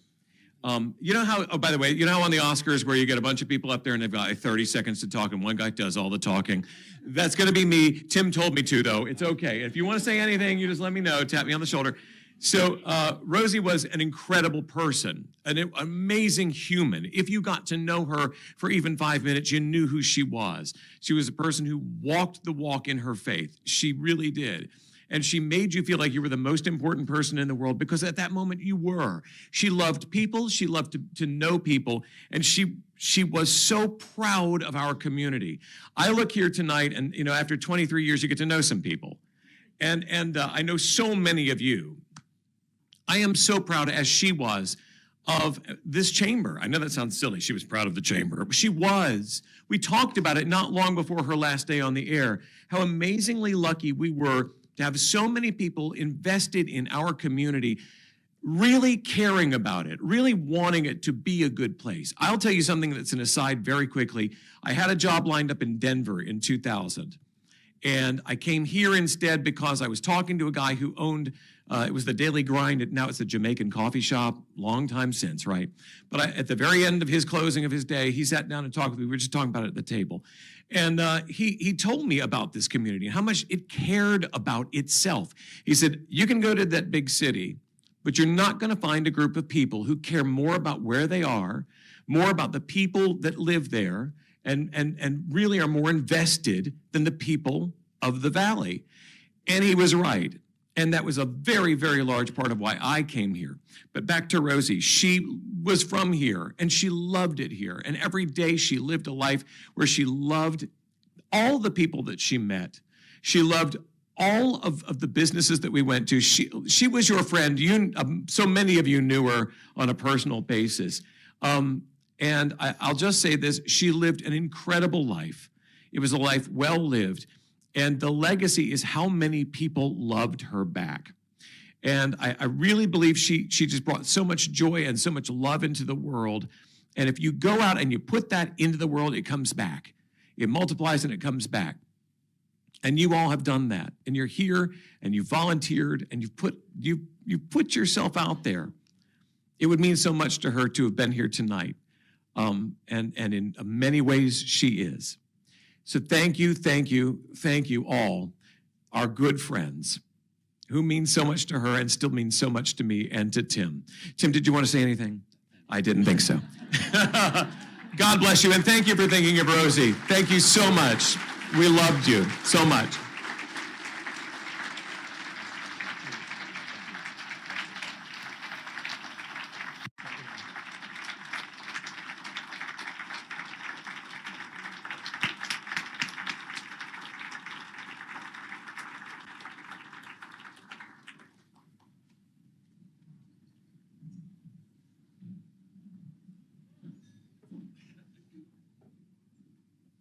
I don't really know what to say at this point. I don't know how to follow that up. Beautiful tribute. But we do have to move on. We do have to move forward, and we are going to honor the best of the best in our business community here. This is no exception. That's what we're doing right now. I'm honored to play a part in recognizing several very special businesses and individuals that epitomize character, leadership, and community involvement. Now, sorry about it. But the awards were chosen by an impartial committee. This is made up of past board chairs based on the criteria that we'll indicate.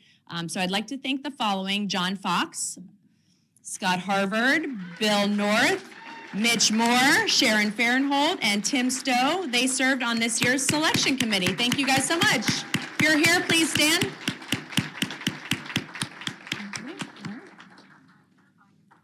What's that? They're fine. They don't need to stand. We see you. So it's not an enviable position to be in. It's not an easy task. Every nominee is deserving. All the award recipients exemplify the qualities of creativity, innovation, hard work, risk, professionalism, and commitment. So we will share each winner's story in the April edition of Chamber News, the Voice for Business and Industry newsletter.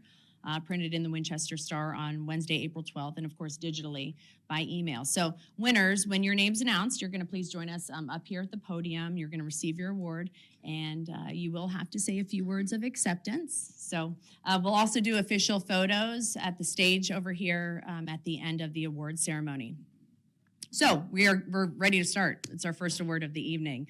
It is the 2022 Entrepreneur of the Year. So this award, created in 2012 to recognize an individual business person who's conceived and created a thriving business, who's been in existence for at least 3 years. The individual has made an investment in starting a business and taken a risk to make it successful. So to introduce this year's nominees, the winner for the Entrepreneur of the Year last year, please welcome last year's winner, Katrina Smith of Remax Synergy.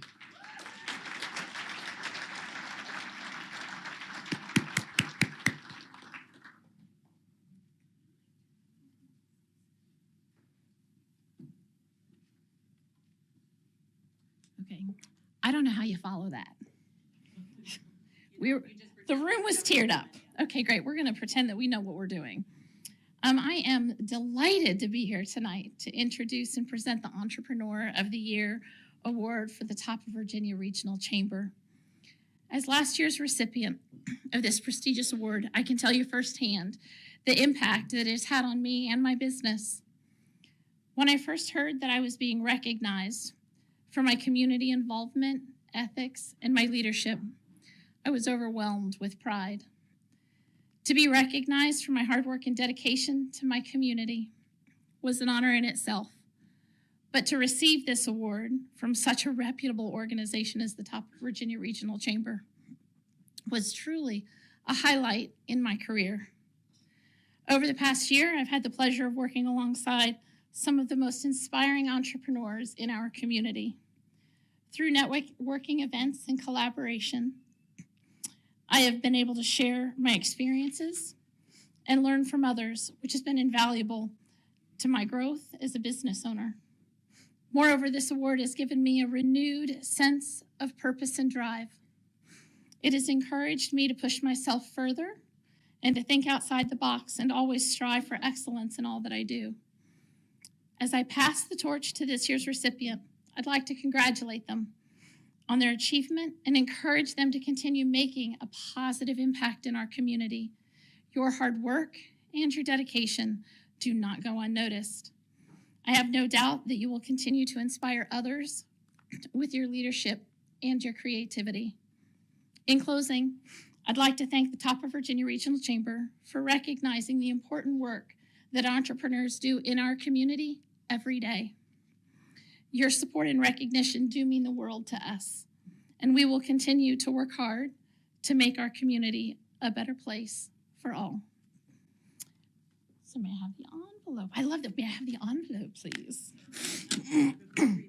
Oh, before I read that, see? This is why we have an MC, ladies and gentlemen. She keeps us on task. All right. Would the nominees please stand as I call your name? The nominees for the 2022 Entrepreneur of the Year are Mr. Ben Savory with Summit Events,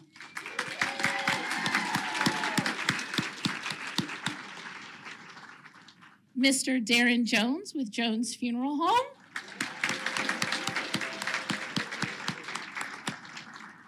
and Mr. Stephen Sherman with Winchester Cider Works. Where are you? All right, drum roll, ladies and gentlemen. Thank you so much. Congratulations to the 2022 Entrepreneur of the Year, Mr. Darren Jones with Jones Funeral Home.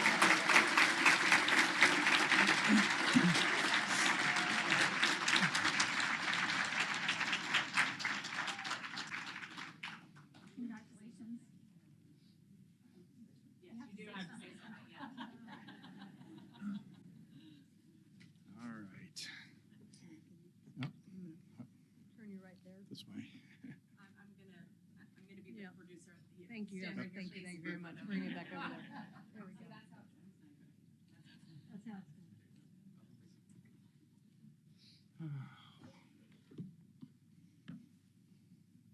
going. Well, those of you who know me, you know that although I like to talk a lot, I'm not really big on public speaking, but here it goes. It's a real honor for me to accept this award tonight, especially really on behalf of my whole family and all of our employees at the funeral home. It's especially recognizing my grandfather and my dad, who taught me by example to serve our community and to give to the greater good.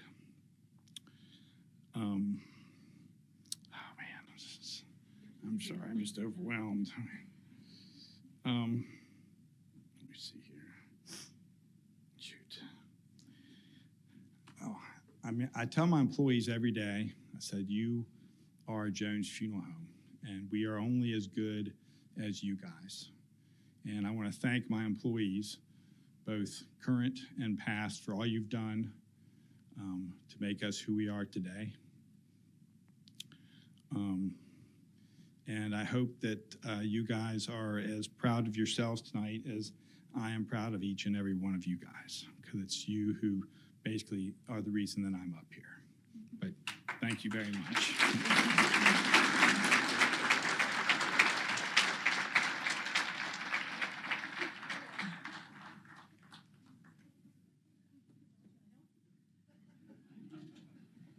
All right. Our second award this evening is the Small Business of the Year. So to qualify for Small Business of the Year, what do you need to do? You have to have fewer than 50 employees, been in business in the top of Virginia region for at least 3 years, and meet the same criteria of growth, economic impact, creativity, leadership, community involvement, and ethics as all of the awards. So, ladies and gentlemen, please welcome last year's winner, Small Business of the Year, Schaefer's Barbecue and Market, Matt Schaefer.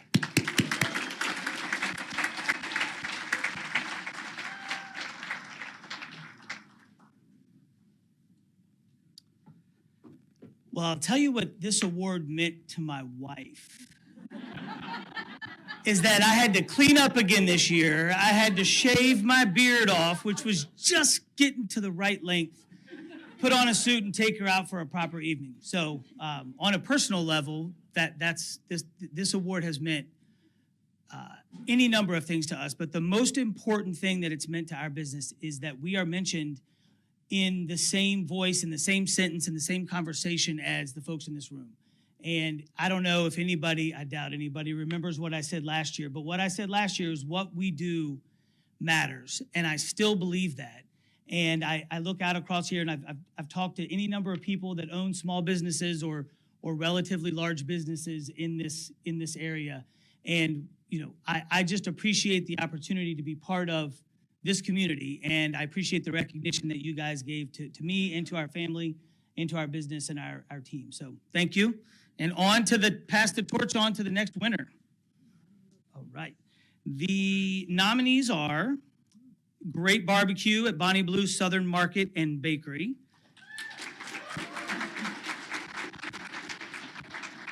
Jones Funeral Home, Tech Team Solutions, and Winchester Cider Works. All right, here we go. And the winner is Bonnie Blue Southern Market and Bakery. Barbecue rules!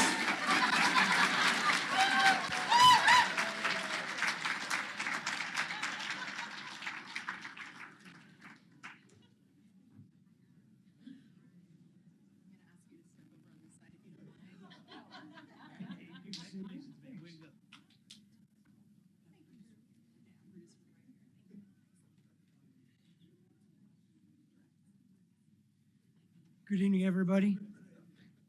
That is a step. Probably not, but Darren wrote my acceptance speech, so it's going to be about as smooth. I wanted to thank the chamber, the local community, and most importantly, the people that we work with every single day. It is truly as a family. I appreciate everybody here. Thank you very much.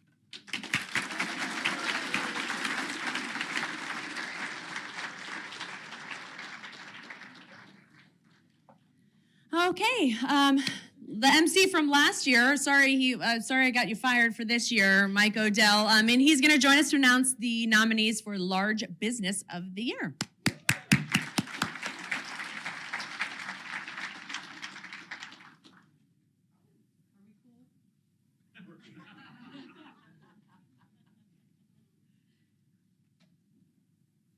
Yeah, Lisa, we're fine. We're fine. We're fine.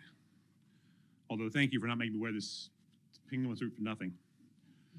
I guess last year's Large Business of the Year could not be here tonight, so they said, who can we get to give this award out? Let's find a large guy. So, lucky me, here I am.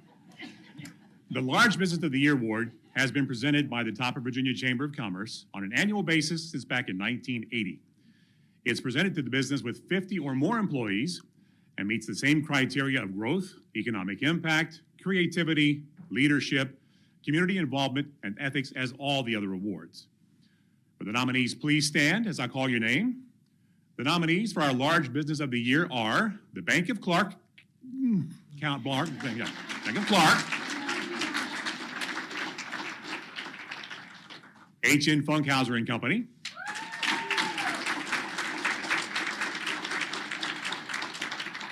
And Tri-State Nissan.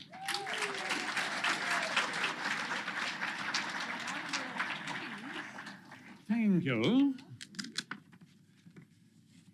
And our 2022 Large Business of the Year Award goes to Tri-State Nissan.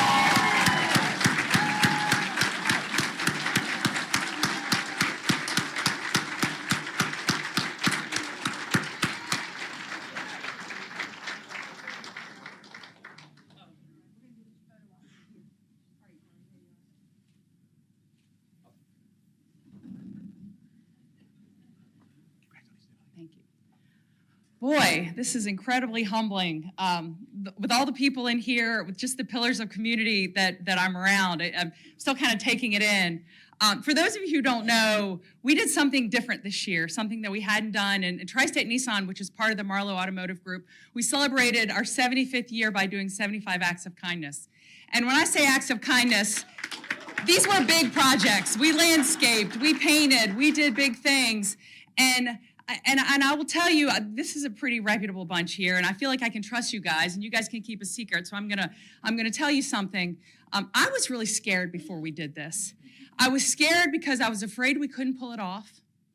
I was scared because I was afraid that because we're a car dealership, people wouldn't take us seriously when I said we were going to do acts of kindness.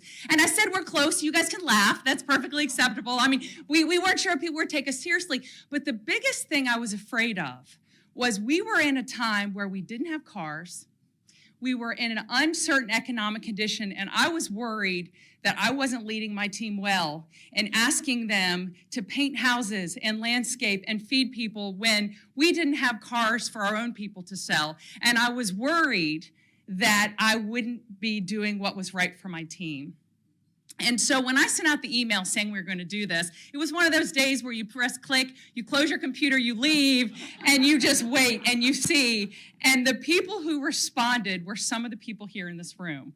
And there were businesses who said, yes, we will participate. And there were nonprofits that said, yes, not only can we use your help, but let me introduce you to this other person here who can help you too. So the people in this room were the first to come to us and say, yeah, I think you're doing something special. And then my team, I've got a couple, they're the loud, rowdy bunch over there. You don't know what, you want to lead them well, you don't know what they're going to think. And I will tell you, they stepped up and they came to me with ideas and they said, look, Emily, I care about this. I'm passionate about this. I want to do this. And I said, yes, we can do it. Yes, we can do it. Yes, we can do it. And in a time which was very tumultuous, they dug down and they made something special happen. I have to say kudos to Brian Nieves, who was like the air traffic controller, who made all of this happen. And for us, what you guys meant to us during this time was just reinforcement that there is a place for kindness. There is a place for servanthood. There is a place for humility. There's a place for all those things in all businesses, especially the car business. Why not the car business too? But in all businesses. And you guys reinforced that values in our team, and it just solidified that, yeah, we're doing something right. And, my dad used to always tell me, when you live in the community where you do business, you're going to see your customers again. You're going to see, and I'm going to see you guys again. I see you at the grocery store. I see you at church. I see you at my kids' play at Daniel Morgan. I see you at, walking down my street. Some of you pull up your cars when I'm playing ball with my kids in the front yard. Some of you even bring them ice cream. But we will see you all again. And when it happens, we want everyone to feel really good about the community that we're building together. So thank you so much for this and just for everything that you guys do. You guys are wonderful. So thank you.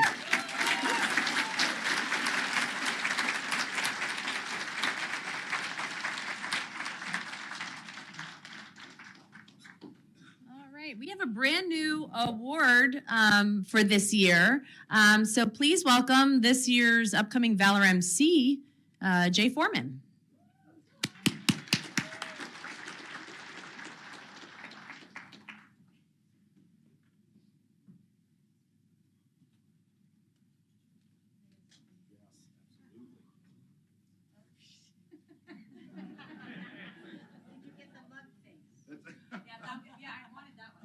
That's actually going to be my Christmas card this year, so thank you. Thank you. Such a great relationship. I feel so used. You kick me out, then you invite me back up. It's what we do. But thank you, everyone. It's my pleasure to be up here and introduce a new award this year, the Teacher of the Year. Do I just hit the button here and move it forward? It's that easy. All right. New this year, the 2022 Career and Technical Educator of the Year. The CTE Educator of the Year Award is new to the Chamber's lineup of Holly Awards.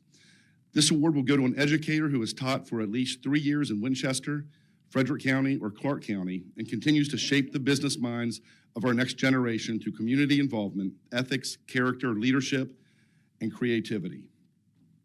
And thank you to the Chamber for adding this. Especially in the world we live in today, teachers, it is one of the most thankless yet noble jobs out there. So thank you to all the teachers out there. Yes, give it up for the teachers.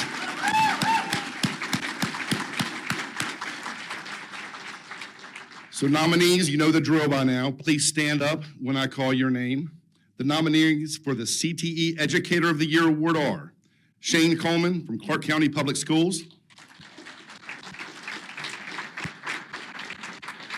Heather Powers, James Wood High School, Jimmy Stewart, Frederick County Public Schools, and Sharice Woodward, Sharando High School.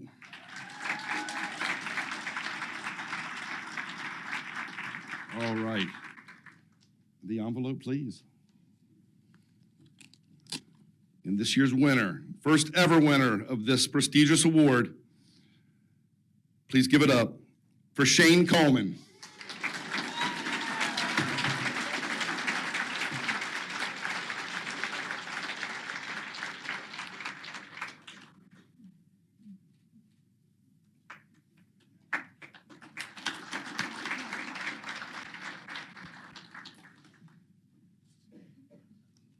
I'm used to talking in front of teenagers, so excuse me, adults scare me. So, yeah. So thank you for this. I can't take all the credit. I have a great team that's behind me at Clark County. I work with some great CTE teachers. So I appreciate this. I appreciate the Chamber for the award. I am very short and brief and to the point. So thank you again. And if you ever need anything from Clark County Public Schools, please reach out. So thank you.